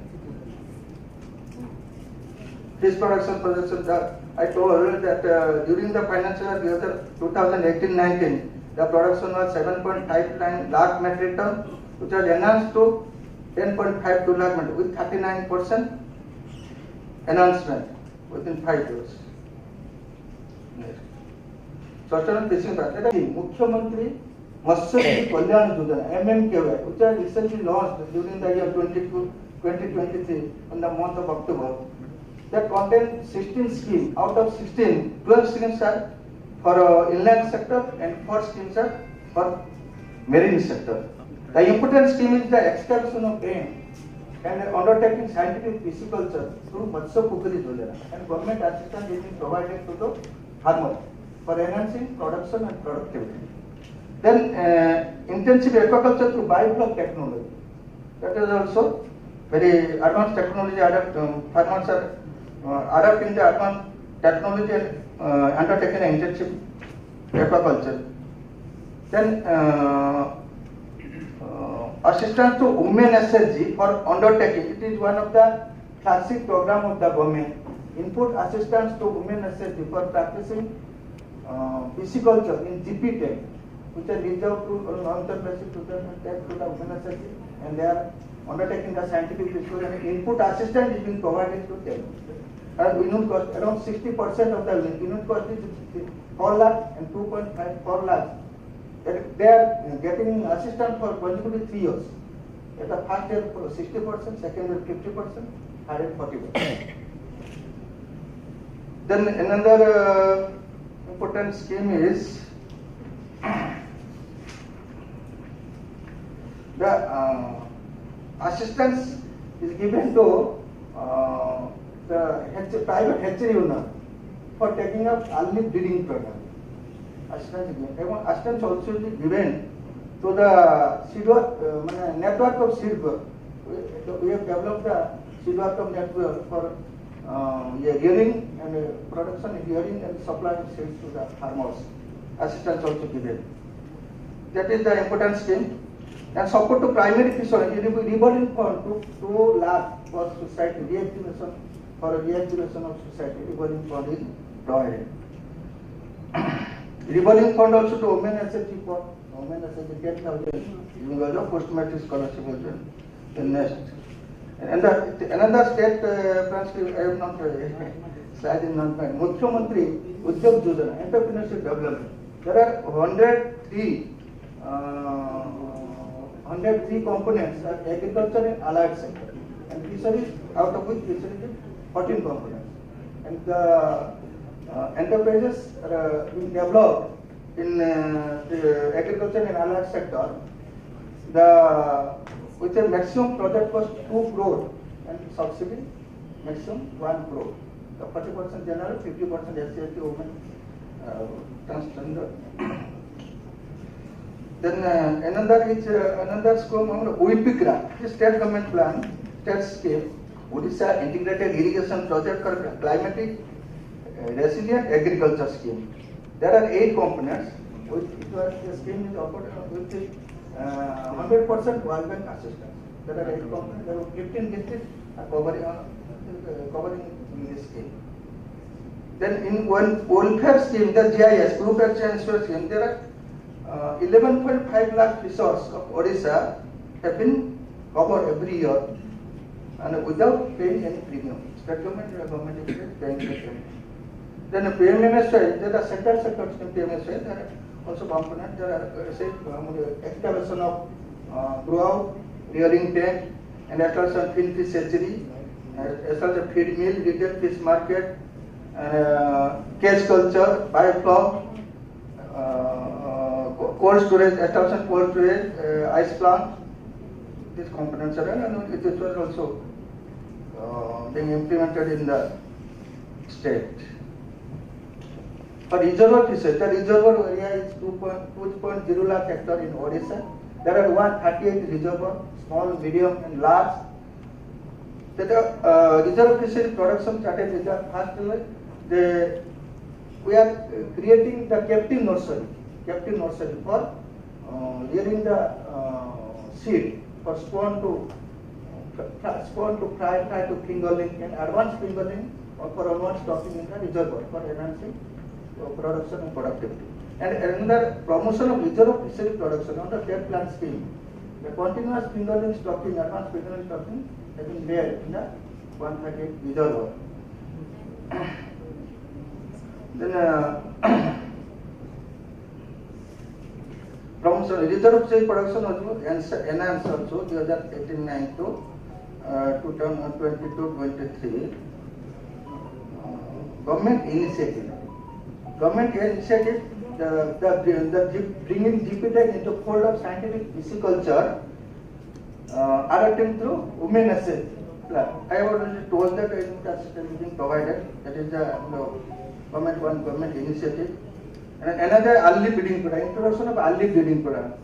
The early breeding program has been taken up in the during the year 2020-21 started, and it was very successful. And during the both in private and government hatcheries, the breeding program is undertaken, and quality fish seed production is going on and supply to the farmers during the month of April and May.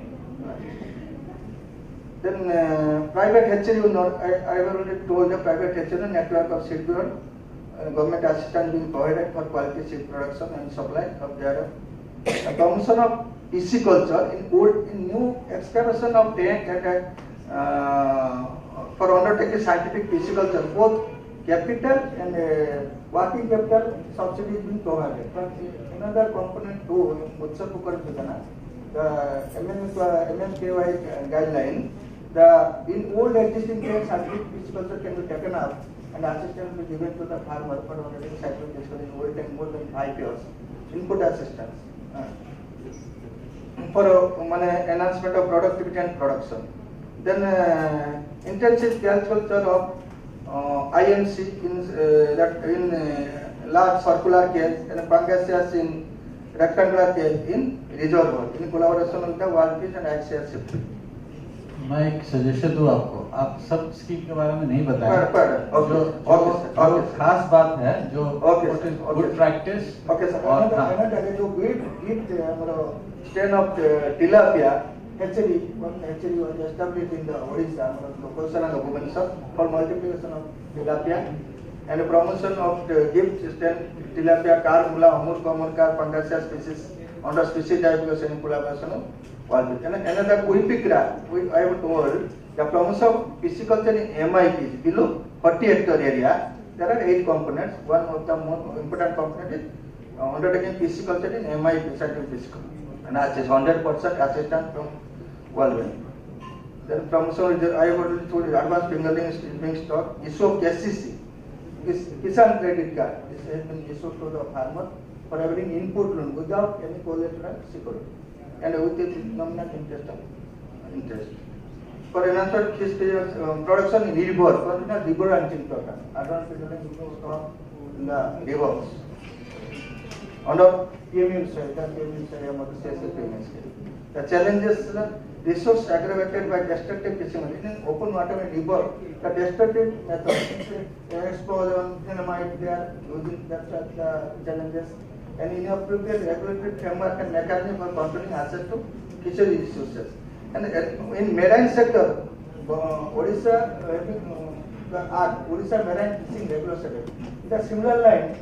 In Odisha State Inland Fishery Regulation Act, it will be that is required. Then for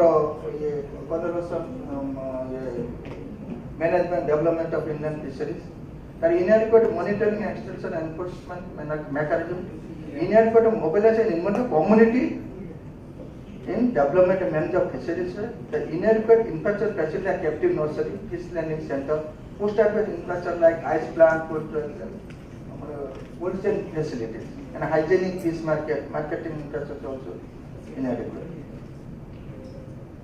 Then insurance coverage, no provision for insurance coverage.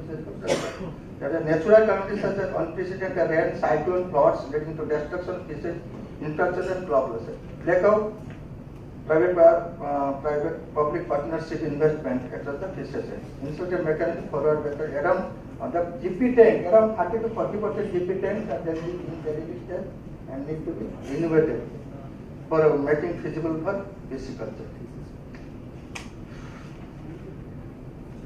Best practices, implementation of state digital fishery policy 2012 with a major objective to augment fish production from vast untapped and undertapped reserve resources through scientific management, to generate gainful rural employment for fishing community and economic rehabilitation with special effort to economic rehabilitation of displaced persons, to introduce systemic management strategy both for conservation and production. The best implementation of Odisha fishery policy, that it is a comprehensive policy. It was being implemented in Odisha. After this implementation of this policy, the fish production has been enhanced, and the income of the farmers also has been enhanced. Implementation of different governments, I already told. The capacity building of the fishers to skill up person training activities is also undertaking different IEC activities for creating awareness among fishers. The conservation measures in the reservoir. Under the state reserve fishery policy, the implementation of ban on fishing in selected area for medium and large river, that is from 15th June to 31st August every year for breeding purpose. At least allow the fish to breed once in his lifetime. The ban on capturing and selling of IMC below 250 mm total length to prevent indiscriminate killing of small size fishes. Ban on using gill net below 100 mm size for fishing operations throughout the year. Complete ban on use of zero net 8 to 10 mm size throughout the year. Prohibition of destructive fishing methods for catching fish. The major highlights, that is I have told already. Award recognition also. There Odisha received for coverage of fishers under JS first position in the country for 3 consecutive years from Tisco Fair, New Delhi, 13, 14 to 15, 16. Then Padma Shri Award conferred to Sri Bhattakrishna Sahu Khurda, fishery hatchery owner, for his contribution to fishery sector during the year 2021. Then Sapan Patra. Now during 2020, Odisha Best Marine State and Best Inland District award as Kalayani for fish production at national level. In 2021, Balasore district bagged the Best Marine District award for fish production at national level. Sapan Patra of Balangir district at national level during 2021. Saurav Vishwa of Jagatsinghpur district got the Best Tilapia Fish Farmer award from MPEDA during 2019. The Bhattakrishna Sahu of Balianta Block and Khurda district conferred with civilian award Padma Shri as a progressive farmer for his contribution to the fishery during 2021. Thank you all. Thank you. I think we'll not have questions answers now. We will go to the next speaker from Uttarakhand, Ms. Chima, Additional Secretary of Fisheries from Government of Uttarakhand.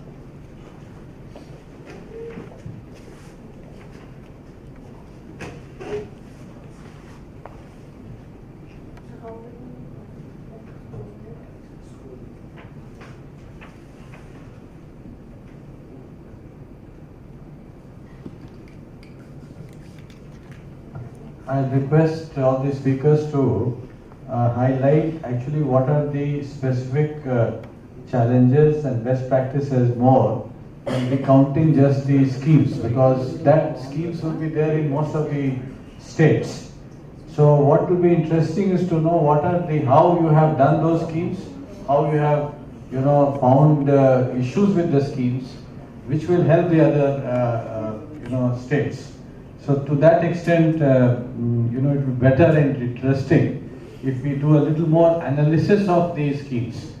Merely recounting is good, but after some time I realized that it becomes very monotonous. Good afternoon, ladies and gentlemen. Sir, I got your point, and I'll try to keep it as short and brief as possible, and in a way try to highlight what are the challenges and the best practices. And I'll just put it briefly, like what's the current status of our state. Uttarakhand, as we all know, is located in the northern part of our country. A brief overview. Basically, we are focusing on cluster-based farming because as of now, we all know that the villages and the hamlets, they are quite scattered. So in order to make it progressive and in order to make it useful for the community, cluster-based farming is the key. Inclusive and holistic development, commercial farming, we are focusing on that.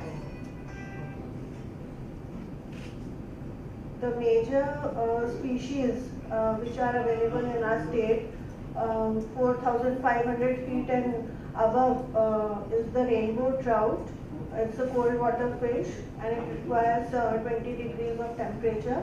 And the lower districts of Udham Singh Nagar, Haridwar, mostly pangasius and katla, rohu, the carp species are being farmed. This is a brief, like the fish production zone. This is a map of Uttarakhand.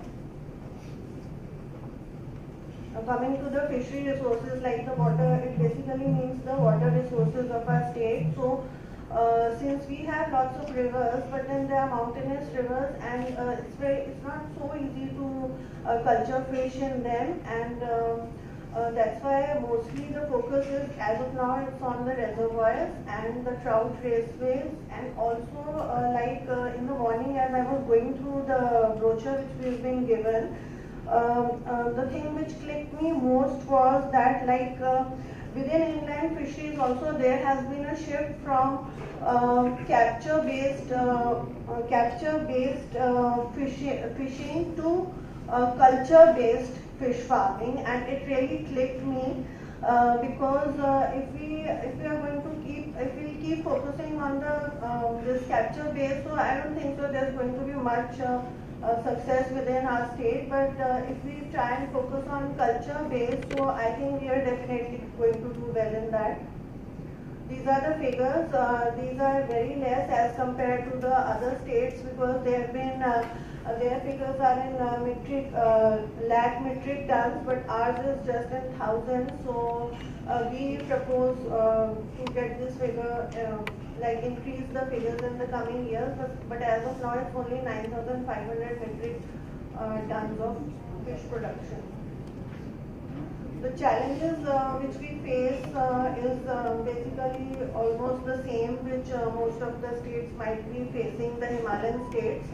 It's the high cost of production and lack of quality seeds which are not available to us on time. Then since our state is quite prone to disasters, so the menace of frequent floods and damage to fishery infrastructure and all that. And right now the diversification needs to take place because only one variety of trout is there, which is the rainbow trout. And one of the biggest challenge which we face right now is marketing, which is not as much because we don't have so many cold, because as we've been told by the previous speakers that fish is a highly perishable resource and it requires very quick intervention, like the moment it's catched and taken to the market, it needs to be very fast, or some kind of value addition needs to be done. So we are really lagging behind in that, and we hope if there are some stakeholders who can come forward and set up cold storages and marketing and all that. And we have a few reservoirs, and I don't think we have a picture of that. We have a very big reservoir which spans around 52 square kilometers, the TD reservoir.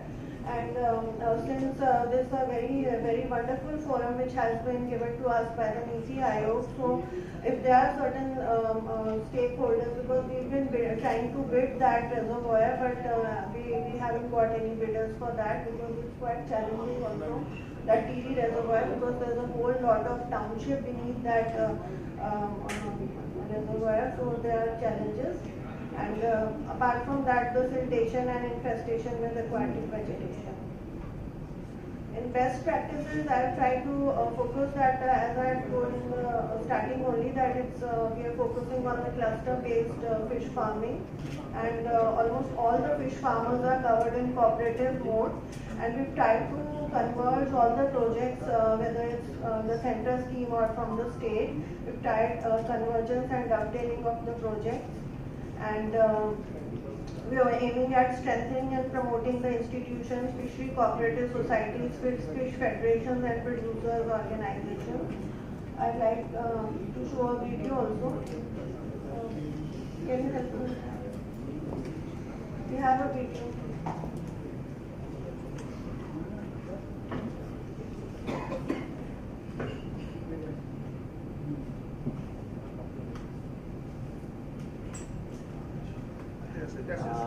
This firstly, this one.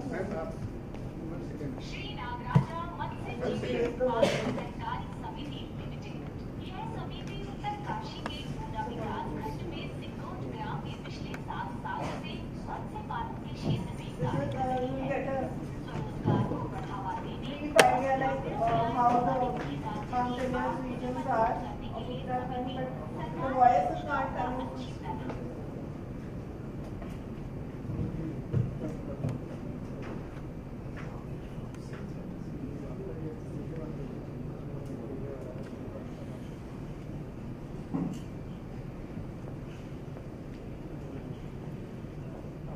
सिंगोट ग्राम में पिछले 7 सालों से मत्स्य पालन के क्षेत्र में कार्य कर रही है। स्वरोजगार को बढ़ावा देने और ग्रामीणों की आय बढ़ाने की राज्य की आर्थिकी मजबूत करने के लिए समिति सरकार की योजनाओं का अच्छी तरह से संचालन कर रही है। समिति ने सबसे पहले मात्स्यिकी अनुसंधान निदेशालय भीमताल के सहयोग से वर्ष 2015-16 में 4 ट्राउट रेसवेज निर्माण कर मत्स्य पालन शुरू किया था। इसके बाद मिले सकारात्मक परिणामों को देखकर वर्ष 2016-17 में भारत सरकार द्वारा प्रायोजित केंद्र पोषित नीली क्रांति योजना के तहत संगोट में 3 यूनिट ट्राउट रेसवेज का निर्माण और किया गया एवं वर्ष 2017-18 में पुनः नीली क्रांति केंद्र पोषित योजना के तहत 2 ट्राउट रेसवेज का निर्माण हुआ। साथ ही एक ट्राउट रेसवेज समिति द्वारा स्वयं भी तैयार किया गया। इस तरह कुल 10 ट्राउट रेसवेज समिति द्वारा संचालित किए जा रहे हैं। समिति की मत्स्य पालन के कार्य से प्रभावित होकर विभाग द्वारा समिति को राष्ट्रीय कृषि विकास योजना के अंतर्गत वर्ष 2018-19 में 10 यूनिट ट्राउट रेसवेज का कार्य और सौंपा गया। मालूम हो कि मत्स्य पालन का कार्य समिति के माध्यम से करने से किसानों को बहुत अधिक लाभ होता है। जिन तालाबों की बंदोबस्ती वे अकेले नहीं ले सकते हैं, वे एक सहकारी समिति बनाकर आसानी से और कम खर्च करके इसे प्राप्त कर सकते हैं। साथ ही ट्राउट मछली की मांग भी बाजार में अधिक है। ट्राउट मछली पालन हेतु वैज्ञानिक ढंग से कार्य करने की जरूरत होती है। मछली पालन के लिए बनाए गए तालाब में पानी की नियमित चाल बनी रहे, इन सब की जानकारी होना भी बेहद जरूरी है। इन्हीं सब बातों को ध्यान में रखकर नागराजा मत्स्य जीवी उत्पादन समिति मत्स्य पालन के क्षेत्र में बेहतर ढंग से कार्य कर रही है। वर्तमान में समिति द्वारा कुल 20 ट्राउट रेसवेज में मत्स्य पालन का कार्य हो रहा है। इसके अतिरिक्त समिति के पास कई प्रजाति की मछलियों के पालन हेतु 10 तालाब भी संचालित किए जा रहे हैं। यही नहीं, इन ट्राउट रेसवेज एवं कार्प तालाबों से मछली उत्पादन के जरिए अब तक समिति द्वारा करीब 20 से 25 लाख की आय प्राप्त की जा चुकी है।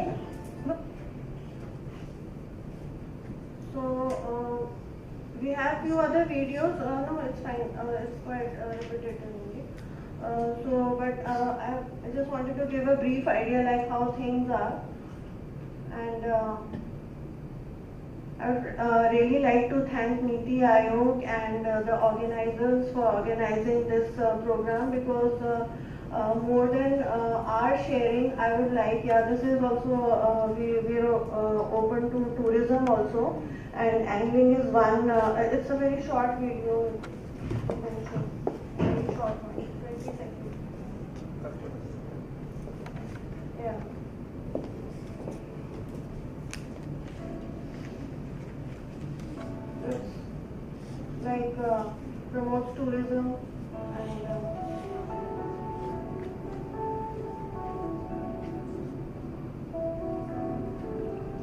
run in Champavat, it's a border district.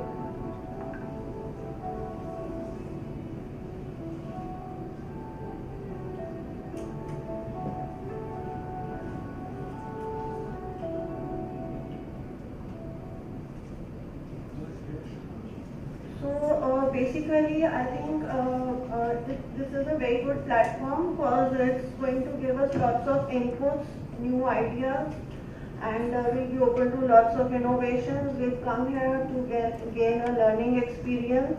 And like Sir said, I couldn't give my introduction. I'm Ravneet Chima. I belong to the Indian Administrative Service. And like Sir has said that the moment, there's nothing new, there's nothing like new in this service. So the moment you join, you are supposed to know each and everything. So although I don't know as much I should have known, but still I've tried and to whatever inputs my colleagues have been very, very supportive to me, and whatever inputs I have gained, so I have tried to put forward. And this workshop, I look at this workshop as something like something to imbibe for, and we have come here to imbibe all the good ideas, the innovations, the new things. And definitely in an year or so, I just hope that we will also come forward with some impressive figures and maybe a couple of awards. Thank you so much. Thank you, Ravneet. I think it was, for those of you, she's just 1 week old in the job. So it's very remarkable that you have picked up, and see, as we said, we keep learning. So the good part of Uttarakhand presentation is that they have some traditional strengths. They can't compete with other states in terms of surface area of reservoir and all that, but what they are unique, and that is the learning. See, India with its diverse thing, each one has a unique thing. So you need to promote, say, trout is a name, as we heard in the morning, that in India, you see, it is sometimes lower prices will not attract. Higher prices and quality and price, direct correlation doesn't exist. It's a matter of how you, so like luxury. Now luxury is, we have all seen that as we grow economically, people tend to look at things which are the more luxurious. Look at hotels, look at the kind of facilities which are available. Now demand is growing. So similar thing is there with this. It's a lifestyle consumption. Fish is about that. People are now looking for not only affordable protein, but so their consciousness about this 3 omega acid, all those things come up. So I'm saying that this is where the thing is. So we should not feel at all diffident that you are not new to the job. That's what I'm saying. That's the learning. I gave my example. I was totally new, but that was an advantage. So but we want it to be an advantage, up to you. So you can always say that, look, it's a difficult thing. So I'm just saying that we learned, it was good to do, for example, tourism. Eco-tourism is a thing. That is one thing which can be done. Link it with, see, Masir, the kind of thing that you're showing. So I'm sure you will go a long way. And we will see a presentation tomorrow on cold water fisheries. We have a director from Bhimtal, ICR Institute. And they will talk about, see, there are technical issues, but we will get on. So thank you so much for your presentation. We'll go to the next one from Kerala, Mr. Abdul Nasir, Director of Fisheries. And he has a lot of inspiration stories of his own.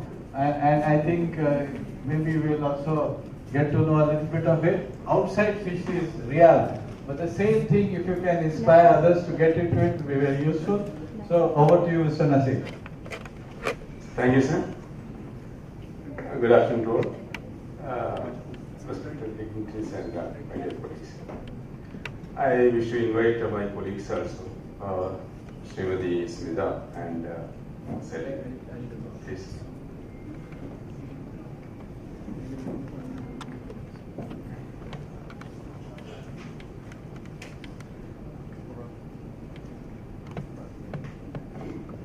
Starting with the status there in Kerala in land fisheries, we have 0.3 lakh hectare we are using for land fisheries. Though it is a big area, but we have to explore more. That's why we are here to learn more and have a brigade there in Kerala. We have 47 reservoirs and freshwater lakes lines, backwaters 51, rivers 44. brackish shower ponds with 3,051, freshwater ponds 71,795, brackish water fields 906, and freshwater fields 1,022. And RIS unit we are having 605 numbers, biofed units 3,539. And in hectare I told you that it is 2.3 lakh, 3 lakh hectare. Kerala inland fisheries, an overview. Fishing village we have 113 and land fisher population 25 to 2.43 lakh, and active fishermen there actually 94,634, and fish production is 2.29 compared to Andhra and other. We know that it is less, so that's why we learn from here. Fish farms in public sector it is 25. And in private sector, we have more, in more than that, 12 types of that public sector. Hatcheries in public sector is 32, the same case. Annual seed production is some 157, though we have the target of 12 crore. Inland fish production, we have in 2005 to 2017-18, we have a good rise in that area, but during that flood situation in 2018-19 and during pandemic, it is not that much very good progress, but now it is being accelerating again. Fish production, we have already mentioned that it is 9.9 lakh tons, 9.19 lakh tons. And it is marine, actually we have more, 6.9, and in inland fisheries we have 2.29 lakh tons. This is the year-wise inland capture production in our state. The 2022-23 we have in total metric ton 1,91,406. The allocation in the fisheries sector is like this. We have inland 1,104 crores, 104.61 crores, compared to the other 140 crores in coastal area development. Total we have 345.71 crores allocation in this stream. This is the distribution from the inland sector. Aquaculture development is having the highest share, 67.5 crores, and the other share is fish seeds, farms, nurseries and hatcheries, 12 crore, and along with setting up of nurseries, 8 crores, it is comes around 20 crores. And the aquaculture extension, 7.11 crores.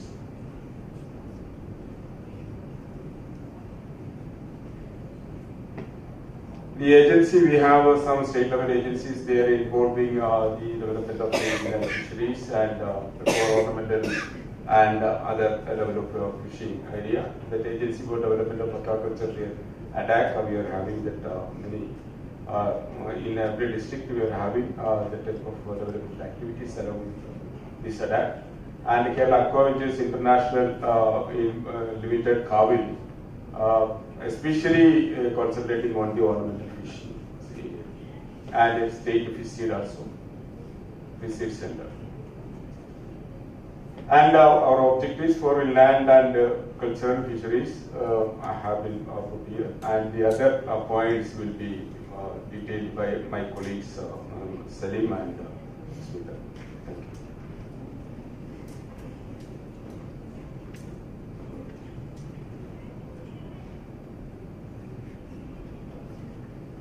Good afternoon to all. The major agencies in the Department of Fisheries, one is Agency for the Development of Aquaculture, Kerala ADAC.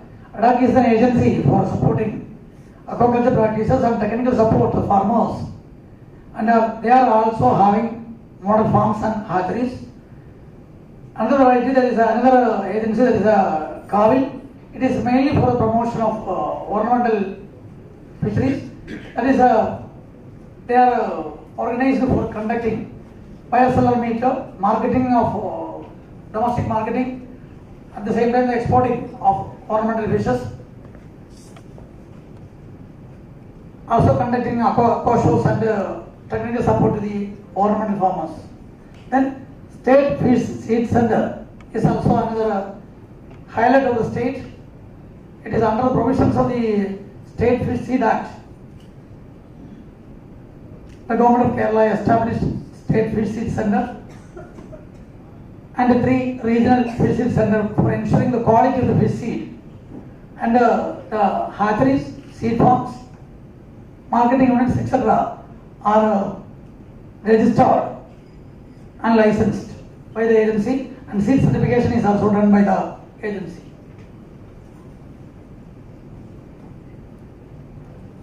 This is our major objectives: ecological niche-based stock enhancement, ecosystem restoration, participatory approach in stock enhancement. That is, there are 3 level. That is the LSGD level, district level, and state level fisheries management councils are there. The native gem blossom promotion, we have established so many backyard units for producing seeds of indigenous varieties. System diversification and species diversification, innovative aquaculture technologies, seed quality assurance, disease monitoring councils, district level council and the state level councils are there, and a cardinal for the promotion of ornamental fisheries, ensuring fair price to fish farmers through our multi-fed market and outlets, and also promotion of cooperatives. About 57 FFPs are established, of that 17 are in inland sector. We will give more emphasis on our conservation of our natural resources by stock enhancement and ecosystem restoration. Our regulatory function is Kerala KIFA and its Amendment Act and Kerala State Fish Seeds Act 2014 and its rule in 2016. The most important aspects of our participatory approach is a state level management council, district level management council, and LSGD or local management council is there. Major activities: effective monitoring, control and surveillance. For backwater patrolling is there. Marine enforcement. Our officers will seek the help of marine enforcement for in the case of impounding or removal of unlicensed fixed nets. Fish clam protected areas are established. Stock enhancement with nursery management suitable canals. Participatory management and awareness creations. Mangrove afforestation, restoration of damaged aquatic ecosystem, fish catch assessment. We will give more importance to the clam fishery. Clam Fabian Malarica got a MSc certification in 2014, but it is not renewed due to the lack of funding agencies for completing the procedures. There is also, we are enacting a ban on clam fishery from December 1st to February 29. At that time, we will provide free ration to the clam pickers. And 20 clam protected areas have been established and relaid with baby clam, and its procurement collection were done by cooperative societies and SHGs. Clam picking is prohibited in these areas. One menace to this clam fishery is invasion of Mytilus strigata adversely affects the propagation of the clam industry. Renovation of webinar and extremity. As a part of renovation, we will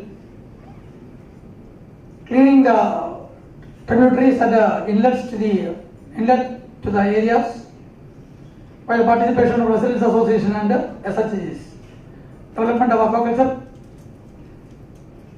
The major cultural activities, the most important one is the Regia multi-fishery farming, freshwater fish farming, extensive semi-intensive, brackish water farming, semi-intensive farming, shrimp farming, one body, one fish, one body, one shrimp, brackish water cage farming, freshwater cage farming, bioflow prawn culture, tilapia and manami culture, intensive fish farming. The major highlight of the state is the Nagi Amansi Krishi. It's a participatory approach on the implementation of the project at the 4 levels. LSD level steering committee is there, district level steering committee is there, state level steering committee is there, state level guidance council is there. In all these cases, there is a incorporation of experts, stakeholders, and policy makers. In the state level guidance council, there are 2 ministers. It is a legislative minister and a fisheries minister are the chairpersons, and our honorable secretary is the convener of the council. PMMSY projects, that is the statistics. The pending is for cases like SC/ST components. We are coordinating that ST components with our state ST department by providing more financial additional state share to the components to fulfill the projects. These are certain photographs of our units. Matsya Sevana Kendra.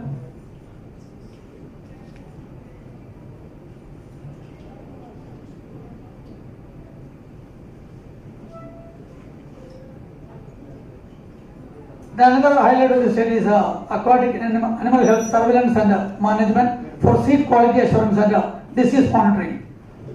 There is aquatic animal health management, seed quality test, disease investigation diagnosis, disease management therapeutic application, detection of antibiotic residues, surveillance for the prevalence of AMR, contingency fund for other tests, destruction of disease site. Aquatic animal health center, state referral lab at Kufos. Regional, there are 8 regional centers in the state. Technical assistance is provided by the ICAR Institute, CIFT and Kufos. Facilities of the referral center. This is the photographs of the aquatic referral lab and mobile aquaclinic. The status of our hatcheries and seed farms. It is actually registered. All the farms and hatcheries in the state are registered under Fish Seed Act by the seed center. The data is on the slide. That is the seed production status of the state. The total demand of the state is 12 crore. The production is 7.57 crore. In order to top up the seed production, seed demand, we will encouraging backyard seed production units. That is of the indigenous varieties like pearl sport, Marels and Clarius dusimeni.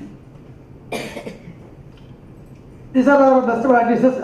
Establishment of backyard seed production unit for enhancing seed production, establishment of ornamental units, proper disease monitoring councils, Kerala Inland Fisheries Act amendation, management council proposal, assistance of development, protection and conservation of inland fisheries, enhancement of embankment rivers, streams and pen culture, that is enclosure culture methods, resource mapping and participatory model of plan implementation.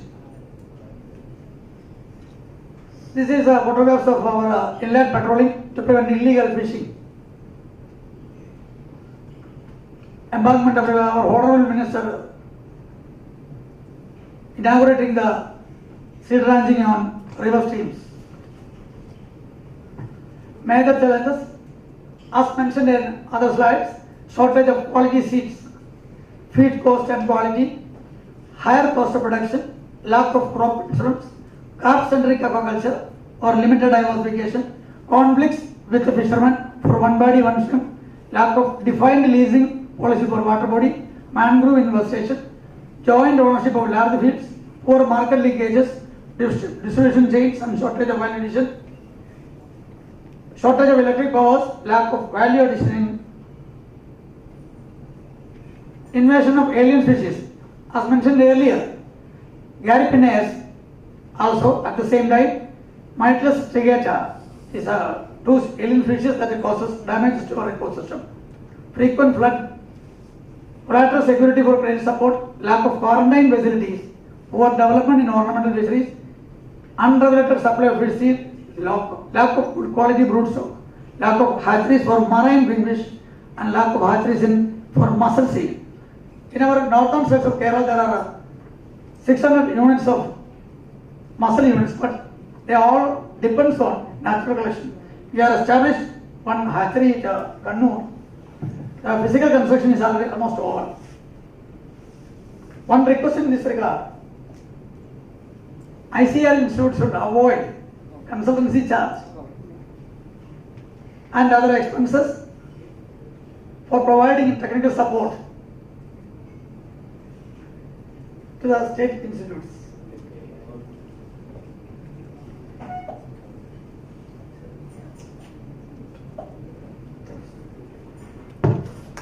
Thank you. I think it's a very interesting, presentation, because Kerala, as we all know, was a leading state in fisheries, and this is something which you should look at it.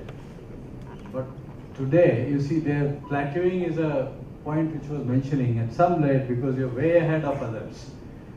See, in India, if you look at 75 years back, we had 75% of our production coming from marine sector. And in the marine sector, Kerala was taking the lead, which is why all the major establishment of fishery, that is all the ICR big institutes are all based in Cochin. And that is all historical fact. I discovered a very interesting point. In Ramnathpuram, in Rameshwaram, you see, we had gone with the central minister for a study. And there was a CG, I will not get into again details, it's interesting. That shifted to Kerala in 60s, because Kerala was the place where all technical, all the things were there. Then things changed. See, today, 75 years later, almost 75% is inland fisheries production. Marine is shrunk to 25. And marine, again, is having lots of problems. We will not get into those issues. We had discussed this in our seminar in Cochin on 5th of last month.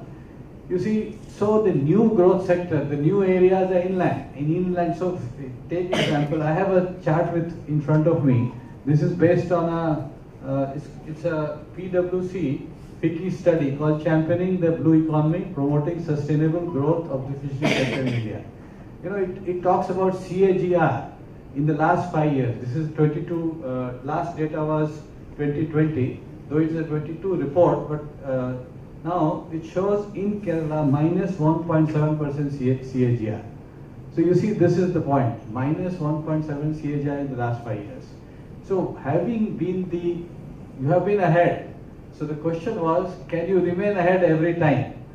Now you see Andhra. Andhra is now it's so far ahead of the others that the point was that they alone. So that is another way how we can catch up, reduce the distance. But the point on Kerala is, like Kerala, you see, they have reached a saturation, so they have gone into other issues like eco-restoration. There are many, you see, the concerns in Kerala are very different from what is in UP and Bihar and Jharkhand and Chhattisgarh. Totally different. So you see, this is where the diversity issues, and they have reached a maturity scale way ahead of the others. So there is a different issue. Now coming, the request he was making, CAGR should, that is ICR institute should not charge. This is again, central government institutes do study, but the state is making a point that, look, do we get any benefit of it? They are charging too much and we are not. So these are issues again, and that is why these platforms are a good way to look at it and try to at least note it and see that if they are there in that state, they are there all the time, can they not help them? Can they find some way to keep that grievance level less? Now this was always an issue between R&D institutes and how is but that's a larger issue. Now let me go back to it's an interesting perspective. I just thought I will mention this, that there are different types of issues, and Kerala, example shows that. We go to the next presentation, Haryana. Now we are really short of time, so Haryana and Bihar, these are the two left before the tea break. So I'm sure we would like to have the tea break quickly, and also we would like to end the day also quickly. So rest of them, my only suggestion is, please now list out issues which you think are worth noticing. There's no point in making, the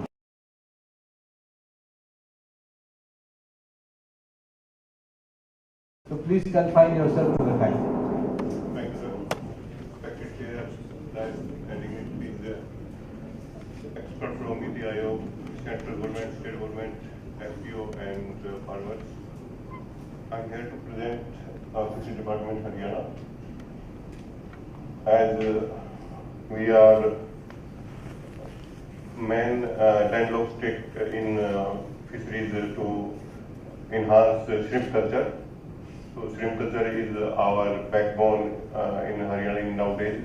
Primarily, we raised from 67 hectares in 1966, and now we have a lot of well journey in the fishery sector.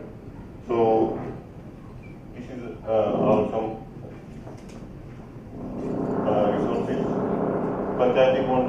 Earlier we only depend on Panchayati bonds fish culture, but now after 2014 we moving towards online bond because of पहले है वो money नहीं थी, ज़्यादा boosting नहीं था, तो अभी काफ़ी मतलब मात्रा में लोग हैं वो पैसे लगा रहे हैं और आ रहे हैं इसमें, तो अभी श्रिम्प कल्चर है वो अच्छा हो रहा है हमारा. We have water logging area 69,788 hectares and saline area about 1,45,054 hectares. So we have a lot of opportunity in saline area. So we are boosting shrimp culture. We are mostly import shrimp seed from Andhra Pradesh. Our farmer visit here and they import there, but a lot of issue regarding disease and outbreak in Sirsa district, the main cluster of Haryana fishery, where disease outbreak and price issue related to shrimp is main criteria है, जो कि हमारा मतलब farmer है वो backbone मतलब पीछे जा रहा है, बैक साइड जा रहा है. So these are our achievement. Total area under saline agriculture 4,473 hectares, and total production in saline area in 8,145 metric ton. Total area under agriculture for 48,947. Total fish production 2.12 lakh metric ton, and number of fish farmers are direct and indirect engaged in 16,000. RS agricultural system 118 and bioblock 298, cold storage 15, leverage vehicle 13, and feed mill plants 14. Feed mill plants हैं वो हमारी एक main strategy रहेगी, क्योंकि feed है वो import होता है अमूमन आंध्र प्रदेश या, तो उससे कॉस्टिंग है वो काफ़ी हाई हो रही है. तो इनपुट कॉस्ट है वो हाई होने से फार्मर को जो रेट्स जो बेनिफिट आ रहा है वो बहुत कम आ रहा है. तो वो भी एक इश्यू है, उसका हम रिजोल्व कर रहे हैं. पोस्ट हार्वेस्टिंग मैनेजमेंट में भी कोल्ड स्टोरेज है, रेफ्रिजरेटर व्हीकल है, इनके ऊपर फोकस कर रहे हैं. और आरएस हमारा मेन एक क्राइटेरिया रहेगा, क्योंकि जो नॉर्थन इंडिया का जो टेम्परेचर है वो 0 to 45 डिग्री है वो फ्लक्चुएट रहता है, जिससे कि फिशरीज है वो अमूमन फरवरी मार्च से लेके और नवंबर दिसंबर तक ही हमारा हो पाता है. तो उसमें क्या होता है कि जब नवंबर दिसंबर आता है, कोल्ड जैसे ही वेदर आता है, फार्मर को अपनी जो प्रोडक्ट है वो सेल करना होता है. तो उससे क्या उसको जो एजेंट है, बायर है, वो प्रॉपर रेट नहीं दे पाते. तो कोल्ड स्टोरेज है हमारा एक फोकस रहता है कि कुछ 2-3 महीने के लिए अगर वो उसमें स्टोरेज कर लेता है तो आगे फर्दर जनवरी फरवरी में उसको रेट है वो अच्छी मिल जाएगी. तो ये हमारा मेन इसमें फोकस है. बेस्ट प्रैक्टिस हमारी श्रिम्प कल्चर की अभी है. डिस्ट्रिक्ट शिक्षा hub of shrimp culture with total coverage of approximately 16,000 acre and production of 4,500 tons. Shrimp farming is one of the major steps towards achieving the goal of doubling the farmer income, as our Prime Minister Modi said. implementation of challenges. We have few challenges about subsidy on electricity. So electricity as main cause has to input cost.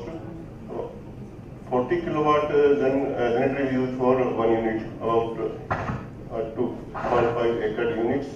Daily consumption of diesel is approximately 30 liter. Total diesel consumption for 1 liter bid is 120 day. It's about 3,000 liter. About 2.5 to 30 lakh is an input cost on diesel. So requested board to subsidize the diesel and electricity in minimum rate so that farmer can survive easily. Capacity building for better management practice by organizing group tour, exposure visit and training of the shrimp farmer to the advanced agriculture institute like Central Institute of Brackish Water Aquaculture, Shiba, Marine Products Export Development Authority, etc. Enhance the linkage network, हम जो post harvesting linkage network है वो भी हम growth कर रहे हैं, and we are establishment of the Center of Excellence for the Development of Saline Affected Area in Village Garhwa District Bhiwani, which includes processing unit 10 metric ton capacity and cold storage 250 metric ton capacity facilitated for the farmers. These are our new concepts. Thanks. Thank you, Sandeep, for keeping to the time. And we know that Haryana doesn't have a fish eating culture, so to say. But now, Mr. Sultan Singh was informing us things are changing very fast because of urbanization, because of a lot of things. And then it's good to know that waste land, saline lands are being put to use. This is a good thing. Waste to wealth.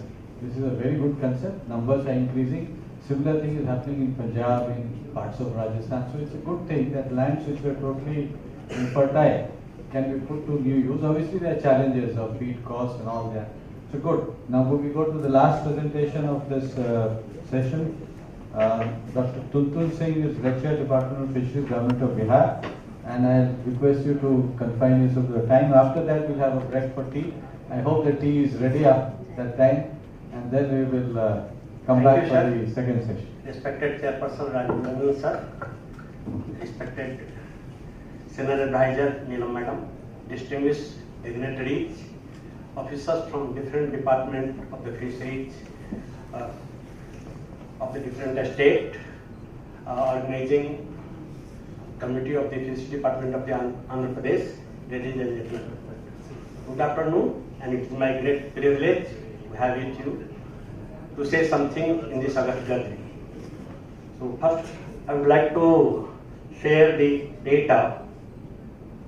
Our vision is, our mission is to generate additional employment opportunity and to generate additional livelihood opportunity. And our vision is to become the fish and fisheries surplus state and to ensure the fish for all. If you look into the data of fisheries, Bihar has endowed with bountiful natural resources in the forms of ponds and tanks, reservoir, oxbow ponds, which is formed due to meandering of the river, canals, river. If you look into the data, we have 93,000 hectares of the government and private ponds and tanks, which is 29,000 number in terms of number. Floodplain wetlands, that is sleeping giants of the aquaculture resources in Bihar, that is 9.41 lakh hectares. Oxbow lakes, which is formed due to meandering of the river courses, is 9,000 hectares. Reservoir is 26,000 hectares because majority of reservoir now belongs to Jharkhand after separation of the Bihar. And river and canal is 3,200 kilometers. If you look into the current production status, we are moving towards the sufficiency. The present fish production is 8.46 lakh metric ton, whereas the demand is 8.71 lakh metric ton. That means we are only lagging behind the 0.25 lakh metric tons. We are moving towards the sufficiency. If you look into the fish seed production, the demand is 27 1,300 lakhs and we produce 26,600 lakhs. So gap is only 600. Number of private hatchery farm is 207. Number of government hatchery farm is 2. Total government nursery is 121. And the per capita consumption of the fish of Bihar is 11.06 kg, keeping in view of the 55% population as a fish eater. If you assume the total population, then per capita consumption is 5.5. The annual growth rate is 11%, and the average fish production of private ponds is 3,000 kg per hectare. Now we look into the SWOT analysis, strength, weakness and opportunity analysis. The underutilized fishery resources and immense human resources are our major strength. Till that, out of the total culturable area, that is more than 90,000 hectares, only 20-25% are being utilized in a scientific way. Remaining 60,000 hectares, which is community tank being operated by the Fishermen Cooperative Society, traditionally operating, and their productivity is hardly 600-800 kg per acre. So underutilized resources and the human resources is our major strength. So for weakness is concerned, weak infrastructure and the capacity building. We are looking about the capacity building, although we are providing the training of the fish farmers since last 14 years, 2010 to nowadays, 46,000 total fishermen trained from our department, 5 of different institutions inside the state and 5 other institutions related to ICR outside of the state. But the specific training for 1 month, 2 months is required for intensive package of practices like RAS or bioflocs or culture, and it is only because of this whatever the scheme being implemented on the Pradhan Mantri Matsya Samdaya Yojana of RAS or biofloc culture, it is not success at all in Bihar. Majority of the farmers are only raising the lack of the scientific knowledge. So at least a specific package of training is required, particularly for those beneficiaries who taking the benefit of the Pradhan Mantri Yojana schemes or any ongoing government sponsored schemes. Now look into the opportunity. Still we are fish deficit state and high demand and cost of the locally grown fish.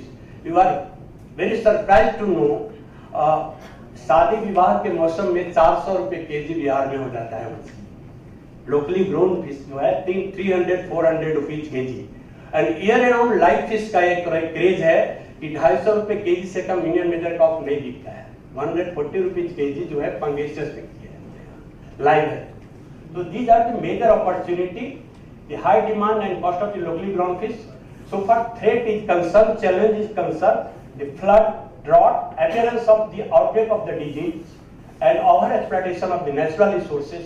These 5 are major threat and challenge in our state. I would like to show some of the photographs. You see the flood conditions. People are considering in different in ponds, and entire their crops are eroded by floods. Because unprecedented floods comes, you never expect. 3 दिन 4 दिन heavy बारिश नेपाल में हो गया, unprecedented flood आ गया, north Bihar total मछली arrowed होकर के चला जाता है। उस तरह से ड्रॉट हमारा जो साउथ बिहार है ड्रॉट से पूरा अफेक्टेड होता है। You see the situation of the ये क्रॉप जो पहले कभी मखाना और ये दूसरे क्रॉप लिया करते थे, मछली लिया करते थे, now becomes into paddy. Such type of erosion and situation problem is going on Bihar due to the global climatic change. You see the eutrophicated ponds having heavy siltation which need to be renovated, and the lower one figure is Manikaman, Muzaffarpur, Manikaman and Motipur. Sir, 10 kilometer there it is out of 60% is totally dry nowadays due to heavy siltation and manifestation of the aquatic fish, particularly water hyacinth. Reckoning out appearance of the outbreak of disease, particularly in offset of monsoon and winter season, is common problems in Bihar. These are the package of practices being followed in Bihar: composite fish farming, fish-based intensive fish farming of the pangasius fish. In previous session, I raised the question of Jena sir also. Pangasius farming is totally feed-based aquaculture, and the cost of production is now going to 90-95 rupees. And people are selling 100 rupees, 110 rupees, maximum 120 rupees per kg. So how can it be reduced? If you stop the feeding, their growth is reduced 3 grams per day. 6 to 8 grams per day is their growth record, and if you stop the feeding 3 grams per day, it is reduced. Makhana based integrated fish farming is another package of practices in North Bihar. More than 5,000 crore Makhana fish business is there in Kosi belt and Mithilanchal region. High-yielding and short-duration crops are also being practiced, particularly in flood-prone area, where the farmer get only 4 or 3 months water. And that water holding area, people are raising grass carp, common carp, and after 4 or 5 months, when it becomes to half kg and 400 grams, they harvest it and sell it to their local market. These are the state-sponsored scheme, telling 100% grants, exposure visit, no need to repeat it. Mukhyamantri Talab Matsya Yojana, Unnat inputs, similar like the Pradhan Mantri Matsya Sampada Yojana, Unnat seed production Yojana, erector schemes, hatchery renovation schemes, boarding and pump set installation schemes. Now another thing, Atmanirbhar Bharat 7 Nishchay Part 2 is very ambitious schemes for our Honorable Chief Minister Nitish Kumar ji, and Mukhyamantri Samekit Chaur Vikas Yojana. As you know, with Chaur, floodplains are the sleeping giant. We are having 9.41 lakhs hectare of Chaur. मैं chairman साहब को ध्यान आकृष्ट करना चाहूँगा, एक report है 4 अक्टूबर 2021 का ministry of environment, forest and climate change का, उसमें टोटल भूभाग का वर्ल्ड में जो है वो 6% जो है वेटलैंड्स है, और इंडिया में 4.6% है, और अपने बिहार में जो है 9.4 लाख हेक्टेयर, 9.41 लाख हेक्टेयर जो है वेटलैंड्स है, जिस 9.41 लाख हेक्टेयर में 3.25 लाख हेक्टेयर का जो एरिया है वो लेस देन 2.25, जिसमें एक्वाकल्चर की जा सकती है, जो संख्या में 4000 टोटल बिहार में जो ये है 17,000 के लगभग ये है वेटलैंड्स की संख्या है, जिसमें 4000 वेटलैंड्स ऐसे हैं जिसका एरिया 2.25 एकड़ से कम है। उसको डेवलप किया जा सकता है, जो बिहार वेटलैंड डेवलपमेंट अथॉरिटी बन गई है, उन्होंने ये चिन्हित किया है कुछ को, जिससे कि बायोडायवर्सिटी डिस्टर्ब नहीं हो, लेकिन ऐसा वेटलैंड्स जिसकी कनेक्टिविटी टोटल खत्म है, आज के डेट में वेस्टलैंड है, heavily manifested with aquatic macrophytes कुछ भी नहीं होती है, उसको डेवलप करने के लिए मुख्यमंत्री समेकित चौर विकास योजना 7 निश्चय पार्ट 2 के तहत अभी तक 2 साल में, पहले 2020-21 में 6 डिस्ट्रिक्ट में ये इम्प्लीमेंट हुआ, आज के डेट में सारे डिस्ट्रिक्ट में चल रही है, और मोर देन 950 हेक्टेयर एरिया इसमें डेवलप की जा चुकी है।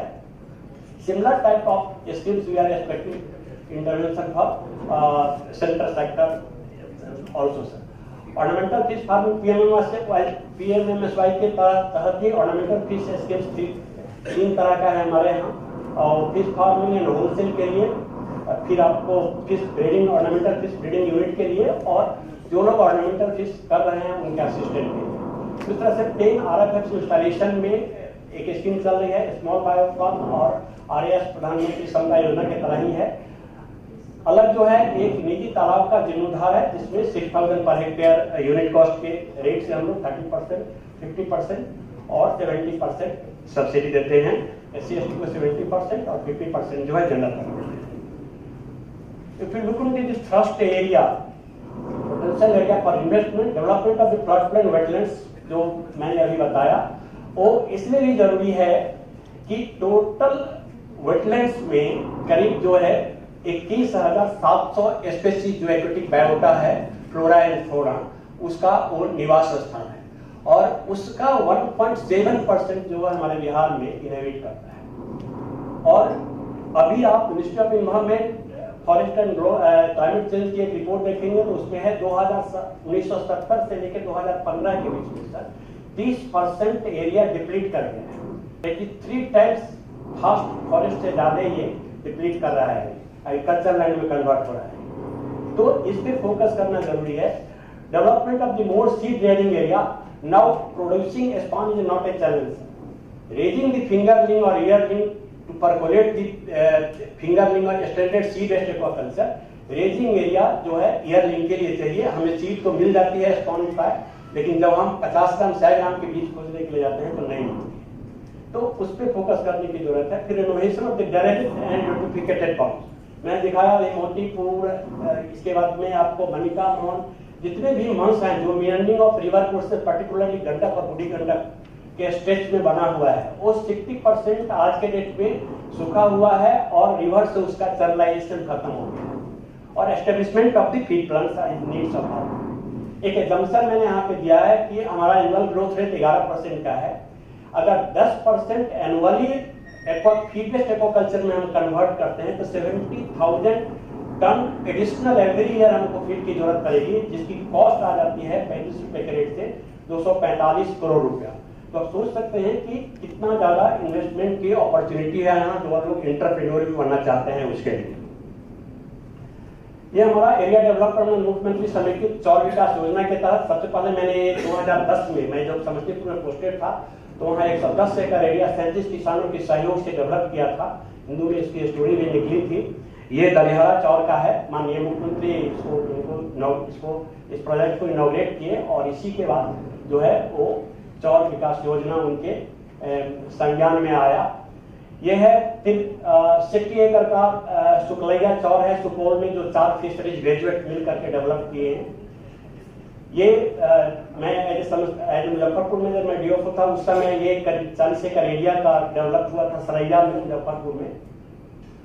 ये फिर मैं जब मधुबनी में था तो 122 एकड़ एरिया 5 आदमी मिल करके, 5 एंटरप्रेन्योर मिल करके 122 एकड़ एरिया इन्होंने डेवलप किया। ये 2000 एकड़ का दलिहरा चौर है मधुबनी झंझारपुर में। तो these are the some of the cases. The outcome of the pond construction in wetland area is groundwater eco-forest, उस एरिया का वाटर टेबल ऊपर बढ़ गया। कैसे इको फ्रेंडली अप्रोच है, इस चीज को समझने की जरूरत है।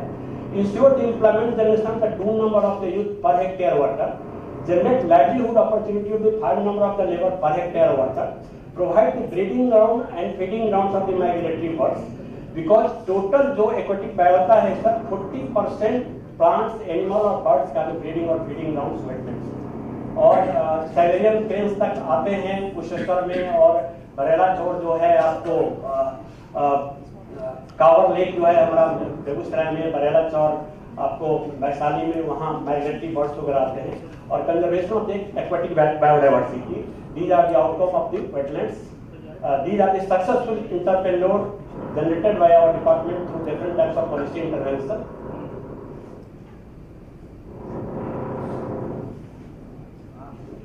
Now glimpses of, I would like to show just glimpses of the fishery development under PMSY, 1 minute.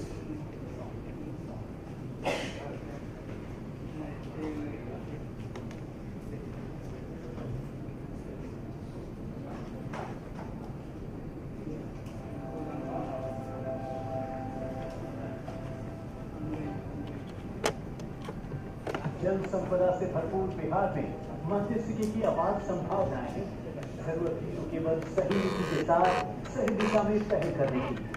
राज्य में लगातार 3 कृषि रोडमैप लागू कर 38,000 से अधिक मत्स्य कृषकों को प्रशिक्षित करके वैज्ञानिक पद्धति से मत्स्य पालन से जोड़ा, तालाबों, नर्सरियों के निर्माण और मत्स्य विपणन की योजना चलाई गई। और नतीजा ये कि आज राज्य अंतर्देशीय मत्स्य उत्पादन में देश में 4थे स्थान पर पहुंच गया है। केंद्र प्रायोजित प्रधानमंत्री मत्स्य संपदा योजना में 107 करोड़ की योजना स्वीकृत की गई। इसमें मत्स्य हैचरी, बायोटॉक, जलाशय मात्स्यिकी, आइस प्लांट आदि शामिल हैं। मत्स्य बीज प्रक्षेत्र सीतामढ़ी में फूड बैंक का शिलान्यास किया जा रहा है।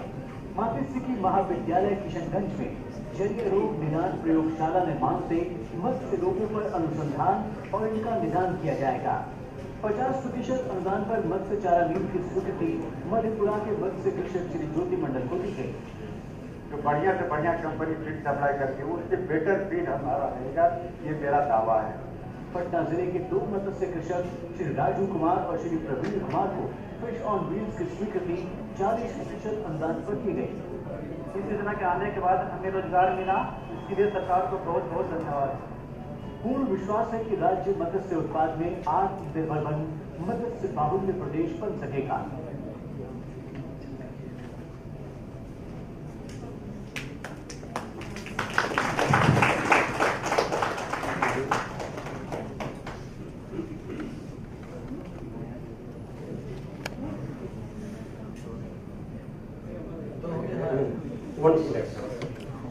Now last slide for policy intervention, what we need and expect our state policy department from the central government is a special scheme for innovation of the mines and government funds, particularly 60,000 hectares are government lands out of the 90,000 hectares and 9,000 hectares are mines.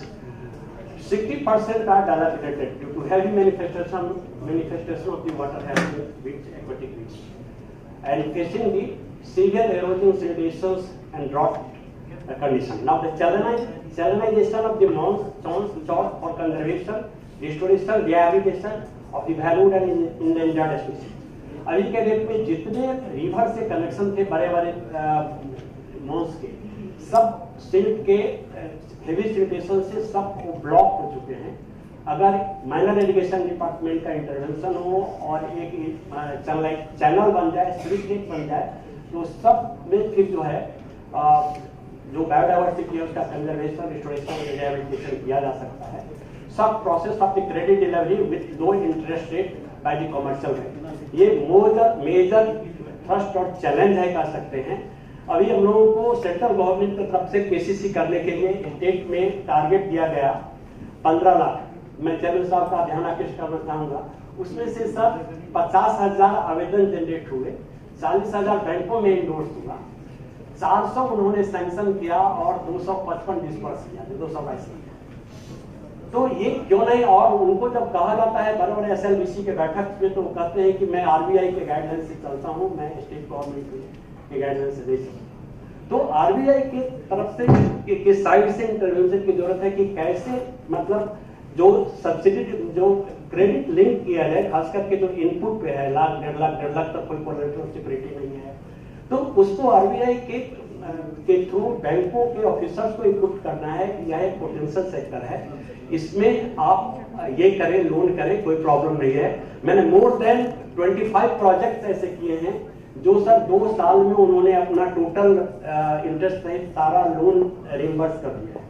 ये strength है aquatic crops में, लेकिन बैंकों की समस्या जो बाहर की चीज है, ये मेजर चैलेंज है सर। आवेदन जनरेट करने से कुछ नहीं होगा, डिस्बर्समेंट और सैंक्शन का जो स्थिति है वो 1% में भी नहीं है आज के दिन। Strengthening of the marketing in the rural and mandi, rural haat and mandi, अभी भी जो गांव में जो मंगलवार शनिवार को हमारे बिहार में हाट लगता है, वहां भी सड़क पे एकदम सबसे गंदे जगह पे मछली बिकती है, तो वहां पे कम से कम जो पंचायती राज संस्था के इंटरवेंशन से वहां एक रेड प्लेटफॉर्म और हाइजीनिक स्थल अगर बन जाए। विपणन के लिए बहुत सारे स्कीम सब चल रहे हैं प्रधानमंत्री मत्स्य समुदाय योजना के साथ, लेकिन उस हाट तक एक्सेसिबिलिटी आज के डेट में नहीं है। और दूसरा trading licensing across the state, एक स्टेट से दूसरे स्टेट में जैसे सीढ़ी लाते हैं हमारे बिहार के लोग कलकत्ता से, तो पकड़ लेता है, फिर पेनल्टी करता है या फिर नाजायज पैसा लेकर तब छोड़ता है। तो इस तरह का जो है ट्रेड लाइसेंसिंग की भी जरूरत है अक्रॉस द स्टेट, और convergence of the scheme to strengthen the rural infrastructure particularly road and electricity. अभी भी जो चौड़ एंड प्लेटफॉर्म डेवलप हो रहे हैं वो आपको रोड और इलेक्ट्रिसिटी के एक्सेस से बाहर है। तो ये कन्वर्जेंस जैसे नरेगा या फिर जो ग्रामीण विकास एजेंसी का जो डिफरेंट टाइप्स ऑफ स्कीम है, उसको एक्वाकल्चर में भी कन्वर्जेंस के तहत इस स्कीम्स को कुछ ये किया जाए, तो हम समझ रहे हैं कि जो ग्रोथ का रफ्तार है वो बहुत आगे जाएगी। यही मुझे कहना था।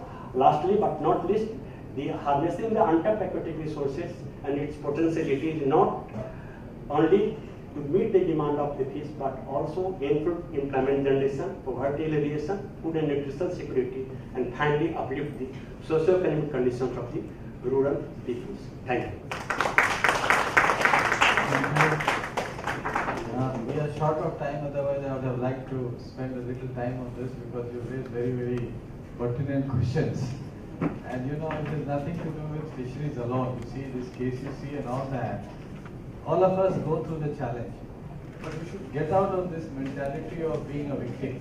As if, you see, everybody is, we also need to work together. You see, you said the other department should do it. Now, this audience, they will find it very odd. Why don't they all come together and get it done? So we also suffer from this issue that we expect somebody else to come and do our work.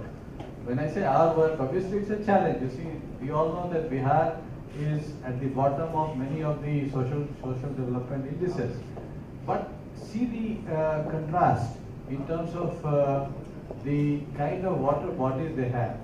But on the face of it, it's very fine. But if you go deeper, you realize what has happened to these water bodies. So we keep saying that huge potential here for inland sector. We are just tapping the 0.001%. So like the sleeping giants which the reservoirs are, Bihar is also a sleeping giant. But when will we awaken them? So these are larger and bigger issues for which we need to break for tea and discuss. We will do that separately because आपकी जो बात है बहुत ही महत्वपूर्ण है. But अभी हम लोग उस पर खाली क्योंकि और समय लगेगा. So we'll break for how long? 10 minutes? We'll felicitate. Okay, we'll felicitate the and then after that break for 10 minutes. Yeah. Okay. So now I request the chairman of the session to kindly felicitate all the speakers for taking out their valuable time and for their valuable inputs. Yeah, that will be photograph zyada अच्छा है. So first of all, speaker Mr. Muralidhar Jaina ji, Joint Director of Fisheries from Government of Odisha.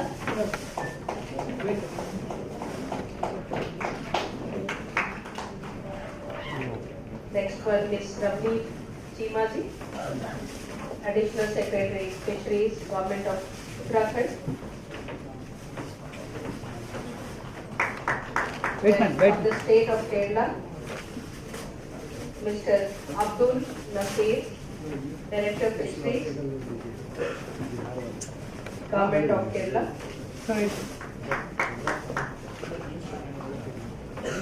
Next from the State of Haryana, Mr. Sandeep Kumar, Deputy Director of Fisheries. Please give a big round of applause, ladies and gentlemen. They have given us very innovative ideas.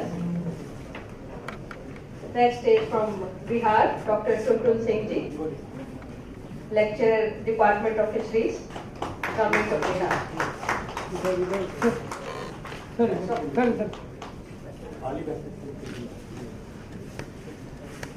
So we'll break for tea for 10 minutes. And Chairman sir, again you have the job to continue this session. Come back after that. Yes, we'll come back after 10 minutes. Thank you all the speakers. Thank you. Okay అంటే అదొక theme అంతే అలా తీస్తూ ఉండాలి idea వస్తుంది battery అవుతుంది నా దానికి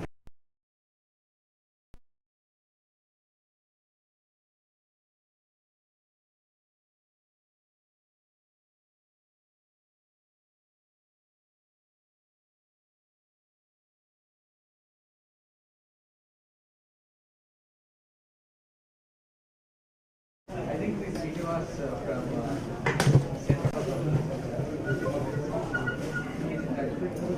Gujarat, Mr. Sandeep, Deputy Director, Fisheries.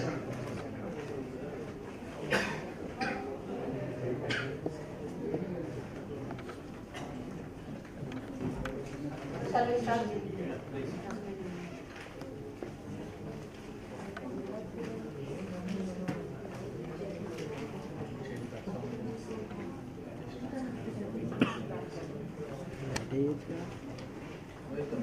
ఆ లైట్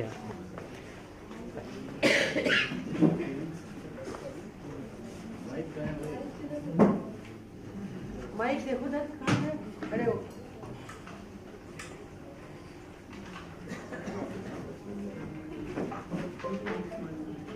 वो देखो उठा के अंदर रखा है दोनों लेके आओ वो सोचो तो बंद हो गया। It's not to be faulted. The time is. Okay. We could start this post tea session. Now, as we really are going a little late, so I really urge all of you to stick to the 10 minutes time. If you want, I can again remind you at 8 minutes, but I think you will have self-discipline and complete it. So don't repeat the statistics. Nobody is interested in that per se. Tell us something about your struggle, your good points, which will be interesting. That would be useful. So, Ms. Sudha Das, Joint Director Fisheries from Chhattisgarh.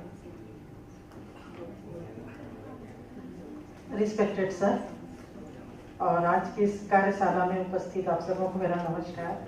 मैं सुधा दास, joint director fisheries Chhattisgarh से belong कर रही हूँ। आप लोग के सामने मैं अपनी स्टेट का कुछ जो उपलब्धि है और जो प्रॉब्लम्स हैं उसको मैं शेयर करूँगी। सबसे पहले वो हिंदी का फंड है ना, कोई सर, मैं ये बताना चाहूँगी कि हमारे स्टेट में बहुत अच्छा काम हो रहा है फिशरीज के पर्पज से। जैसा कि सर आपने पहले स्टार्टिंग में आपने कहा कि फिशरीज डिपार्टमेंट, फिशरीज एक छोटा डिपार्टमेंट था, लेकिन जब से ये प्रधानमंत्री मत्स्य संपदा और ब्लू रिवोल्यूशन आया है सर, उससे बहुत विकास हुआ है और लोग जानने लगे हैं सर। इसके कारण हमारा स्टेट जो मध्य प्रदेश से अलग होके छत्तीसगढ़ नया स्टेट बना है, तो यहाँ बहुत अच्छा प्रोडक्शन स्टार्ट हुआ है सर। और बहुत सारे हमारे तालाब बने हैं। मोड चेंज है सर, इसमें डिस्प्ले नहीं हो रहा है। तो सर ये हमारे यहाँ जो है जो वाटर बॉडीज है सर, तालाब मतलब पॉन्ड और रिजर्वायर मिला के सर टोटल 1,29,039 है सर, जिसमें से 92% जो है छोड़ दीजिए, नहीं आ रहा है, कवर हो गया सर। और हम इसीलिए सर हमारा स्टेट जो है फिश सीड प्रोडक्शन में भी बहुत अच्छा काम कर रहा है सर। हमारे यहाँ कम से कम 122 हैचरीज हैं, और जिसमें जो है मेजर खाद की 102 है, पंगेसियस की 5 और मोनोसेक्स तिलापिया की 1 और मांगुर की 7 है सर। और इसलिए हमारा जो है स्टेट जो है सीड प्रोडक्शन में जो है 6वां स्थान है सर। फिश प्रोडक्शन में भी हमारा स्टेट बहुत अच्छा काम कर रहा है सर। यहाँ टोटल 5,836 केसेस लगे हुए हैं सर, और यहाँ बल्क में प्रोडक्शन हो रहा है सर। और हमारी जो प्रोडक्टिविटी है सर पॉन्ड्स में जो है 4,032 किलो पर हेक्टेयर है, और रिजर्वायर में 246 केजी है सर।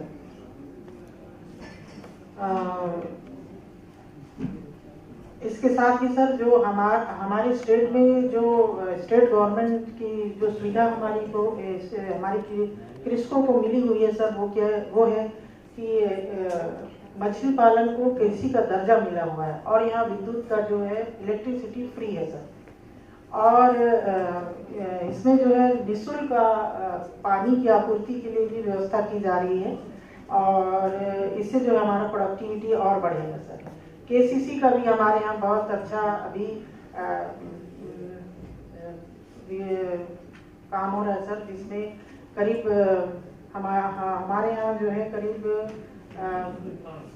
25,000 के करीब जो है केसीसी के सैंक्शन हुए हैं सर। अभी संकल्प उसमें विकसित भारत संकल्प इसमें। और सबसे बड़ा हमारा सर जो रिजर्वायर और पॉन्ड्स का जो प्रोडक्शन बढ़ा है, वो sir mapping of smaller water bodies project के तहत बढ़ा है सर। पहले हम ये इसरो से लिए थे सर, फिर उसके बाद में फ्री ऑफ कॉस्ट जो है हमको सैटेलाइट डाटा से निःशुल्क मिल गया सर। ये इससे जो है हमको सर्वे करने में इजी हो गया सर, और इजी होने के बाद फिर हम 100% जो है अपने वाटर बॉडीज को कल्चर में ला के हम प्रोडक्शन कर रहे हैं सर। और जो हम बहुत अच्छा काम हो रहा है। और कुछ प्रॉब्लम्स तो है सर। वो प्रॉब्लम ये है सर कि वहाँ पर जो है लैब का सर डायग्नोसिस लैब्स नहीं है सर। वो थोड़ा सा एक है हमारे स्टेट लेक ऑफ डिजीज में lake of processing unit sir. और कुछ नक्सल वन पॉइंट ऑफ व्यू से भी थोड़ा सा ये है सर। और इनपुट कास्ट जो है सर, जो मेजर है सर, ये जो है बहुत दिक्कत कर रहा है। बाकी सब हमारे सर बेस्ट प्रैक्टिसेस हो रहे हैं सर। थोड़ा ही छोटा सा वीडियो भी देख सकते हैं।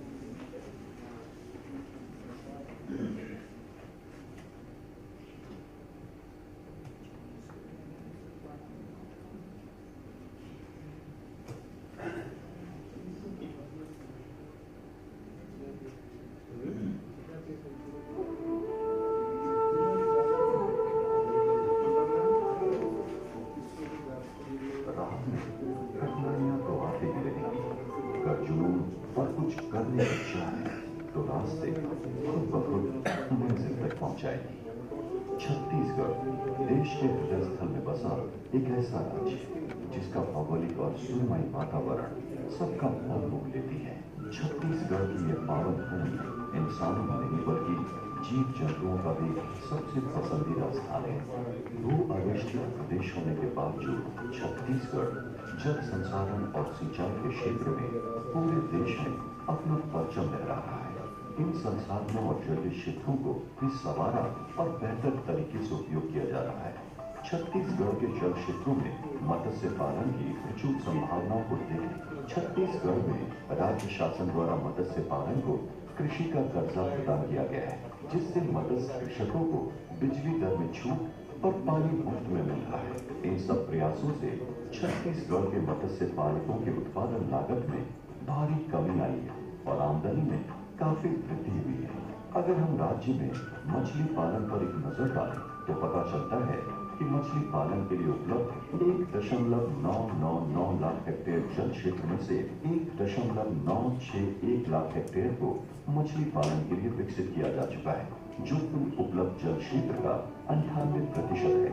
राज्य में मछली पालन को बढ़ावा देने के लिए 86 HP 59 मत्स्य बीज प्रक्षेत्र और 647 हेक्टेयर संवर्धन पोखर उपलब्ध कराया गया है, जहां उन्नत प्रजाति के मछली का उत्पादन किया जा रहा है।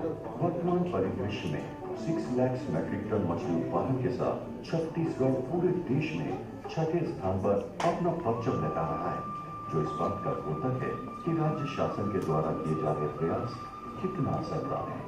यहाँ का मछली बीज पूरे देश में निर्यात हो रहा है और राज्य मत्स्य बीज उत्पादन के क्षेत्र में 5वें स्थान पर है। छत्तीसगढ़ में मछली पालन के क्षेत्र में आए उजाले से आसपास के राज्य भी रोशन है। छत्तीसगढ़ से मछलियां दूसरे राज्यों में भी निर्यात किया जा रहा है। आज प्रदेश में मछली पालन को बढ़ावा देने के लिए राज्य शासन द्वारा अनेकों योजनाओं का संचालन किया जा रहा है, जिसमें मुख्य रूप से मौसमी तालाबों के लिए स्वास्थ्य संवर्धन, फिंगरलिंग संचयन योजना, मछुआरा समितियों को अनुदान, प्रशिक्षण, नाव जल क्रय की सुविधा, फुटकर विक्रय के लिए motorcycle, Surf ice box, fish vending जैसी योजना इंश्योरेंस से महिला स्व सहायता समूह को जोड़ा है, जिससे महिलाएं आर्थिक रूप से सुदृढ़ता की नई कहानी गढ़ रही है। छत्तीसगढ़ में मछली पालन की क्लस्टर आधारित खेती बड़े पैमाने पर हो रही है। मछली पालन की अत्याधुनिक तकनीक जैसे बायोफ्लॉक, RAS, कीच कल्चर विधि को अपनाकर छत्तीसगढ़ के किसान समृद्ध हो रहे हैं। यहाँ पंगास और तिलपिया के बीज का बड़े पैमाने पर उत्पादन किया जा रहा है। इन सभी योजनाओं के बेहतर क्रियान्वयन के परिणाम स्वरूप आज छत्तीसगढ़ में मत्स्य पालन अपने स्वर्णिम दौर में है और इससे जुड़े मछुआरों के जीवन में खुशहाली की एक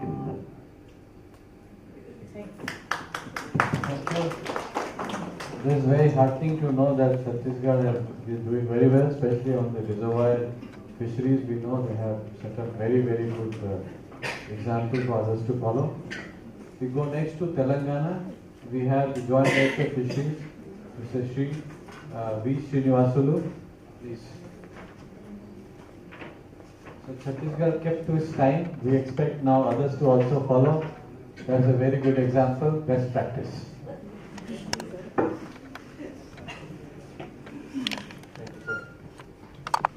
Respected dignitaries on the dais and off the dais, and my colleagues and progressive farmers and other startups who come here for this brilliant workshop being organized with the NITI-State in collaboration with the state government fisheries department. So I would like to introduce myself. I am V. Srinivas, Joint Director of Fisheries, now working as General Manager for Telangana State Fishermen Cooperative Societies Federation. So on behalf of the state of Telangana, I am presenting a small presentation. Sir, definitely I will stick to the time given by you.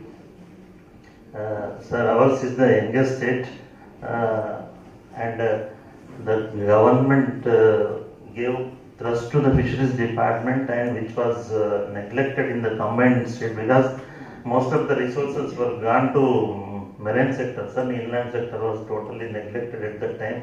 But after formation of the state and the assumption of the new government, so a new scheme was implemented for comprehensive development of the fisheries sector named as Integrated Fisheries Development Scheme with an outlay of 1,000 crores.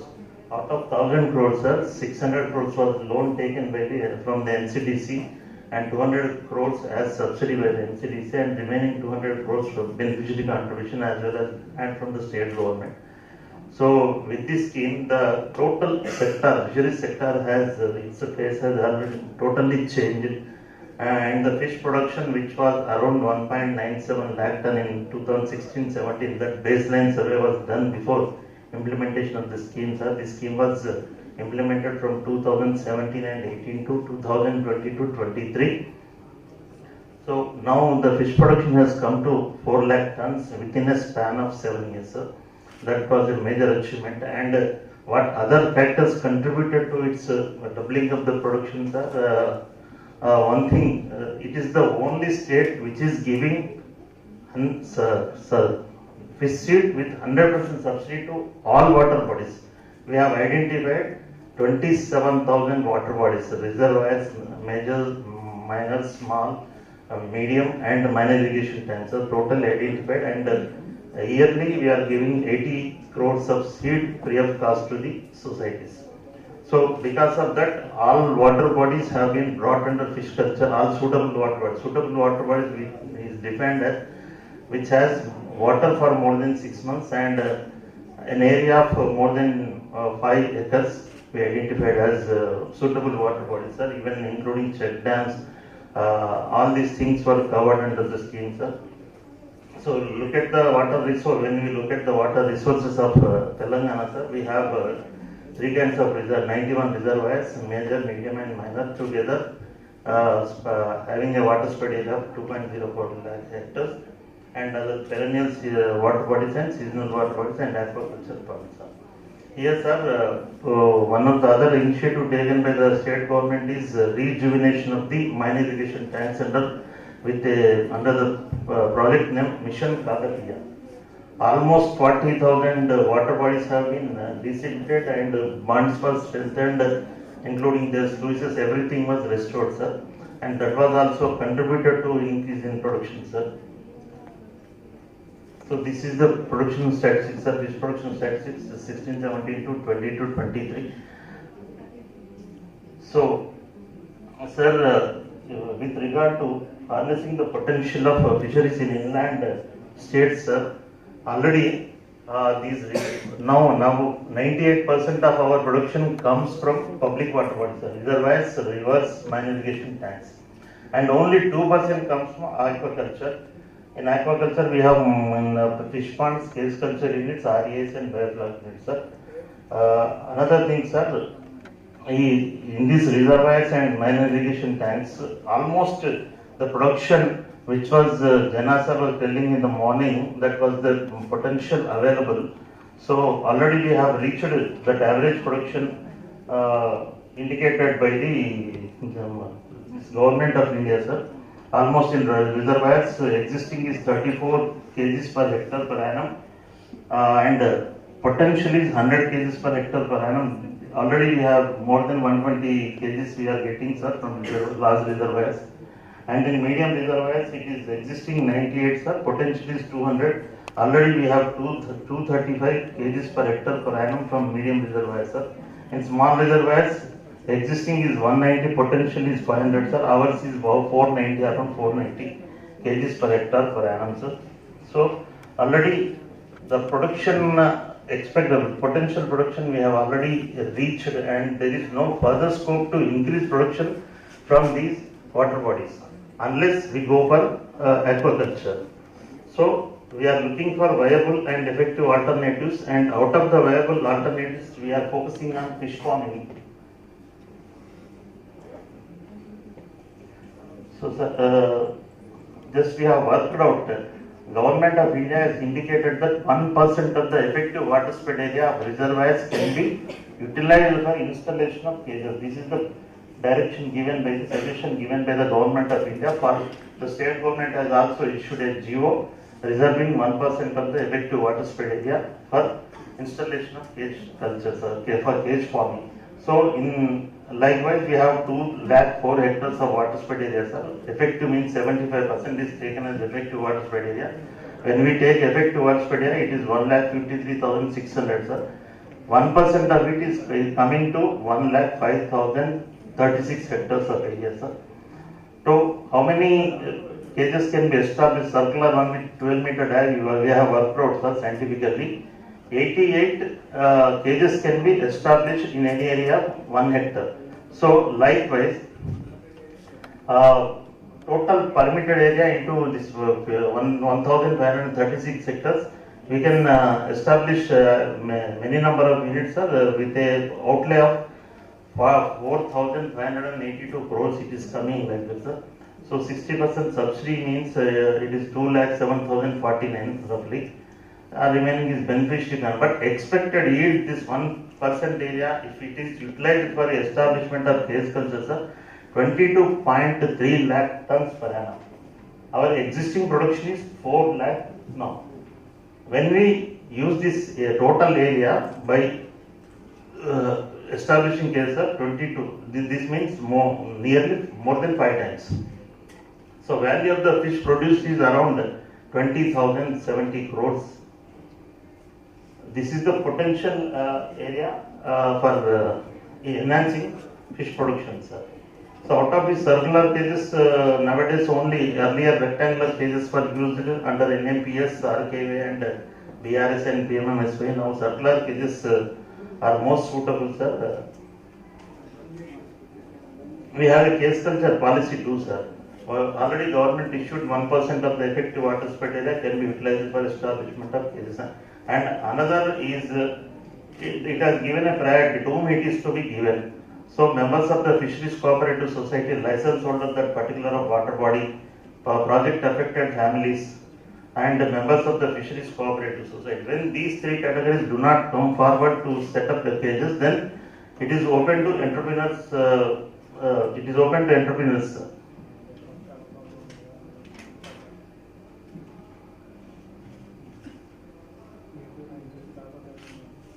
And status of cage culture in our Telangana, sir. Already in 2015, demo units were established in 4 reservoirs, and those demo units were a huge success. And then later, 840 units were set up. 840 units means 84 batteries were installed under different schemes, sir.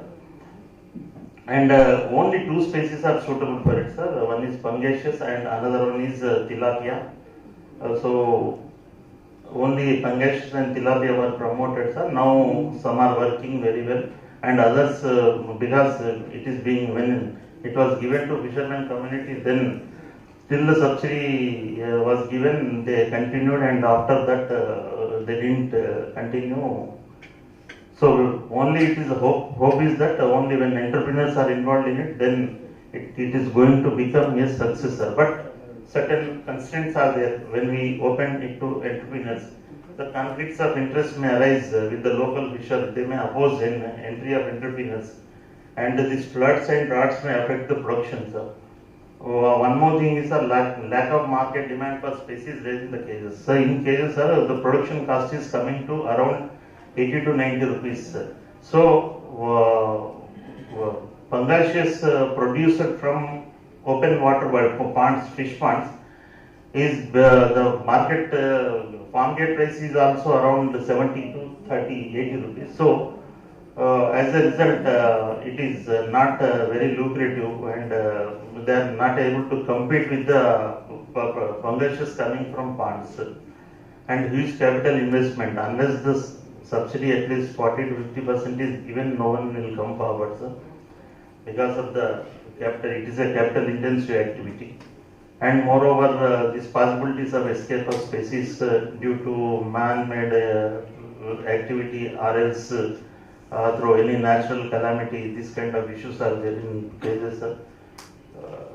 What needs to be done, sir?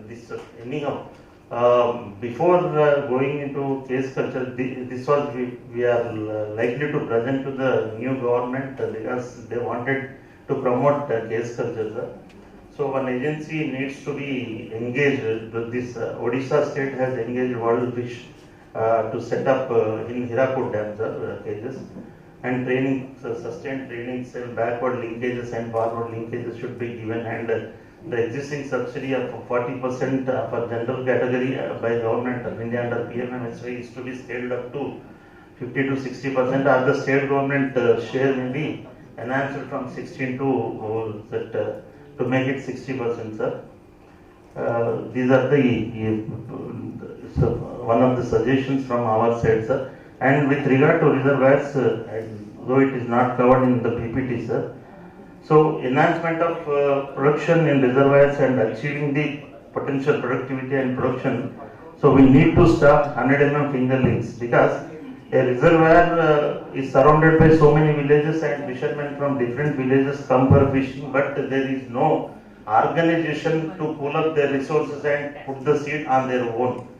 So one kind of we have this formation of fisheries farmers, fish farmers producers organization. We are trying to do that for all reservoirs, so that synergies of all fishermen together can make it a success.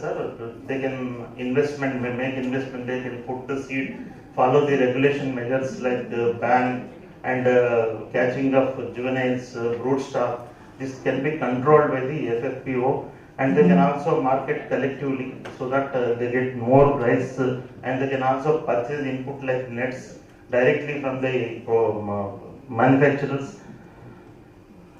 And timely stocking is also very, very important, sir, to get more production. And enforcement of conservancy measures means, sir, even enforcement of ban in the month of July and August, which coincides with the wedding season, is also very, very important, sir. And provision of relief during ban period. Now it is being given under PMMSY, but the allocation is very lesser compared to the number of fishermen present fishing in reservoirs. And this in situ rearing of fish within pens or cages within the reservoir is also going to have a big impact on production, sir.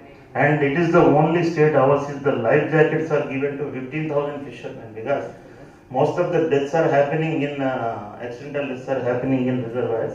So to avoid that, we have given with 75% subsidy life jackets, 15,000 life jackets to, and also we are educating them to use them so that their life can be saved. Thank you, sir, for giving me this opportunity. Thank you, Mr. Srinivasan. Good. You also kept almost to the time, and very good innovative things that you brought to our notice. As you said, the potential is high and there are issues, but we all hopefully will try to get to and the fact that fisheries is gaining importance is a good thing. We go next to Punjab, where Mr. Gurpreet Singh, Assistant Director of Fisheries, will make a presentation.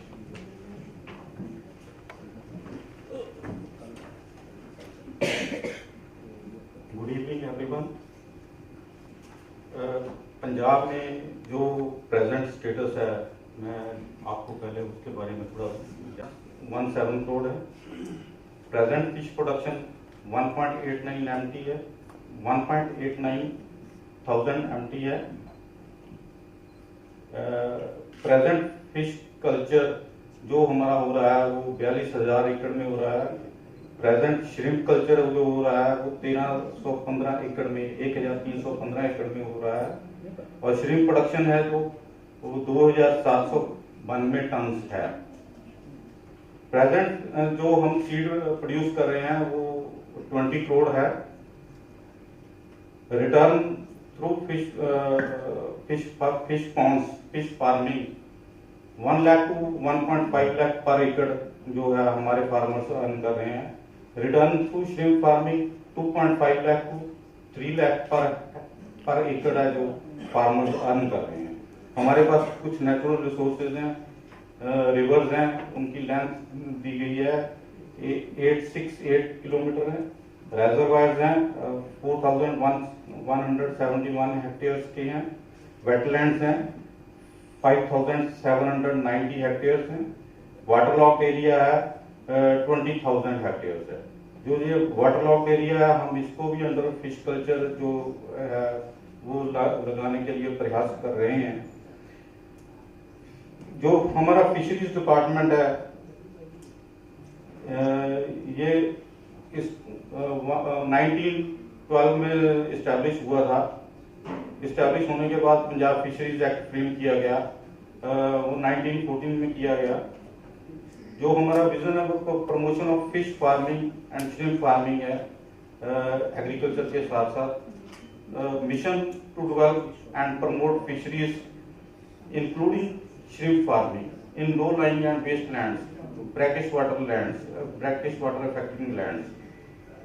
और तो हम इसमें fish production को बढ़ाने की प्रयास कर रहे हैं। ऑब्जेक्टिव्स हमारे जो हैं वो मेन है कि जॉब अपॉर्चुनिटीज रूरल एरिया में प्रोवाइड की जाए, फार्मर्स की इनकम को इंक्रीज किया जाए, utilization of degraded waste lands जो स्लाइन अफेक्टेड लैंड्स हैं, जीरो अर्निंग लैंड्स हैं, उनको यूटिलाइज करके उसमें फार्मर्स को फायदा पहुंचाया जाए। फिश प्रोडक्शन को हम इंक्रीज कर रहे हैं, एरिया बढ़ाने की कोशिश कर रहे हैं। Production quality of fish seed हमारी जो है वो हमारे गवर्नमेंट फार्म्स हैं वहाँ पे वो सीड की क्वालिटी है वो मेंटेन कर रहे हैं। हम फार्मर्स की इनकम को डबल करने का प्रयास भी कर रहे हैं। इन सभी चीजों को मीट आउट करने के लिए हम 5 डे ट्रेनिंग फ्रेश वाटर में देते हैं। 5 डे ट्रेनिंग श्रिम्प फार्मिंग में डेमोन्स्ट्रेशन का ट्रेनिंग सेंटर है हमारा मुक्तसर साहब में, वो सलाइन वाटर के लिए श्रिम्प के लिए वहाँ पे ट्रेनिंग दी जाती है। टेक्निकल असिस्टेंस भी प्रोवाइड करते हैं फार्मर्स को। गुड क्वालिटी फिश सीड है जो हमारे 16 गवर्नमेंट फार्म्स हैं वहाँ से प्रोवाइड किया जा रहा है। इस काम को दूसरे स्टेट्स क्या कर रहे हैं उसके लिए हम फार्मर्स को अपने ऑफिसर्स को एक्सपोजर विजिट भी करवाते हैं।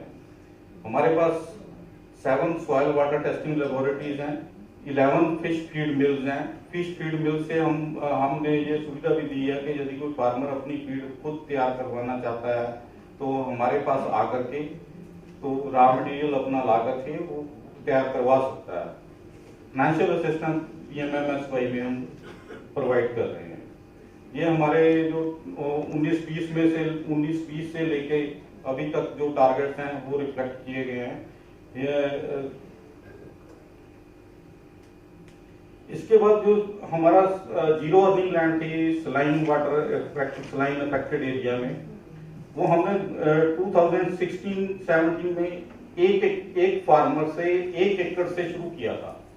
वहां पे हमने 4 टन जो श्रिम्प की प्रोडक्शन है वो ट्रायल बेसिस के ऊपर ली।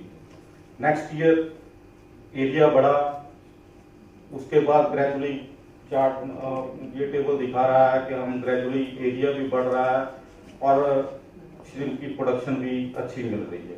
लेकिन चिंता इस बात की है कि क्या हम इस जो ये ग्रोथ हो रही है, एरिया बढ़ रहा है, श्रिम्प की ग्रोथ प्रोडक्शन बढ़ रही है, क्या हम इसको मेंटेन कर पाएंगे? इसके लिए हमारे पास सामने कुछ चैलेंजेस हैं। जो हमारे फार्मर्स हैं अभी श्रिम्प में से मैंने पहले भी बताया 2.5 लाख से 3 लाख पर एकड़ है जो वो अर्न कर रहे हैं, और हम प्लान कर रहे हैं कि 27-28 तक ये 5,000 से 7,000 एकड़ है जो श्रिम्प फार्मिंग के लिए आगे बढ़ाई जाए।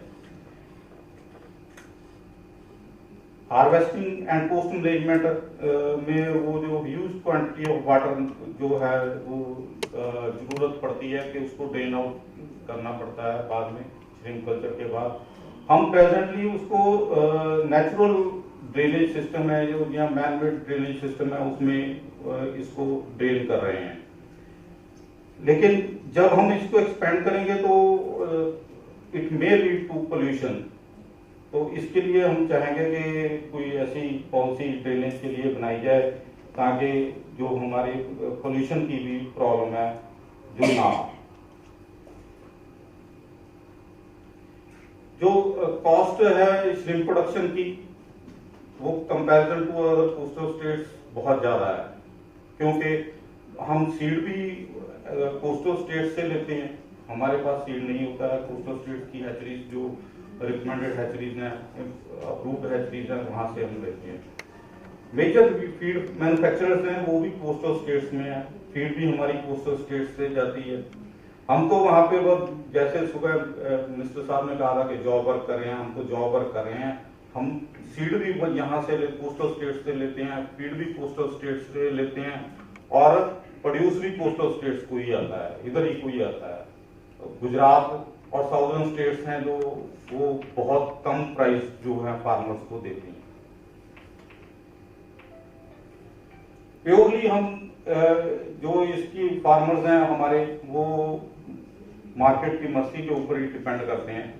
हम इसके लिए जाते हैं, कोई एक प्राइस स्टेबलाइजेशन फंड है जो इसके लिए बनाया जाए ताकि जो हमारे पंजाब और हरियाणा जैसी स्टेट्स हैं वो सरवाइव कर सकें।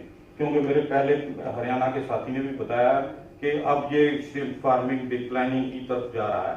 इसको मेंटेन करने के लिए फार्मर्स को जो जिस लैंड से उनको कुछ भी नहीं मिल रहा वो उसमें कल्चर करने के लिए फार्मर्स को ऐसी सपोर्ट देना जरूरी बन जाता है। जो हमने ये विकसित भारत में हमने किसान क्रेडिट कार्ड के ऊपर काफी जोर दिया है, काफी फार्मर्स ने किसान क्रेडिट कार्ड बनाए। हम प्रेजेंटली 16,812 हेक्टेयर में फ्रेश वाटर में और 526 हेक्टेयर में श्रिम्प कल्चर कर रहे हैं। इनकी इनपुट कॉस्ट बहुत ज्यादा होती है। श्रिम्प में तो कोई डिजीज आ गई तो मोर्टेलिटी का खदशा भी बना रहता है, प्रोड्यूस का नष्ट होने का भी चांसेस रहते हैं। एक तरफ तो हम किसान को क्रेडिट कार्ड दे रहे हैं, दूसरी तरफ यदि उसका प्रोड्यूस का कोई लॉस हो जाता है तो वो क्रेडिट कार्ड की अमाउंट है वो कहां से भरेगा, वो और कर्जे के नीचे दब जाएगा। इसलिए हम चाहते हैं कि गवर्नमेंट ऑफ इंडिया की तरफ से जो इसमें कोई इंश्योरेंस की, क्रॉप इंश्योरेंस की जो पॉलिसी है वो फ्रेम की जानी चाहिए ताकि जो फार्मर्स को यदि कोई नुकसान हो तो वो वहां से मीट आउट कर सके। हमारे पास अभी कुछ इंश्योरेंस कंपनीज जो हैं वो उन्होंने अप्रोच किया है हमारे फार्मर्स को कि इंश्योरेंस करवा लो, लेकिन वो 1 लाख पर हेक्टेयर का प्रीमियम मांग रहे हैं जो कि बहुत ज्यादा है। यदि फार्मर 1 लाख रुपया इंश्योरेंस का प्रीमियम दे देगा तो उसको पीछे क्या बचेगा। इसके ऊपर गवर्नमेंट ऑफ इंडिया को हम चाहेंगे कि काम करना चाहिए। 5 इयर्स एक्शन प्लान है जो हमारा वो है कि इंफ्रास्ट्रक्चर हम डेवलप करेंगे। सीड प्रोडक्शन को हम 20 करोड़ से बढ़ा करके 30 करोड़ लेके जाएंगे। फिश फार्मिंग में 20 हेक्टेयर एरिया हम और इंक्रीज करेंगे। प्रोडक्शन है जो वो भी 2 लाख टन तक हम इसको फिश को लेके जाएंगे। और प्रोडक्टिविटी है जो हमारी 8 टन पर हेक्टेयर है उसको हम मेंटेन करेंगे। फार्मर्स की इनकम को डबल करने के लिए उसको साइंटिफिक तरीके से फिश फार्मिंग और श्रिम्प फार्मिंग है जो लार्ज स्केल के ऊपर करने के लिए प्रमोट कर रहे हैं। Creating the process of retail marketing and cold chain, इसके लिए हमने एक कोल्ड स्टोर भी लगाया है पंजाब में, तो हम इसकी तरफ भी हम काम कर रहे हैं। और हमारे जो डिफरेंट कंपोनेंट्स हैं फिशरीज के लिए उनको डेवलप करने के लिए ह्यूमन रिसोर्स है जो उसको भी डेवलप करने की तरफ ध्यान दें। Thank you, very insightful. Punjab में जहाँ फिशरीज, दो it's a very it's 1912, so it is more than 100-year-old department, but somehow the culture was not for fish consumption very high, but that's changing again. It's interesting to note the point with some of the issues raised. We should take note of it. We go to the next one from Jharkhand. Shri H.N. Dwivedi is there, Director of Fisheries from Jharkhand.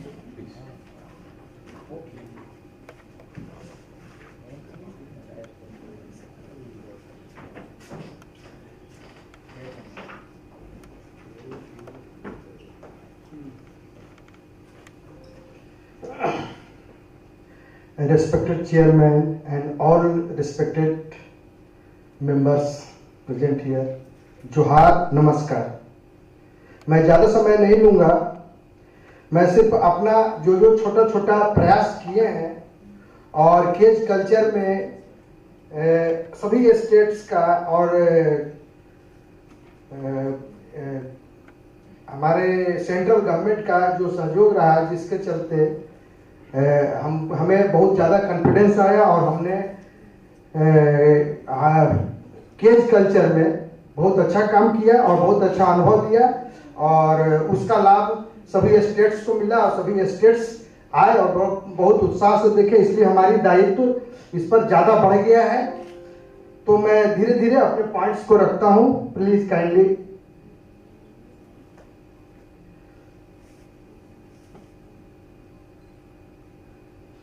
ये सब कुछ कहने की जरूरत नहीं है, सिर्फ मैं इतना ही कहना चाहूंगा अभी देखने के लिए कि रिजर्वायर 1,45,000 हेक्टेयर है, बड़े छोटे 436।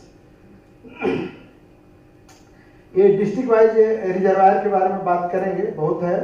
और ये हमारा रिवर सिस्टम है, कौन कौन विशेष नदियां हैं जिसमें स्वर्ण रेखा है और दामोदर है, इस सब के बारे में आप लोग अवेयर हैं, हमने कलेक्ट करके रखा है। और ये कोल पिट रिसोर्स है। आप भी कहेंगे कि मछली पालन में कोल पिट रिसोर्स कहां से आ गया? तो केज कल्चर अभी वहां पर देखेंगे कि 100 फीट 200 फीट 300 फीट गहरा कोल पिट्स हैं और स्टोन पिट्स हैं, स्टोन क्वेरी हैं। हम लोगों ने इसमें भी केज कल्चर अपना स्टेट प्लान से शुरू किया है और बहुत अच्छा वहां पर लोग जुड़े हैं और काम कर रहे हैं। इसलिए हमने यहाँ पर आपको दिखाया है कि हमारे पास कोल पिट्स की कितनी संख्या है, वो सब भी आगे बताएंगे। हम लोग पूरा सर्वे करके रखा है और हमने टेस्ट मैंने लैब टेस्ट भी कराया है, इनकी मछलियां खाने योग्य हैं। हमारे अचीवमेंट्स क्या है, हम तो ज्यादा कुछ नहीं बोलेंगे, मैं इतना जरूर कहूंगा कि हमको जो भारत सरकार के द्वारा 5 वर्षों के लिए जो टारगेट दिया गया है 3,50,000 मेट्रिक टन, आई होप मैं उसको अचीव कर लूंगा 24-25 तक। हमारा गोल क्या है, ये 5 इयर्स का गोल दिया हुआ है 3,50,000 मेट्रिक भारत सरकार के द्वारा दिया गया है। नीचे दिया हुआ एम्प्लॉयमेंट राउंड अबाउट 8,000 या 9,000 जो भी व्हाट्सएवर आई विल अचीव। हम लोग उससे ये में काम कर रहे हैं। ट्रेनिंग जो नीचे दिया गया है नंबर वो बहुत कम है, ये टारगेट जो दिया गया है हम इससे बहुत ज्यादा करते हैं। और ट्रेनिंग में मेरा मानना है कि हर किसी अधिकारी और किसी टेक्नोलॉजी वाले को और किसी अधिकारी को ब्रेन स्टॉर्मिंग सेशन और भी कहीं जाने का और भी समझने देखने का जरूरत पड़ता है। तो मेरा भी मानना है कि साल 2 साल पर उसको रिफ्रेश करने की जरूरत है, ताकि ट्रेनिंग ऐसा नहीं कि एक बार ट्रेनिंग दे दिए तो उसको छोड़ दी कि नहीं आप तो ट्रेंड हो गए भैया, आपको कुछ बताने की अब जरूरत नहीं है। लेकिन मैं रिपीट करता हूं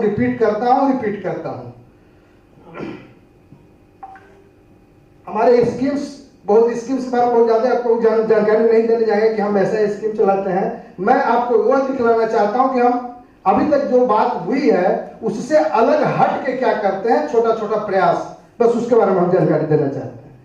और छोटा प्रयास बहुत काम आता है। Social fisheries point of view से हमारा मेन मकसद होना चाहिए कि सोशल फिशरी में भी हर गरीब तबके के पास उसकी आमदनी बढ़ना चाहिए, जो मछुआरा हमसे जुड़ा हुआ है उसको लाभ होना चाहिए। कॉमर्शियल फिशरीज होना चाहिए कि जिसमें बड़े बड़े अमीर लोग भी, संपन्न लोग भी हैं, वो भी जुड़े, लेकिन हमारा समाज का सबसे नीचे का तबका छूट ना पाए, इसका ख्याल रखने की जरूरत है। ये पॉलिसी में होना चाहिए।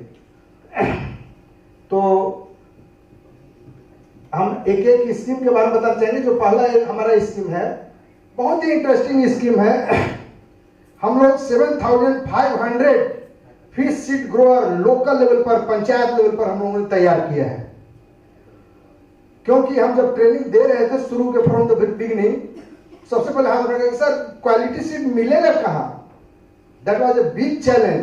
आज के दिन में कहने में कोई शक नहीं है कि हम लोग सीड बैंक डेवलप किए हैं, डेवलप करने की जरूरत है, उसमें इंप्रूवमेंट होते रहने की जरूरत है। वो काम करने के बाद धीरे धीरे आता है अनुभव से और वो इंटरेक्शन से, और ऐसे ही अच्छी गोष्ठियां जहां होती हैं, जहां सीखने और समझने की अपॉर्चुनिटी मिलती है।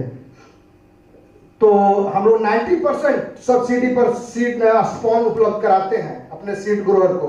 उनका हर साल स्पेशल ट्रेनिंग देते हैं। इतना ही नहीं, उनका वर्कशॉप करते हैं कि उनसे पता चले कि उनका रिजल्ट क्या हुआ, कहीं वो फेल तो नहीं किए, और फेल किए तो ऐसा नहीं हो जाए कि वो किसी कारण से, एक ही बहुत ही पंचायत बिजनेस है, सब लोग जानते हैं स्पॉन से फ्राई बनाना, अगर एक बार उसका नुकसान हो गया तो वो टूट जाएगा। मैं टूटने नहीं देता, दोबारा स्पॉन देता हूँ, तीसरा बार भी स्पॉन देता हूँ। फेल करे उसको भी सपोर्ट करके उसको भी आगे बढ़ाने का कोशिश करते हैं, और उससे हम लोग सीखते हैं कि उसके तरफ से क्या फीडबैक मिलता है, कैसे इसको और फैसिलिटी को उसको बढ़िया से डेवलप कर सके, और हम लोग अपनी पॉलिसी में, अपने स्कीम्स में उसको जोड़ते हैं, हम उससे सीखते हैं। रिजर्वायर में केज कल्चर की ही बात होती है, हम लोग स्टॉकिंग करते हैं सोशल फिशरीज से। भारत सरकार बहुत कम एक बार देती है कि हम स्टॉकिंग करेंगे, लेकिन हम हर साल बार बार स्टॉकिंग करते हैं, और उनको गिल नेट भी देते हैं, छोटा बोट भी देते हैं, हर साल देते हैं। जिनको जितनी जरूरत है पर्याप्त मात्रा में फिशिंग करो। हाँ, ये जरूर है कि मेश साइज रेगुलेशन जरूर करते हैं, जिसमें छोटी मछलियां नहीं निकाली जा सके। 100 mm मेश साइज का रखते हैं हम लोग। इस बाद RFF जो लिखा हुआ दैट इज के पेन, उसके बारे में हम चर्चा करेंगे आगे। गिल नेट बताया, सीड स्टॉकिंग करते हैं, ओल्ड केज। हाँ, एक बात और बताना चाहेंगे। अभी हम लोग चर्चा कर रहे हैं कि केज लगाएंगे, केज में इतना मछली पालन होगा, इतना उत्पादन होगा। हम लोग के यहाँ भी अभी सिफरी ने जस्ट, अभी माननीय कृषि मंत्री जी का प्रोग्राम था, वो आ नहीं सके, लेकिन डॉक्टर AK दास ने अपना एक PPT बनाया और उन्होंने बताया कि सर आपके यहाँ 2 लाख से ऊपर केजेस लग सकते हैं। एक साल में हमारा जितना प्रोडक्शन है वो दुगना बढ़ जाएगा। 4 लाख सिर्फ केज से हम लोग प्रोडक्शन ले सकते हैं। लेकिन अभी भी जो हमारे पास 7,500 केज है, और भी केज मिलने वाला है भारत सरकार से, हम लोगों ने प्रस्ताव दिया है। सबसे मुख्य बिंदु यह है, स्ट्राइकिंग पॉइंट, कि केज में एक बार सीट देकर क्या उनको छोड़ दिया जाए, जबकि डिस्प्लेस्ड पीपुल हैं, उनके लाइवलीहुड के लिए काम कर रहे हैं। Cage culture is a feed based fisheries, 100% उसमें इन्वेस्टमेंट है। तो ऐसी स्थिति में क्या उनको एक बार करके छोड़ दीजिए, जबकि लाइवलीहुड है, दिक्कत में पड़ जाते हैं। जैसा कि अभी तेलंगाना के बताया कि इंटरप्रेन्योर को जैसे ही इंटरवेन किया गया वहां उनके यहाँ क्लैश शुरू हो गए। तो हम लोग तो डिस्प्लेस्ड पर्सन के साथ करते हैं, इसलिए राज्य सरकार अपनी योजना से उनके लिए सीट लाती है। और इतना ही नहीं, केज का भी ड्यूरेशन है, जो 3 साल 4 साल 5 साल के बाद सर उसका जो ग्रो आउट नेट है वो फट जाता है, उसका भी सेल्फ लाइफ है। 2 साल बोलता है, 3 साल 4 साल 5 साल चले, हम लोग उसको भी रिप्लेस करते हैं। उसमें भी उनको सपोर्ट सिस्टम डेवलप किए हुए हैं। इतना ही नहीं, हम लोग के यहाँ केज कहने में थोड़ा सा भी संकोच नहीं है कि मॉड्यूलर केज जो होता है, पॉन्टून केज, उससे अच्छा केज होता है हम लोग का ड्रम वाला केज, जिसको हम लोग कह सकते हैं गैल्वेनाइज्ड पाइप का हम लोग बनाते हैं। उसका केज ज्यादा मजबूत होता है। फिर भी आंधी तूफान में टूटते रहता है। उसका बचाव के लिए भी हम लोग रिपेयरिंग का भी स्कीम रखे हुए हैं, ताकि उसको जरूरत पड़े तो जितना उसके अनुसार बने एस्टिमेट उसमें भी हम लोग सपोर्ट करते हैं। इतना ही नहीं, पूरा अगर क्रैश कर जाए तो वो पाइप को फिर रिमॉडलिंग करने का भी स्कीम रखे हैं, ताकि उनको सुविधा हो। इसके साथ साथ हम लोग फीड में भी 50% सब्सिडी उन लोगों को उपलब्ध करा रखा है, ताकि वो सस्टेन कर सके। सस्टेनेबल डेवलपमेंट के लिए एक केज में ज्यादा जरूरी है, न कि एक बार इंस्टॉल कर दिया और उसको छोड़ दिया, तब तो फिर आगे हम नहीं बढ़ पाएंगे। तब तो फिर वही मिलेगा, टूटा हुआ केज मिलेगा, कहीं किनारे में जाल फटा हुआ फेंका मिलेगा, और कभी वो आदमी जो है सो फिर छोटा सा बोट लेके और गिल नेट लगा के अपना मछली मारते हैं। क्या है तो उससे जाल फट गया, क्या है तो पाइप टूट गया, इधर हो गया, ड्रम टूट गया, नहीं, उसको छोड़ना नहीं है। तो ये सब चीज हमारे लिए ही नहीं सर, जब यहाँ पॉलिसी बनेगी, नीति बनेगी, तो सबके लिए काम आना चाहिए। और सस्टेनेबल डेवलपमेंट की जहां बात आएगी तो सस्टेनेबल डेवलपमेंट के लिए ये बात जरूरी है, इसको करना पड़ेगा। इसलिए कि सरकार सब्सिडी दे रही है, सभी को चाहता है कि अपलिफ्ट हो, तो अपलिफ्ट होने के साथ साथ उसको सस्टेन रखने के लिए जिस ढंग से प्रधानमंत्री कृषि सम्मान योजना में 2-2 हजार रुपया करके 6,000 रुपया पर हेक्टेयर दिया जा रहा है, तो हम लोग का भी इतना ही नहीं सर, आपको सीड में, खाद में, इरिगेशन में, एग्रीकल्चर को सब्सिडी मिलते रहता है कंटिन्यूअस, कभी तो बंद नहीं होता। तो फिशरीज में क्यों नहीं हो? फिशरीज में भी ये पॉलिसी बनना चाहिए कि एग्रीकल्चर एट पार टैरिफ होना चाहिए। अगर कहीं जहां जैसा बताया गया कि छत्तीसगढ़ में फ्री है, होना चाहिए, एक पॉलिसी बननी चाहिए और इस पर ध्यान देने की जरूरत है। सरकार, भारत सरकार ने हमने कहा, रिक्वेस्ट भी किया सर, तो शुरुआत में थे सरकारी सब बीजारोपण है, केज हाउस सर कहीं नहीं है योजना में। बरसात में, गर्मी में कहीं भी फीड रखने के लिए वो खुला में जाएगा, वहां रहेगा, कैसे रहेगा? अभी शाम में देखना भी है, उसको रुकना है। तो ऐसी स्थिति में केज हाउस का प्रोविजन स्टेट गवर्नमेंट ने कर रखा है।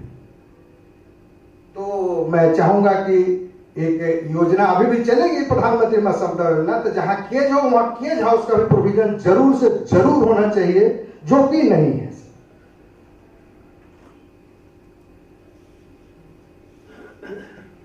ठीक करो तो हो गया सर। मैं अगर ज्यादा समय ले रहा हूं तो सर माफ कीजिएगा, बहुत 1000 किलोमीटर दूर से आए हैं, इसलिए सुनना पड़ेगा। और ये सब देखिए, हम लोग कम्युनिटी को जोड़े हुए हैं, ये नर्सरी पॉइंट में डाल रहे हैं, उसमें सभी महिलाएं हैं, सब लोग हैं, सब लोगों का हम लोग ये सदुपयोग करते हैं। एक चीज सर बताना चाहेंगे आपको कि रिजर्वायर में स्टॉकिंग, जो फिंगरलिंग स्टॉकिंग होता है, तो एक बात आइडिया आया कि रिजर्वायर के किनारे किनारे बहुत सा गर्मी के दिनों में वाटर बॉडीज सब बाहर आ जाते हैं सूखने के कारण, वाटर टेबल नीचे जाने के कारण। तो उस वाटर बॉडी को हम लोग कुछ नहीं करते, चूना डाल के और भी सब सफाई बढ़िया से करके, और उसमें हम लोग स्पॉन रेज कर देते हैं। और जैसे ही फिंगरलिंग फ्राई जब तक जितना डेट तक आता है, वो जैसे ही पानी वो आता है सब मर्ज कर जाता है और समूचा ऑटो स्टॉक हो जाता है। ये सब छोटा छोटा प्रयास हम लोग करते हैं। नेक्स्ट सर, ये दिखलाना चाह रहे हैं 2 चीज आपको, देखने में तो लगेगा। एक चेक डैम है सर लेफ्ट साइड में, उसमें देखिए सर हमने पेन लगा रखा है। पेन इज नथिंग, जैसे बाड़ा, तो हम लोग बाम्बू का देखते हैं। और ये आपको जानना चाहिए कि ये 1.5-2 किलोमीटर है, तो बीच में और भी लोग हैं, तो हम दूसरे गांव वालों को तुम भी एक लगा दो पेन वहां पर, तो ये इधर बाइफरकेट हो गया, उधर वो बाइफरकेट हो गया।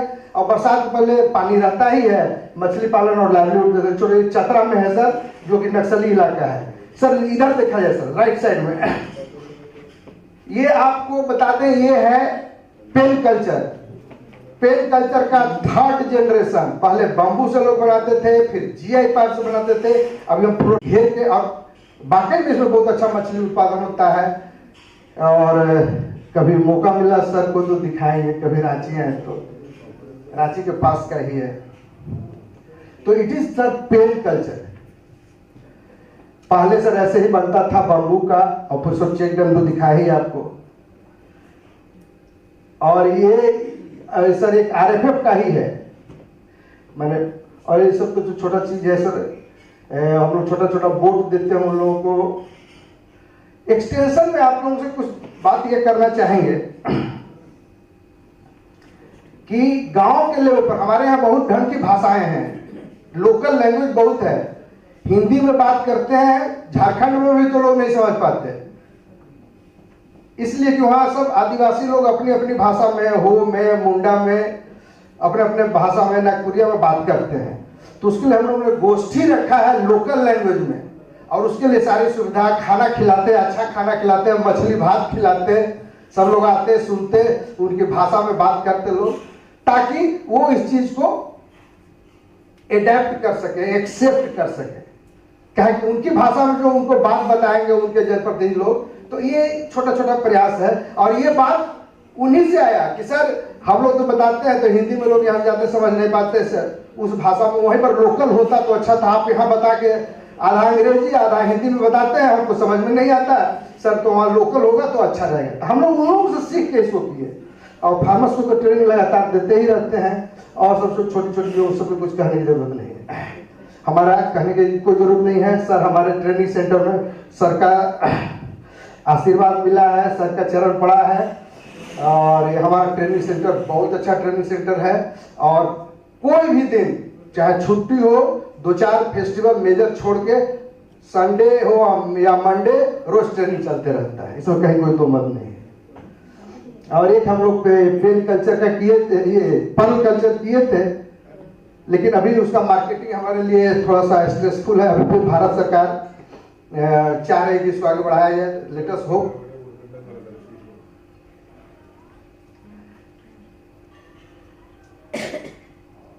एक सर एक इंटरवेंशन हम लोग किए हैं, ऐसा शायद समझते हैं कि ये आंध्र प्रदेश में भी होगा ये, या तेलंगाना में हो सकता है। रिजर्वायर में सर प्राउन कल्चर हम लोग सिफरी के माध्यम से रिजर्वायर में प्राउन कल्चर कर रहे हैं। 3-4-5 एसटी कम्युनिटी के लोग हैं, उनके रिजर्वायर में सर ये पायलट प्रोजेक्ट में काम शुरू है। It is 2nd year sir. Scampi fisheries will improve livelihood of the tribals.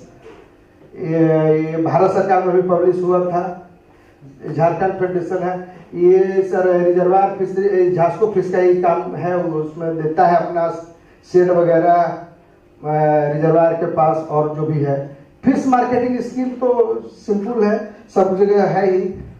हम लोगों ने पिकअप भान दिया उन लोगों को, सोसाइटीज को, मछली भी बेचो, आलू भी ले जाओ, जो भी सब्जी ले जाओ, अपना लाइवलीहुड अपना साथ जो भी उससे इनकम कर सकते हो। फिशरमैन ग्रुप का, कम्युनिटी का इनकम का दिस वे दैट वे, उसका इनकम बढ़ना चाहिए। हम उसके लिए काम कर रहे हैं, चाहे मछली का भाड़ा धोए, चाहे सब्जी ले जाए, लौट के लेके आ जाए।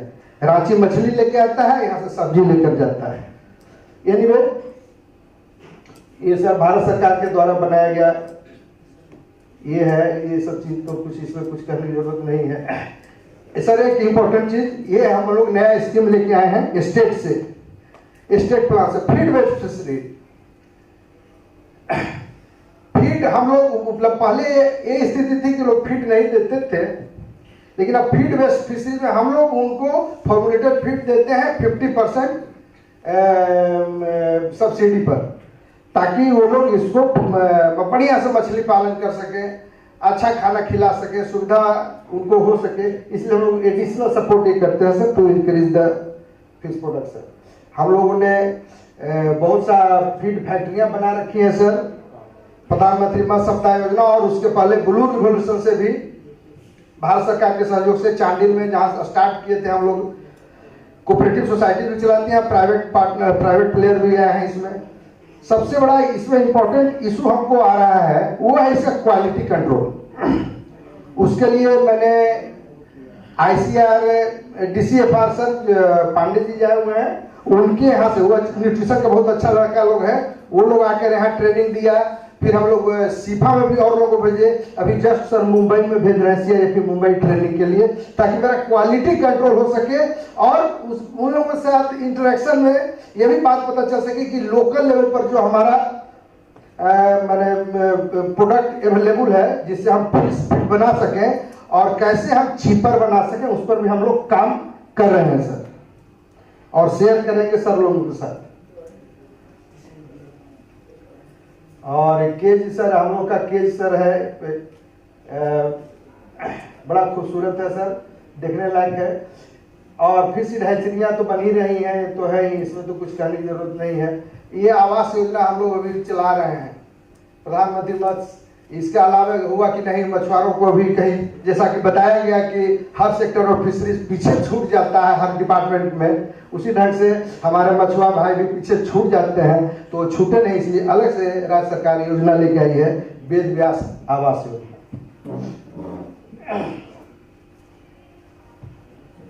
एक बात और है कि हम लोग सिर्फ फिशरीज की बात करते हैं। हमने देखा कि वहां पर हमने एनिमल हस्बेंड्री में लोग डकरी लेकर आए, तो हम कहीं डक रखेंगे कहाँ, हमने उसको एडॉप्ट किया अपने ढंग से, हम लोग पैरेलल योजना लेके आए इंटीग्रेटेड फिश फार्मिंग, और हमारी योजना सक्सेस हो गई, उन लोगों की योजना उस ढंग से सक्सेस नहीं हो पाई, इसलिए कि हम कम लेके चले और उसको ठीक ढंग से किए।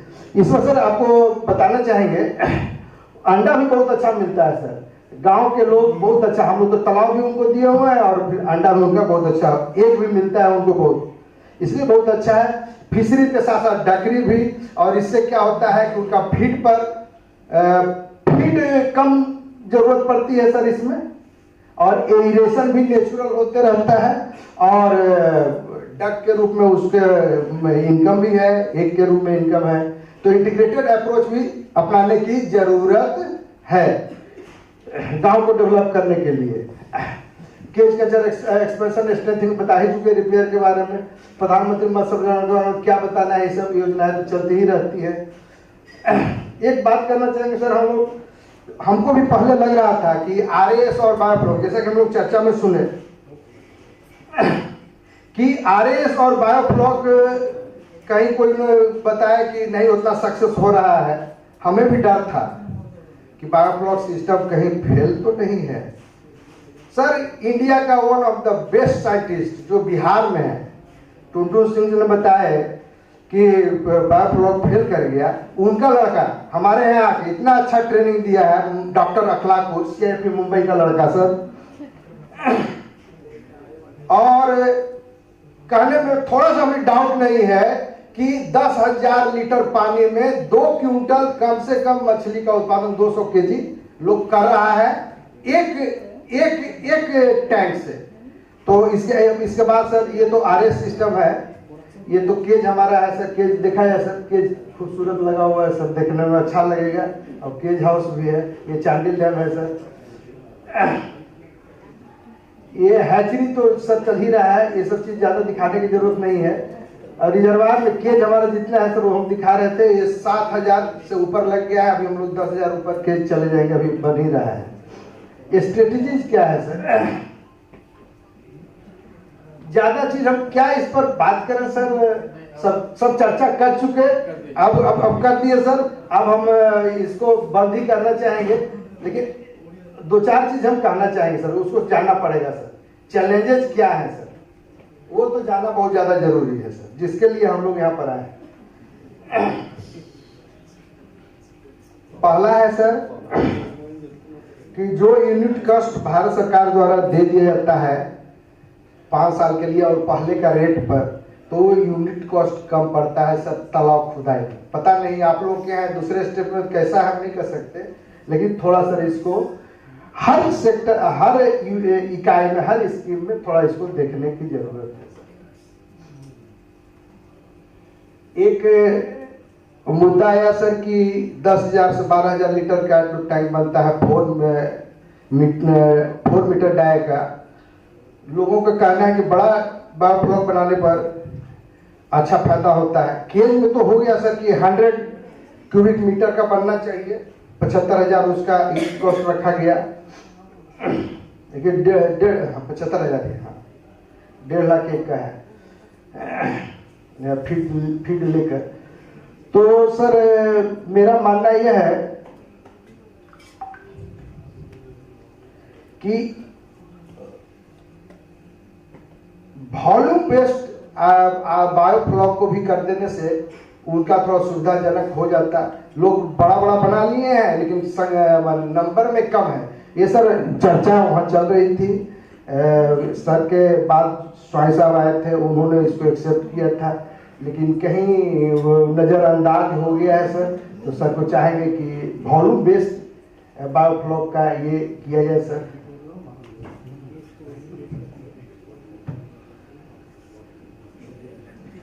और अभी हम लोग सर बहुत बड़ा चैलेंज फेस कर रहे हैं ह्यूमन रिसोर्सेज का। बजट तो बहुत बढ़ गया और 1/3 ह्यूमन रिसोर्सेज में हम लोग काम कर रहे हैं। तो एक चैलेंज है सर टोटल सरकार के लिए कि कैसे इसको क्या किया जा सके। अब अभी सर एक्सपोर्ट की बात हो रही थी, हम लोग चिंतित हैं कि हम लोग इतना मछली उत्पादन कर रहे हैं और बिहार और इधर उधर हम लोग भेज रहे हैं पंगेसियस या तिलपिया। अभी हम लोग इजराइल के एक प्राइवेट प्लेयर से बात किए तो जो यहाँ के एक्सपोर्टर हैं वो विजिट करने वाले हैं, कहेंगे हमको रेगुलर मिलेगा, हम एकदम रेगुलर देंगे, कुछ रेट भी कम कर देंगे, लेकिन आप आ जाइए। हम लोग सब प्रयास में लगे हुए हैं कि उसको करें सर एक्सपोर्ट करने के लिए। और कहने के लिए सर तो बहुत कुछ है, अब ज़्यादा कुछ नहीं बोलना चाहेंगे। एक आध फिल्म दिखाना चाहेंगे सर, बस इतना परमिशन मतलब एक फिल्म। आपकी बात और भी लोग हैं, आप भूल रहे हैं लगता है।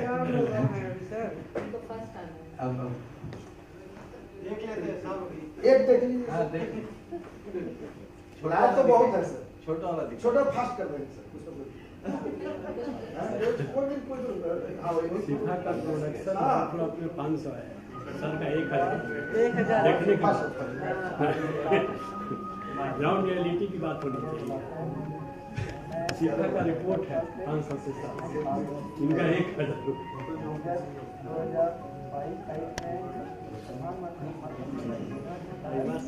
इसको कहना चाहेंगे सर, आवाज बढ़ा दोगे।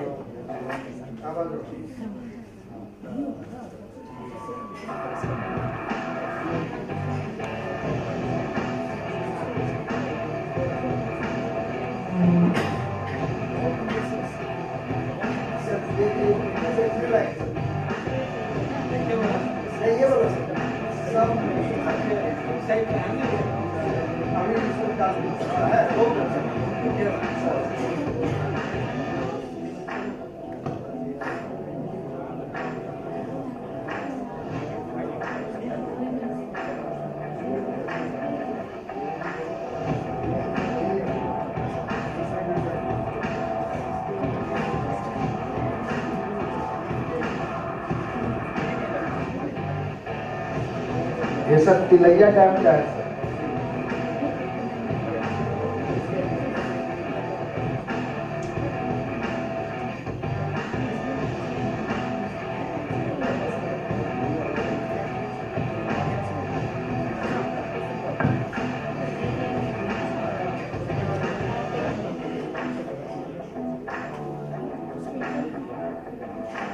इसमें एक खासियत यह है केज में कि अगर टैंक में बात किया जाए तो 10 से 15 टन पर हेक्टेयर यदि उत्पादन होता है सर, तो मुश्किल से पर क्यूबिक मीटर 1 से 1.5 केजी मछली का उत्पादन होता है। और इस गेज में सर पर क्यूबिक मीटर 25 से 30 केजी मछली का उत्पादन होता है। ये ब्यूटी है सर। और ठीक इसी ढंग से सर आरएस में भी हम लोगों ने इंडिया का one of the best technology के साथ आरएस बनाया सर, वो भी देखने लायक है। 1 लाख लीटर पानी में सब 4 टन मछली उत्पादन करते हैं। छोटा सा 1 लाख लीटर का टैंक बना हुआ, 8 टैंक बनाया है, उससे सर 32 टन हम लोग उत्पादन ले रहे हैं सर। बहुत अच्छा टेक्नोलॉजी, बहुत सा बनाया है। पॉन्ड बायोफ्लॉक भी बनाया सर, जो बहुत बड़ा 25 किस्म का पॉन्ड बायोफ्लॉक है। अगर कहेंगे सर तो एक है, थोड़ा सा दिखा देंगे सर, 1 मिनट इसको बंद कर दीजिए। मैसेज क्या है? देखिए आप ज्यादा दिखाएंगे तो क्वेश्चन लोग पूछना शुरू करेंगे, ठीक है। देखिए बहुत क्वेश्चन हो रहा है, अब आप इसको छोड़ दीजिए, दूसरों को ही मौका दीजिए, ठीक है। द्विवेदी जी आपने बहुत अच्छा किया, thank you so much sir for giving opportunity. आपका एंथुजियाज्म देख के हम लोग को लगता है कि देखिए आप इसीलिए तो इतना हो रहा है, लेकिन सब इशू में सर बहुत बहुत धन्यवाद सर, बहुत बहुत धन्यवाद। अब इसके बाद हम जाएंगे next is Karnataka. We have joint director fisheries Mrs Yashaswini, please. We all know we are getting late, but I am happy that at least those of you are able to get something, and it's very infectious. See, he said he came from far. He has to also be given his time, and today very thoughtfully, Niti Aayog has kept it as the last session that we can go on till we can go on till we join for dinner also. So but it is up to us. We should try to, now two more after this also. So please. Good evening, everybody. So definitely I'll stick on to your words. I'll completely fine. So about Karnataka. Karnataka is a state rich in natural resources, boasts a diverse range of inland water bodies, including rivers, reservoirs, lakes and ponds. These ecosystems play a crucial role in the livelihoods of many local communities, providing both employment and vital resources of nutrition. Inland fisheries in Karnataka are not just about the fish, they are deeply intertwined with the cultural fabric and economic well-being of the region. So now coming to the current status of inland fisheries in the Karnataka, we have tanks 26,423 numbers, 2.93 lakh hectare, reservoirs 82, 2.72 lakh hectare, rivers 5813 kilometer stretch. Inland fisherman population is 6.33 lakh. Active fishermen we are having 1.39 lakh. Brackish water area 8,000 hectare. Inland fish production potential is 6.02 lakh million ton. Fish sanctuaries we are having 22. Fish seed production and rearing centers 46. Taluk nursery 60. Private registered rearing centers is 308. Fisherman cooperative societies we are having 495. State level federations 1 and fisherman training centers is 4. So regarding our production, actually sir, we it's from last 5 years it's increased from 1.986 lakh metric tons to 4.95 lakh metric tons. It has increased, and economic impact regarding the contribution of the sector to the state agricultural GDP is around 4%, and gross SDDP is about 0.7%. So regarding our the state sector, the inland sector schemes, we are giving 50% subsidy to the individuals and 20,000 for the societies. And regarding we are going to make peripheral ponds constructions. So in that we raise seeds to advanced fish fingerlings, and we are stocking in all the Gram Panchayat tanks at 2,000 per hectare. And reservoir stocking, it's an NFDP schemes which is adopted by our state government, so that we are stocking advanced fish fingerlings which will help us in the production. And even the Pradhan Mantri Matsya Sampada scheme in biofloc technology and RES scheme help in the increasing the production. So now Karnataka stands 7th in inland, 5th in marine, inland and marine combined we stand 3rd in the production. So as per our resources, we can improve a lot for increasing in the production further. So challenges facing in inland fisheries is overfishing and resource depletion, pollution and habitat destruction, climate change impacts, socio-economic challenges, policy and regulatory hurdles. Regarding the government and policy frameworks, the government of Karnataka along with national policies plays a crucial role in shaping the future of inland fisheries through a comprehensive framework aimed at promoting the sustainable practices, enhancing the productivity and ensuring the welfare of the fishing communities. So best practices in the sustainable fisheries management is community-based management, sustainable fishing techniques gear, selective fishing gear, and seasonal and area closures, habitat restoration and conservation, ecosystem approach, regulation and enforcement, innovation and technology, education and awareness, capacity building. So regarding this leveraging technology and innovations, we have adopted some of the things in our marine fisheries aspects in our state. Remaining are in the thought process, which will help in the improving the inland sector if we make it. So first, in the remote sensing and GIS, utilizing this GIS and remote sensing technologies for habitat mapping, monitoring environmental changes and identifying the potential fishing zones. Aquaculture technologies like such as automated feeding systems, water quality monitoring and precision aquaculture practice, which will increase the efficiency and reduce the environmental impact.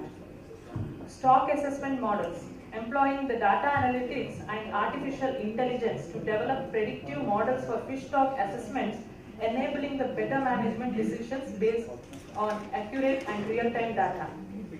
Implementing software solutions such as fish catch documentation, traceability and supply chain management to ensure sustainability and legality of fish products. So fisherman apps, which are mobile applications to provide fishermen with the real-time information on weather conditions, market prices and potential fishing zones. Also creating online platforms for direct marketing of fish products, improving market access for small-scale fishermen and reducing intermediaries.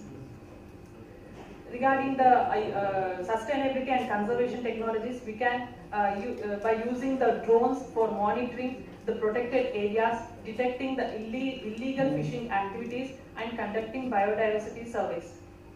Also integrating renewable energy sources such as solar or wind power into aquaculture systems to reduce the carbon footprint and enhance the sustainability. So the path forward, going forward, enhance the policy implementation and governments, promote sustainable practices and biodiversity conservation, invest in the research and development, leverage technology for better management and monitoring, build capacity and raise awareness, strengthen support and fishing communities, foster partnership and collaboration. Moving forward, it is imperative to adopt an integrative approach that combines sustainable practices, effective policy implementation, community involvement, and technological innovation. By working collaboratively, stakeholders can ensure the long-term sustainability of inland fisheries, contributing to the economic development and environmental conservation of Karnataka. Thank you. Thank you. Very aptly and very concisely put. We go to the last, second last presentation. Gujarat, Mr. Sandeep is there, Deputy Director. Please.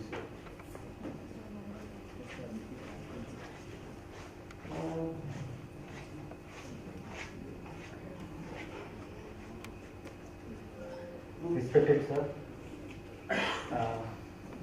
madam, and all the distinguished participants. My name is Samir Adeshna and I am working as a Deputy Director of Fisheries in Gujarat Fisheries Department. Sir, today I will not take much more time, so I will focus only 4 areas only. जैसे अलग state as other states have the resources, same resources we are having in reservoir, village pond and rivers and canals and everything, estuarine areas and so we are having one unique resources is hard land, which is suitable for the brackish water shrimp farming. And I am happy to say that our fisheries, our Gujarat farmers, those who are engaged in the brackish water shrimp farming, they are really doing very great job, and they are doing the culture practice at par with the farmers those who are doing in Andhra Pradesh, sir, particularly brackish water shrimp farming, sir. And moreover, I would like to add that there is difference between Andhra Pradesh and Gujarat resources. In Andhra Pradesh, the farmers, they are doing the farming in their own land. But in Gujarat, sir, 95% of the land belongs to the government. And government has the policy, particularly revenue department has the policy to allocate the land. I think Gujarat is the only, if I am not mistaken, Gujarat is the only state who is having the this kind of a land allotment policy for this brackish water aquaculture in India, sir. So I think this is our best part in Gujarat, I can say. So as far as our state is basically, sir, vegetarian state, sir, and social acceptance is little less compared to other states, sir, because they prefer due to the nature of the vegetarian nature. And our main production based on the marine fisheries now it is saturated, it is reached up to the maximum sustainable yield, so there is no any scope for further increase in the production. As far as inland fisheries is concerned, freshwater fisheries is concerned, still we have a present our 1 lakh metric ton fish production is there in freshwater, and we have a capacity to reach up to the 5 lakh metric ton. So there is a scope is there, so we will work upon it and we will reach our expected target. But as far as this brackish water is concerned, sir, total area under hectare, area under the fish culture means brackish fishing farming culture is around 9,000 hectares, and production is about 66,000 metric tons. So productivity is 7 ton per hectare, sir. So it is a good productivity, particularly.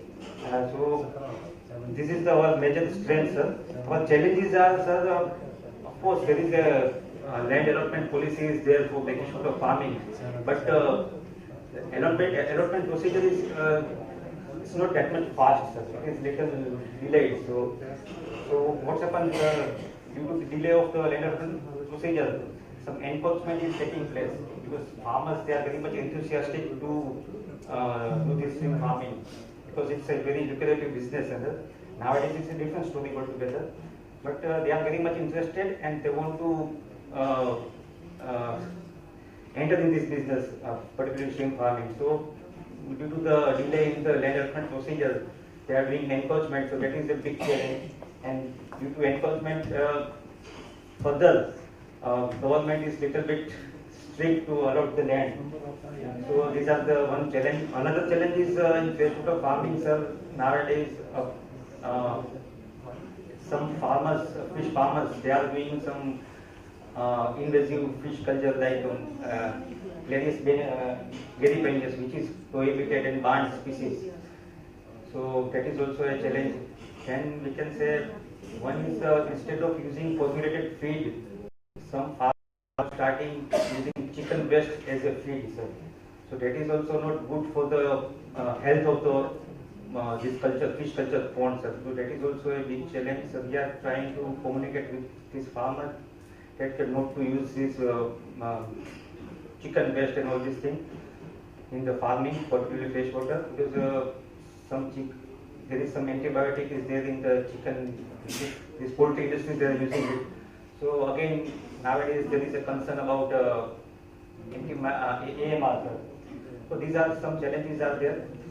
And being a vegetarian state, acceptance is not there. So sometimes what happens, some big players are there. They are not ready to invest in fisheries sector. So this is also a challenge.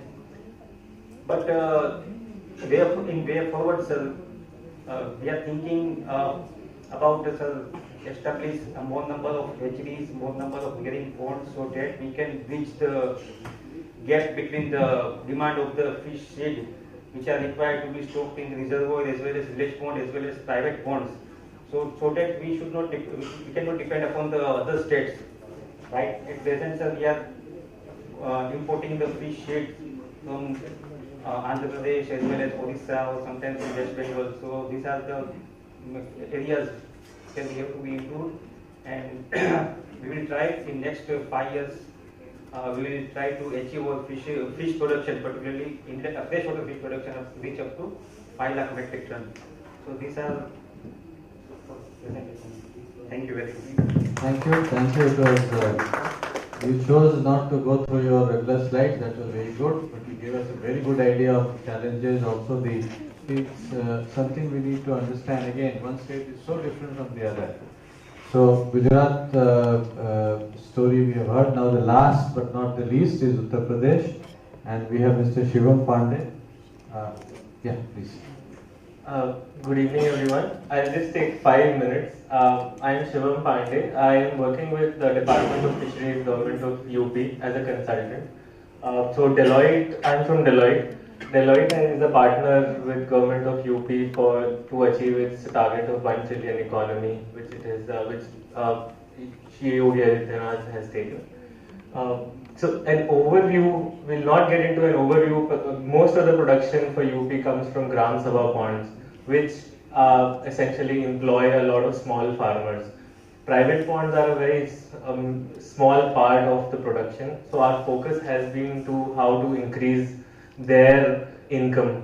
So essentially all of our targets combines together to increase income of the small farmers, because private players have enough money, and like this fisheries becomes an add-on income for them. There are a few things. If you go to the previous slide, we have targeted 3 areas in order to grow fisheries sector for UP, so that it reaches from around 11,000 crore to 58,000 crore. The targeted growth rate for fisheries is 30% CAGR, while earlier it was growing at around only 6 to 7%. Why that has been possible is also because of PMMSY scheme and our state schemes. But apart from that, there has been a lot of awareness and a lot of awareness around the profit associated with fisheries. So from in central and eastern belt of UP, you'll see the dark green zones are the major fish eating zones. So Madhyanchal contributes the most and Purvanchal contributes the most. They are Bihar borders, which are anyway more fish eating. So there's a lot of production happening there. Now we've come to a stage where people are producing more and the demand is not that much. So Pangasius, for example, this season, the cost of production for Pangasius per 100 is around 80. For the small farmers can go to 85 also. But now they're selling it at 80. They are ready to sell it at 80 and 75. So this is the level where we have reached already in UP in some of the areas. So there's a need to have some processing or find the market linkage so that that produce can go somewhere. Now, there are 3 areas which I talked about which are targeting are better utilization of these resources. So for that, we have taken a proposal from CIFRI so that we can do a satellite mapping and create a first ever digital database for UP. Some other states have created it. So we aim to create that digital database, create a dashboard and identify which all resources are available so that everything is under the control of the department so that they can use it to the maximum. That is one of the initiatives. Apart from that, a lot of Gram Sabha ponds are not utilized. Only 33-35% of the ponds are utilized in UP as of today. So there's a huge scope out of 1 lakh, around 1 lakh 20 hectares of land, hectares of pond are available. Increasing productivity, we are at around 4 tons per hectare productivity overall, 3-4, which is very low compared to other states. So a lot of focus has been to get investments for feed players and creating a lot of awareness. So this year we tried to get budget for extension, and in fact in order to increase productivity we got its budget this time. So small farmers will have aerators so that they can also move to intensive culture. Till now only big farmers who have enough money who can get solar backup, they are only into fisheries. So there's a need that small farmers get that capacity. So next step would be to get the solar power to them at a subsidized level. So there's a lot of discrimination which is happening as of today to fishermen. Only agriculture farmers get solar power. Fishermen are denied of that. So our next scheme, we are creating a scheme so that electricity can also be given to them at a subsidized rate so that everyone has a fair playing field with respect to primary production. So this is under process as of now. In other states also, I think we should collectively come together, maybe write a letter to our Prime Minister so that he takes an action. Okay, electricity should be free for fishermen, for aquaculture as an industry. So that is one of the major tasks at our hand together. Species diversification, inspired by Punjab. Sir gave a very nice presentation. We have a better graphic case study of Punjab with us, which we presented to our ACS also. They have done an amazing job, and we are trying to build clusters for shrimp as well. So from Gujarat, people want to take land in our sector. Our eastern zone is suitable for shrimp culture. So if any of your farmers want to set up a farm, a large shrimp farm, they can come to UP. We have a lot of land for that. We are in a process of creating clusters and funding their electricity and some more input costs so that shrimp farming takes a boost. So this again is the next quarter activity for us. All of this contributes to increase in income for the farmers. So we want that a lot of cooperatives are formed so that they can collectively come together and engage in entrepreneurship with respect to shrimp culture. So that will be the start of shrimp culture in UP. As of now, it is very minuscule. So these are 5 activities which are currently in progress. I just had 2 slides. So we created, inspired by Andhra Pradesh, when we were discussing that there's a need, the UP will also grow in production. There's a need for a feed regulation because the risk of disease is too much. Once the disease is spread in an area, your whole region can go into loss. So we have drafted a feed regulation. We'll discuss with the department. That will also get converted. It will be sent to cabinet in the coming months. Mechanization, we've got a budget for aerators, so now that will also be a new start for small farmers. A shrimp cluster, again we discussed. Strengthening water body mapping, as I said, we have gotten a budget for full state digital database creation. This is also something which should be very normal for us living in the digital age nowadays. Now the last point is enhancing revenue streams for Fish Federation. This is really special to us as Deloitte because this will enable the cooperative societies which are formed. As of now, they're just on paper.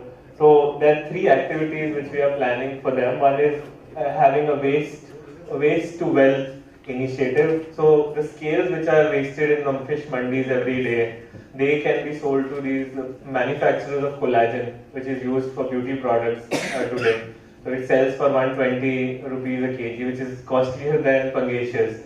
So that is complete waste, and one district can earn around 7 to 8 crore in a year from that if you collect it properly. So we size the market. The total market is around 180 crore for UP. Now if you even capture 10%, 20%, you're already at 30-40 crore of wealth from selling those waste fish scales. Now if you can utilize the bones and the skin, then you can again maximize that revenue even further. Then there are fish insurance again. So these were inspired from Bihar Fish Cooperative. They are working very well in these sectors. So as an agent for fish insurance, cooperatives and these federations are the only people who can make insurance a success. So we have examples from some states which are trying to do that. So we'll do a pilot next quarter with our federation, so they act as a corporate agent for LIC, fishermen insurance. The second was value-added products. Now this is, so fish pickle, our friend, he is from Andhra Pradesh, Kerala. They bring fish pickle to Lucknow. We are based out of Lucknow for the project. So we thought,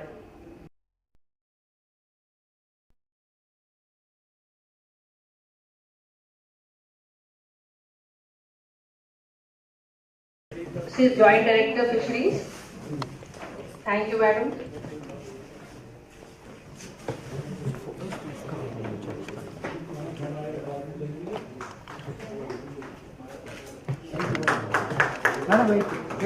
Shri V. Srinivasji, Joint Director Fisheries from Telangana State.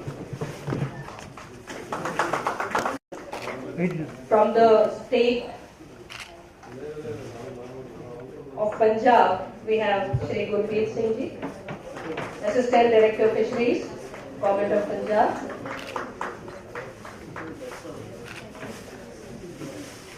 Then we have Shri H.L. Dwivedi Ji from Jharkhand, Director Fisheries, Government of Jharkhand.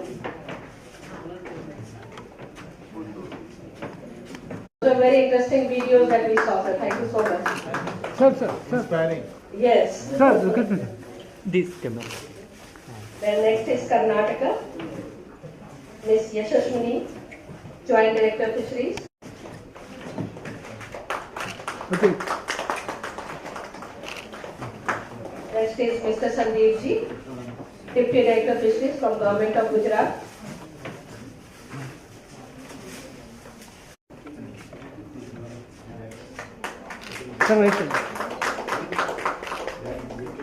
And then Mr. Shivam Pandey, representing Uttar Pradesh. Close up photo wide ఉంటుంది సరే second ఇచ్చిన కూడా తీస్తాను.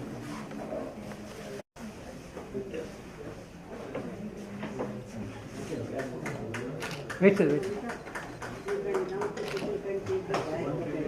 Please give a big round of applause to our chairman for this session. Thank you. Thank you all the speakers. Thank you my team from NITI-Aayog and all the team members from Government of Andhra Pradesh who were sitting with us yesterday till night, day before yesterday till night. So again tomorrow we are meeting here at 10 o'clock.